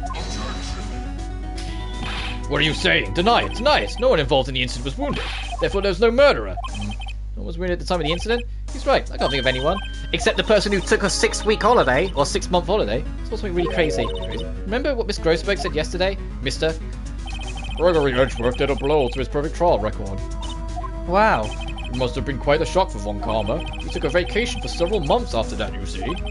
Yeah, an unusual event for the man. It was the first and the last vacation he's taken in his many years of prosecuting. What if Von Karma didn't take that vacation because of shock, but because he was injured? Which would mean, it could only mean one thing. He was the murderer of the DL-6 incident. He was the man who shot Gregory Edgeworth. It was Von Karma. Oh man, something wrong, Mr. Wright, you seem dazed.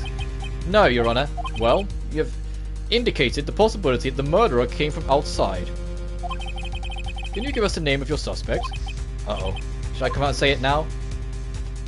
Say it now. And then we'll have to show evidence later. Your Honor, there is a suspect. One lone suspect. Well, this is only interesting news. Very well, Mr. Wright. Who is your suspect? My hands are shaking. What? Von Karma. Von Karma?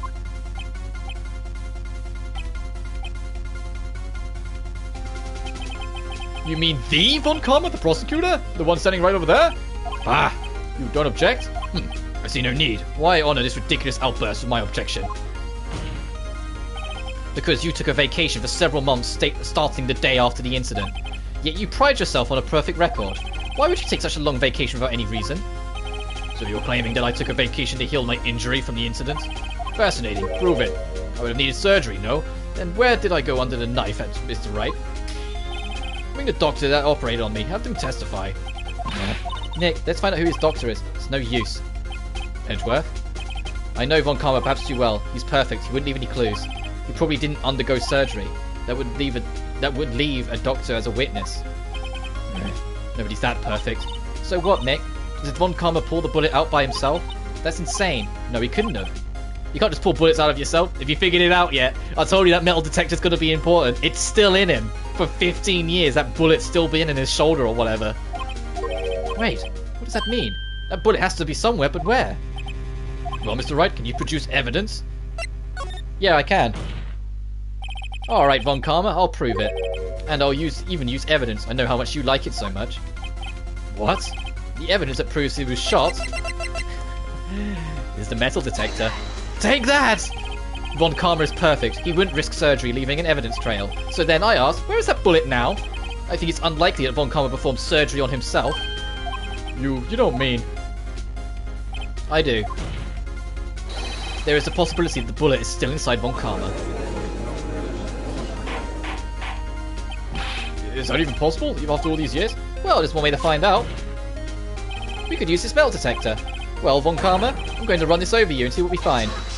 Object. Oh. We got him. I refuse. You refuse? But refusing this means you acknowledge that the bullet is still inside you. Order. Your Honor, the defense requests that it be allowed to use the metal detector. Judge, I call for a suspension of the trial. This is an invasion of privacy. The statute of limitations runs out on this case today. It was you who said we had to end it right here, right now. Enough. I permit the use of the metal detector. Mr. Von Karma, you will submit yourself for testing. Nick, what does it mean? I don't know, but we have to give it a shot. I'm going to turn this down preemptively, because it's going to beep. Yep. It reacted. Something's inside his right shoulder. The bullet. Mr. Von Karma? You. It was you. I was afraid this would happen, and so I remained silent. Indeed, there is a bullet in my shoulder. However, it has nothing to do with this incident. What? I was shot in the shoulder long before the DL-6 incident. I claim that bullet in my shoulder is no relation to DL-6. Well, we've got the other bullet, so we can prove it's from the same gun. But Mr. Von Karma, can you prove that? Prove? As the rain comes down again, I have no obligation to prove anything. It's Mr. Wright who must prove something, not I. Mr. Wright, well, can you prove it? Can you prove it? Of course he can't. You don't have any of the DL-6 evidence. That's because you took it out of the records room yesterday. With no proof, you cannot convict me of any crime. So sorry, Mr. Wright. No, I'm the one who's sorry, Mr. Von Karma. What? You were close, one day away from freedom. But you see, I have proof. What? Who would have thought you would dig your own grave trying to convict Edgeworth? I can link that bullet into your shoulder to the DL-6 incident. And here's my final proof. The bullets! Take that! And you deserve it. Take that from that, because, yeah, this prick. That's the bullet. Where did you get that? This is the bullet used in the DL-6 incident. It was taken from the heart of the victim, Mr. Gregory Edgeworth. The bullet is preserved quite nicely, with all the ballistic markings intact. Ballistic markings? You may recall the term. It came up in the first trial 2 days ago. Ballistic markings are the fingerprints of a weapon. All bullets fired from a gun are marked with that weapon's unique pattern. By examining the markings, you can tell which weapon fired the bullet. It's quite accurate. We have 2 bullets in our possession. One, the bullet removed from Gregory Edgeworth's heart. The other, Mr. Von Karma, is the bullet buried in your shoulder. We could analyze both bullets, then, if the markings matched, we would know that both bullets had been fired from the same gun. The very same pistol. In other words, the murder weapon that killed Gregory Edgeworth. Mr. Von Karma, you will let us remove the bullet from your shoulder. Then, we'll compare the ballistic markings to those on this bullet. And solve this case once and for all. Well, Mr. Von Karma?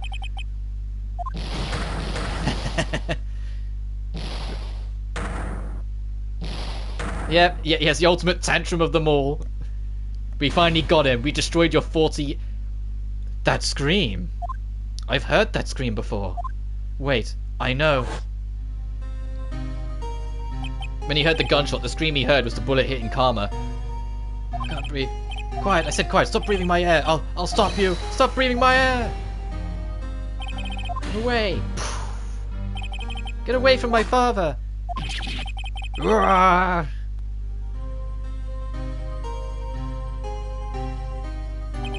It's that scream I heard in the elevator 15 years ago. Von Karma, it was you who screamed. Mr. Von Karma. Edgeworth! Only you would dare defy me? So it was you. You and your father are my curse! Your father shamed me for a penalty on my record! And you left a scar on my shoulder that would never fade. I'll bury you! I'll bury you with my bare hands! Death! Death! 15 years earlier. Chief Prosecutor, I am sorry. Von Karma, it's not like you to make this kind of error. I never would have thought that Edgeworth would be the one to catch you. I was careless. I'm sorry, but you will have to be penalized. I was probably the judge. I'm sorry, but you will have to be penalized. I've covered for you in the past, but not this time. Edgeworth! It was a shock like none I'd ever known. Me? Penalized? It took hours for me to regain my composure. Suddenly, I found myself in the darkness. I was in the court records room. Must have been wondering and now thinking where I was going. The room was pitch black. The lights must have gone out. I went out into the hall and felt my way to the elevator. I pressed a button, but nothing happened. Then, there was a noise. I was in pain, a horrible burning pain in my shoulder. Just then, the lights came back on. The elevator door opened before my eyes. I saw 3 people inside, all lying unconscious from oxygen deprivation. Much to my surprise, a pistol lay at my feet. I knew then, it was destiny.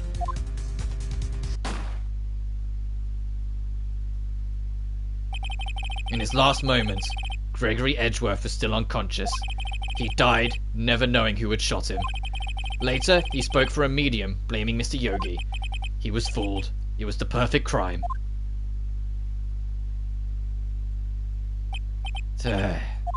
Who would have thought another man would have come to open that elevator door? Judge. What? What are you doing? Do your job. Bring an end to this miserable charade. Now, end it. Very well.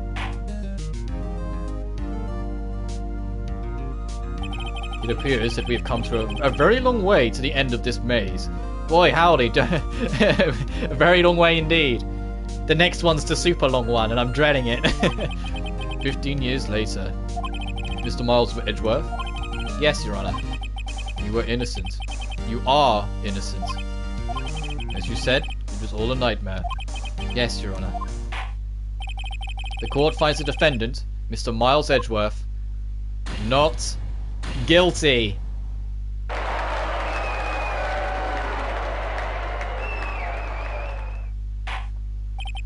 That is all. This court is adjourned.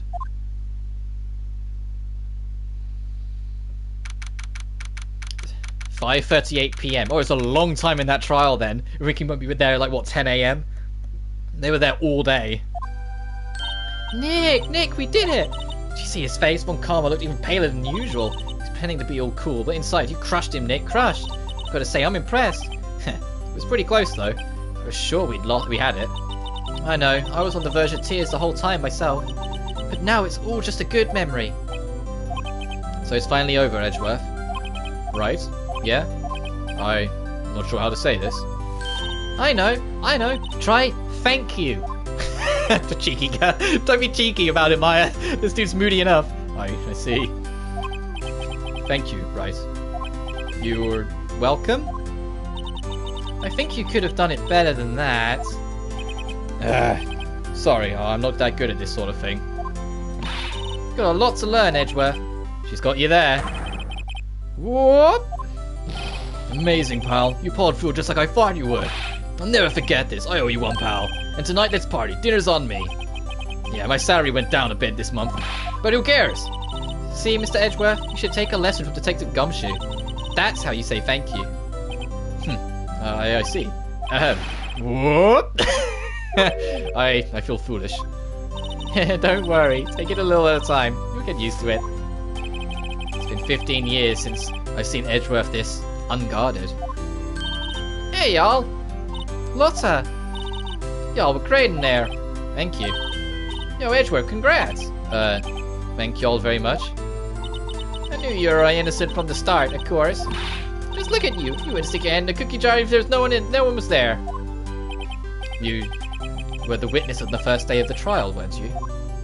Yeah, well, let bygones be bygones, eh?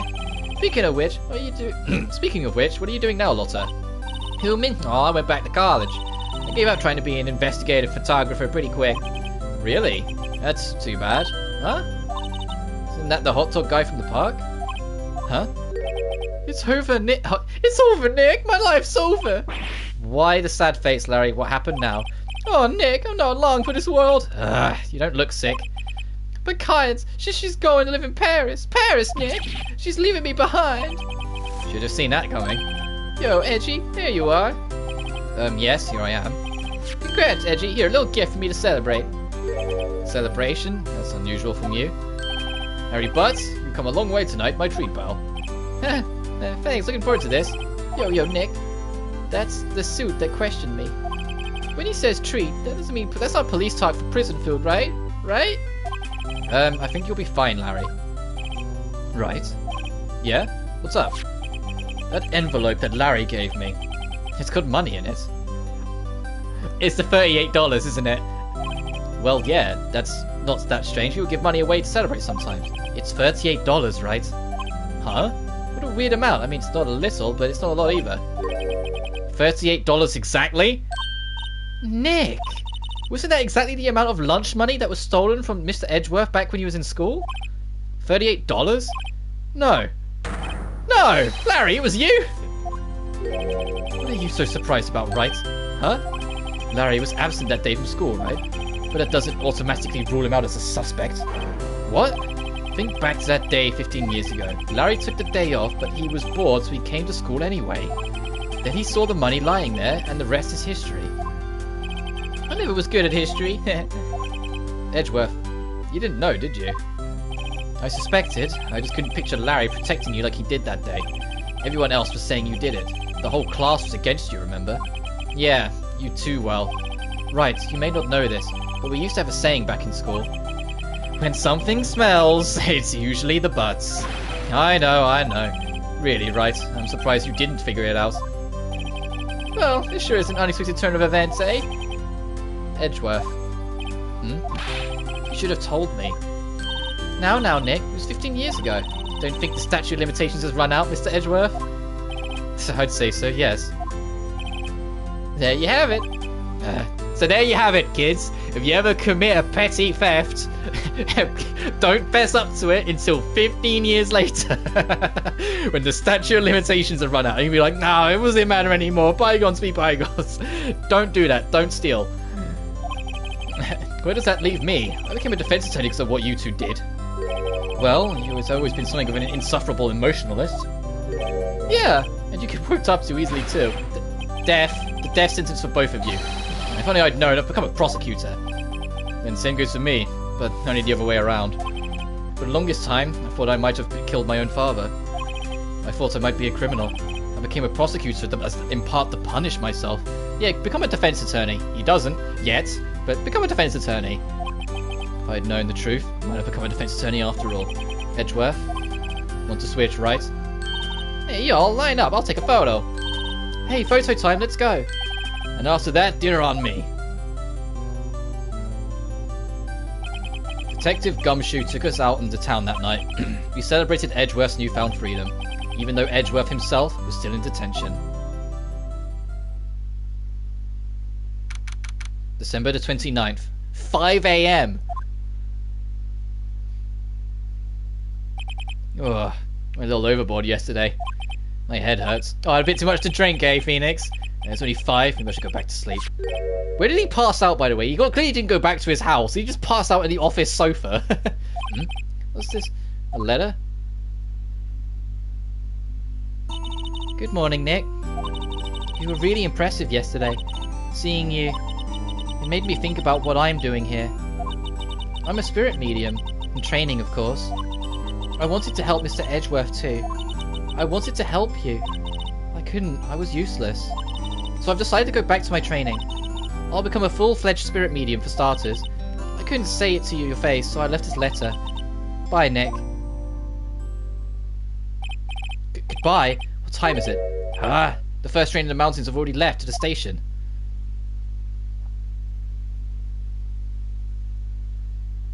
I guess I'm too late. Hey! Nick? Maya. So, you're leaving? Yeah. It's hard being a spirit medium who can't talk to spirits. And I think you'll do fine without me, Nick. Be good, okay? Hold it! Wait. What? I never could have saved Edgeworth without your help. Huh? On the last day of the trial, I heard her. I heard Mia's voice. You heard my sister? Yes. Only her voice, but still. It was at the very end when I thought we'd lost everything. But that's my sister for you. Detective Gumshoe helped, and Mr. Krosberg, even Larry. The only one who couldn't help. I was useless, Nick. But you were the one who stopped Von Karma, Maya. Huh? I didn't do anything. All I did was wander around in a daze. Sorry, but I have evidence that you helped. Evidence? That bullet. Take that! A bullet? Von Karma was convinced he had taken all the evidence pertaining to DL-6. But you were the one who rescued the last piece of evidence we needed. This was the bullet that put an end to Von Karma. And you were the one who gave it to me. Nick. Thanks, Maya. I couldn't have done it without you. I'll be back soon. Huh? I'm going to complete my training and come back. Okay. I'll be waiting. Of course you will. You can't run that office by yourself. You're hopeless. I don't know about that. So, this is it. See you soon, Maya.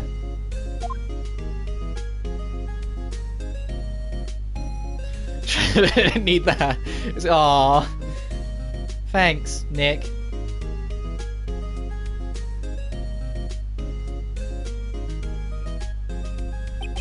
And so my story ends. Time to turn a new page and say goodbye to a novice defense attorney that I once was. Now a new story begins.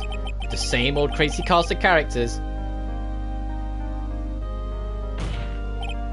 Ha! Don't think you've graduated yet, amateur. Mr. Wright, perhaps you'd like to rethink that claim. Yes, Your Honor. Uh-oh, I got a bad feeling about this. Objection! And in the original Game Boy Advance release, that is the end. That is it. That's literally everything. So I'm going to turn and face the camera now while the credits roll. That was genuinely everything. Hey, pal. Mr. Edgeworth came down to the precinct to wish me a happy new year. Talk about a pleasant surprise. Whoop! Detective Gumshoe! Then he hung his head low and went right back outside.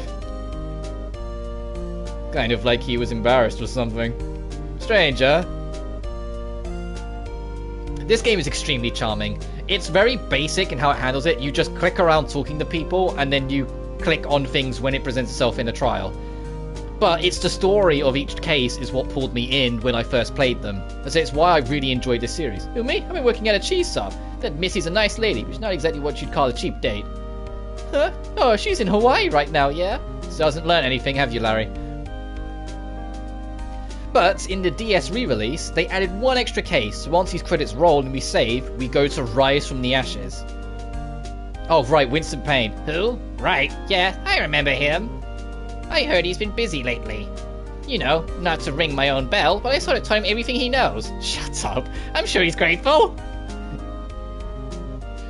Get used to Payne. He's in the first trial of like every single game in the franchise, I think. He's always the first person, the tutorial you beat up, and then afterwards you go to someone else. Phoenix Wright. Ah, the defense attorney whom I wrote that affidavit for, yes? Oh, you should know, I've taken over management of Gatewater Hotel recently. Should you be in the area, please stop by. I'm not if they're going to go through every single person, I don't remember all their voices. But in the sequel, they start adding more mechanics, more systems, and we're going to see some of that in Rise of the Ashes. Oh, it's you. Phoenix Wright? Ah, yes, Mia's understudy, was he not? I wonder how he's doing. Haven't seen him of late. Ah, the day of my youth. Like the scent of fresh lemon, you see.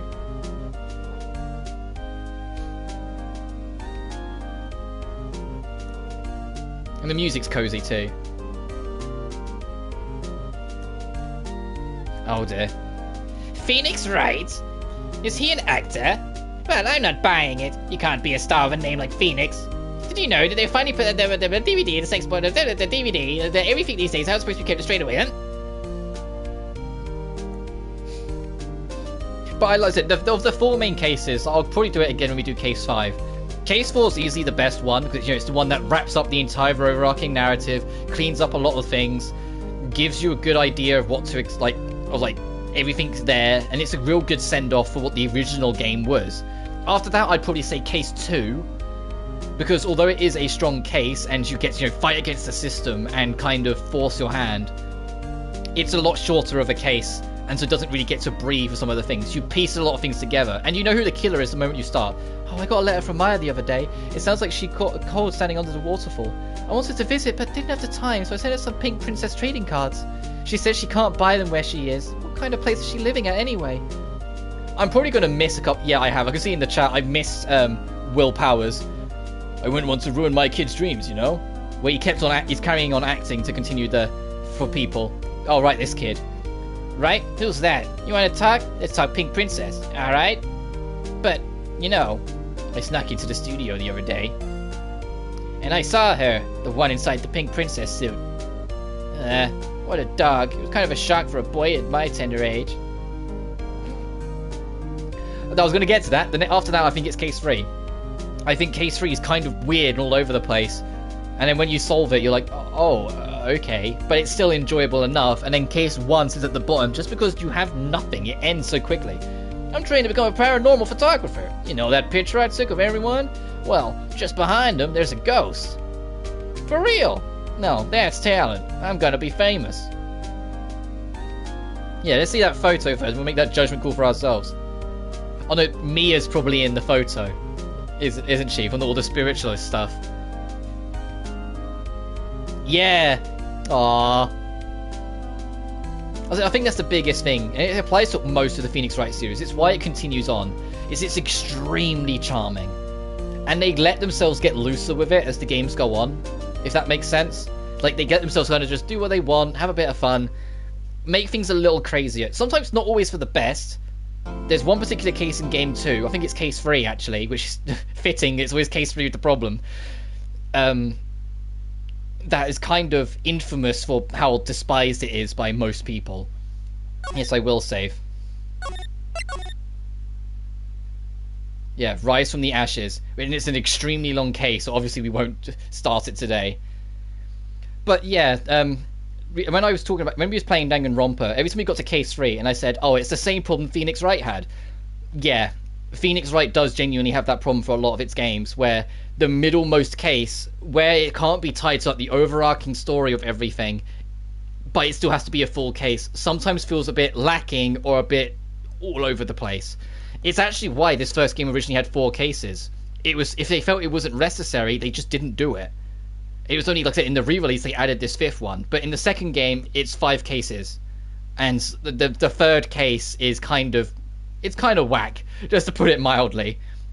But for this very first day of me trying a face cam, I don't think we did too bad. I think it'll be more interesting when we do more actiony stuff and I'm going all over the place. Or if it's like a fighting game, I'll probably stick myself more in the middle. So like I'm in between the bars, so I'm not covering anything being in this corner. But I had a lot of fun, and I enjoyed being able to act it out and like use like little bits and pieces here and there. And I had a lot of fun, and I hope you did too. With how long the next case is, I'm going to want to do it in one fell swoop for the sake of the case. But that could easily be anywhere between 7 to 9 hours, depending on how much we do the investigation on.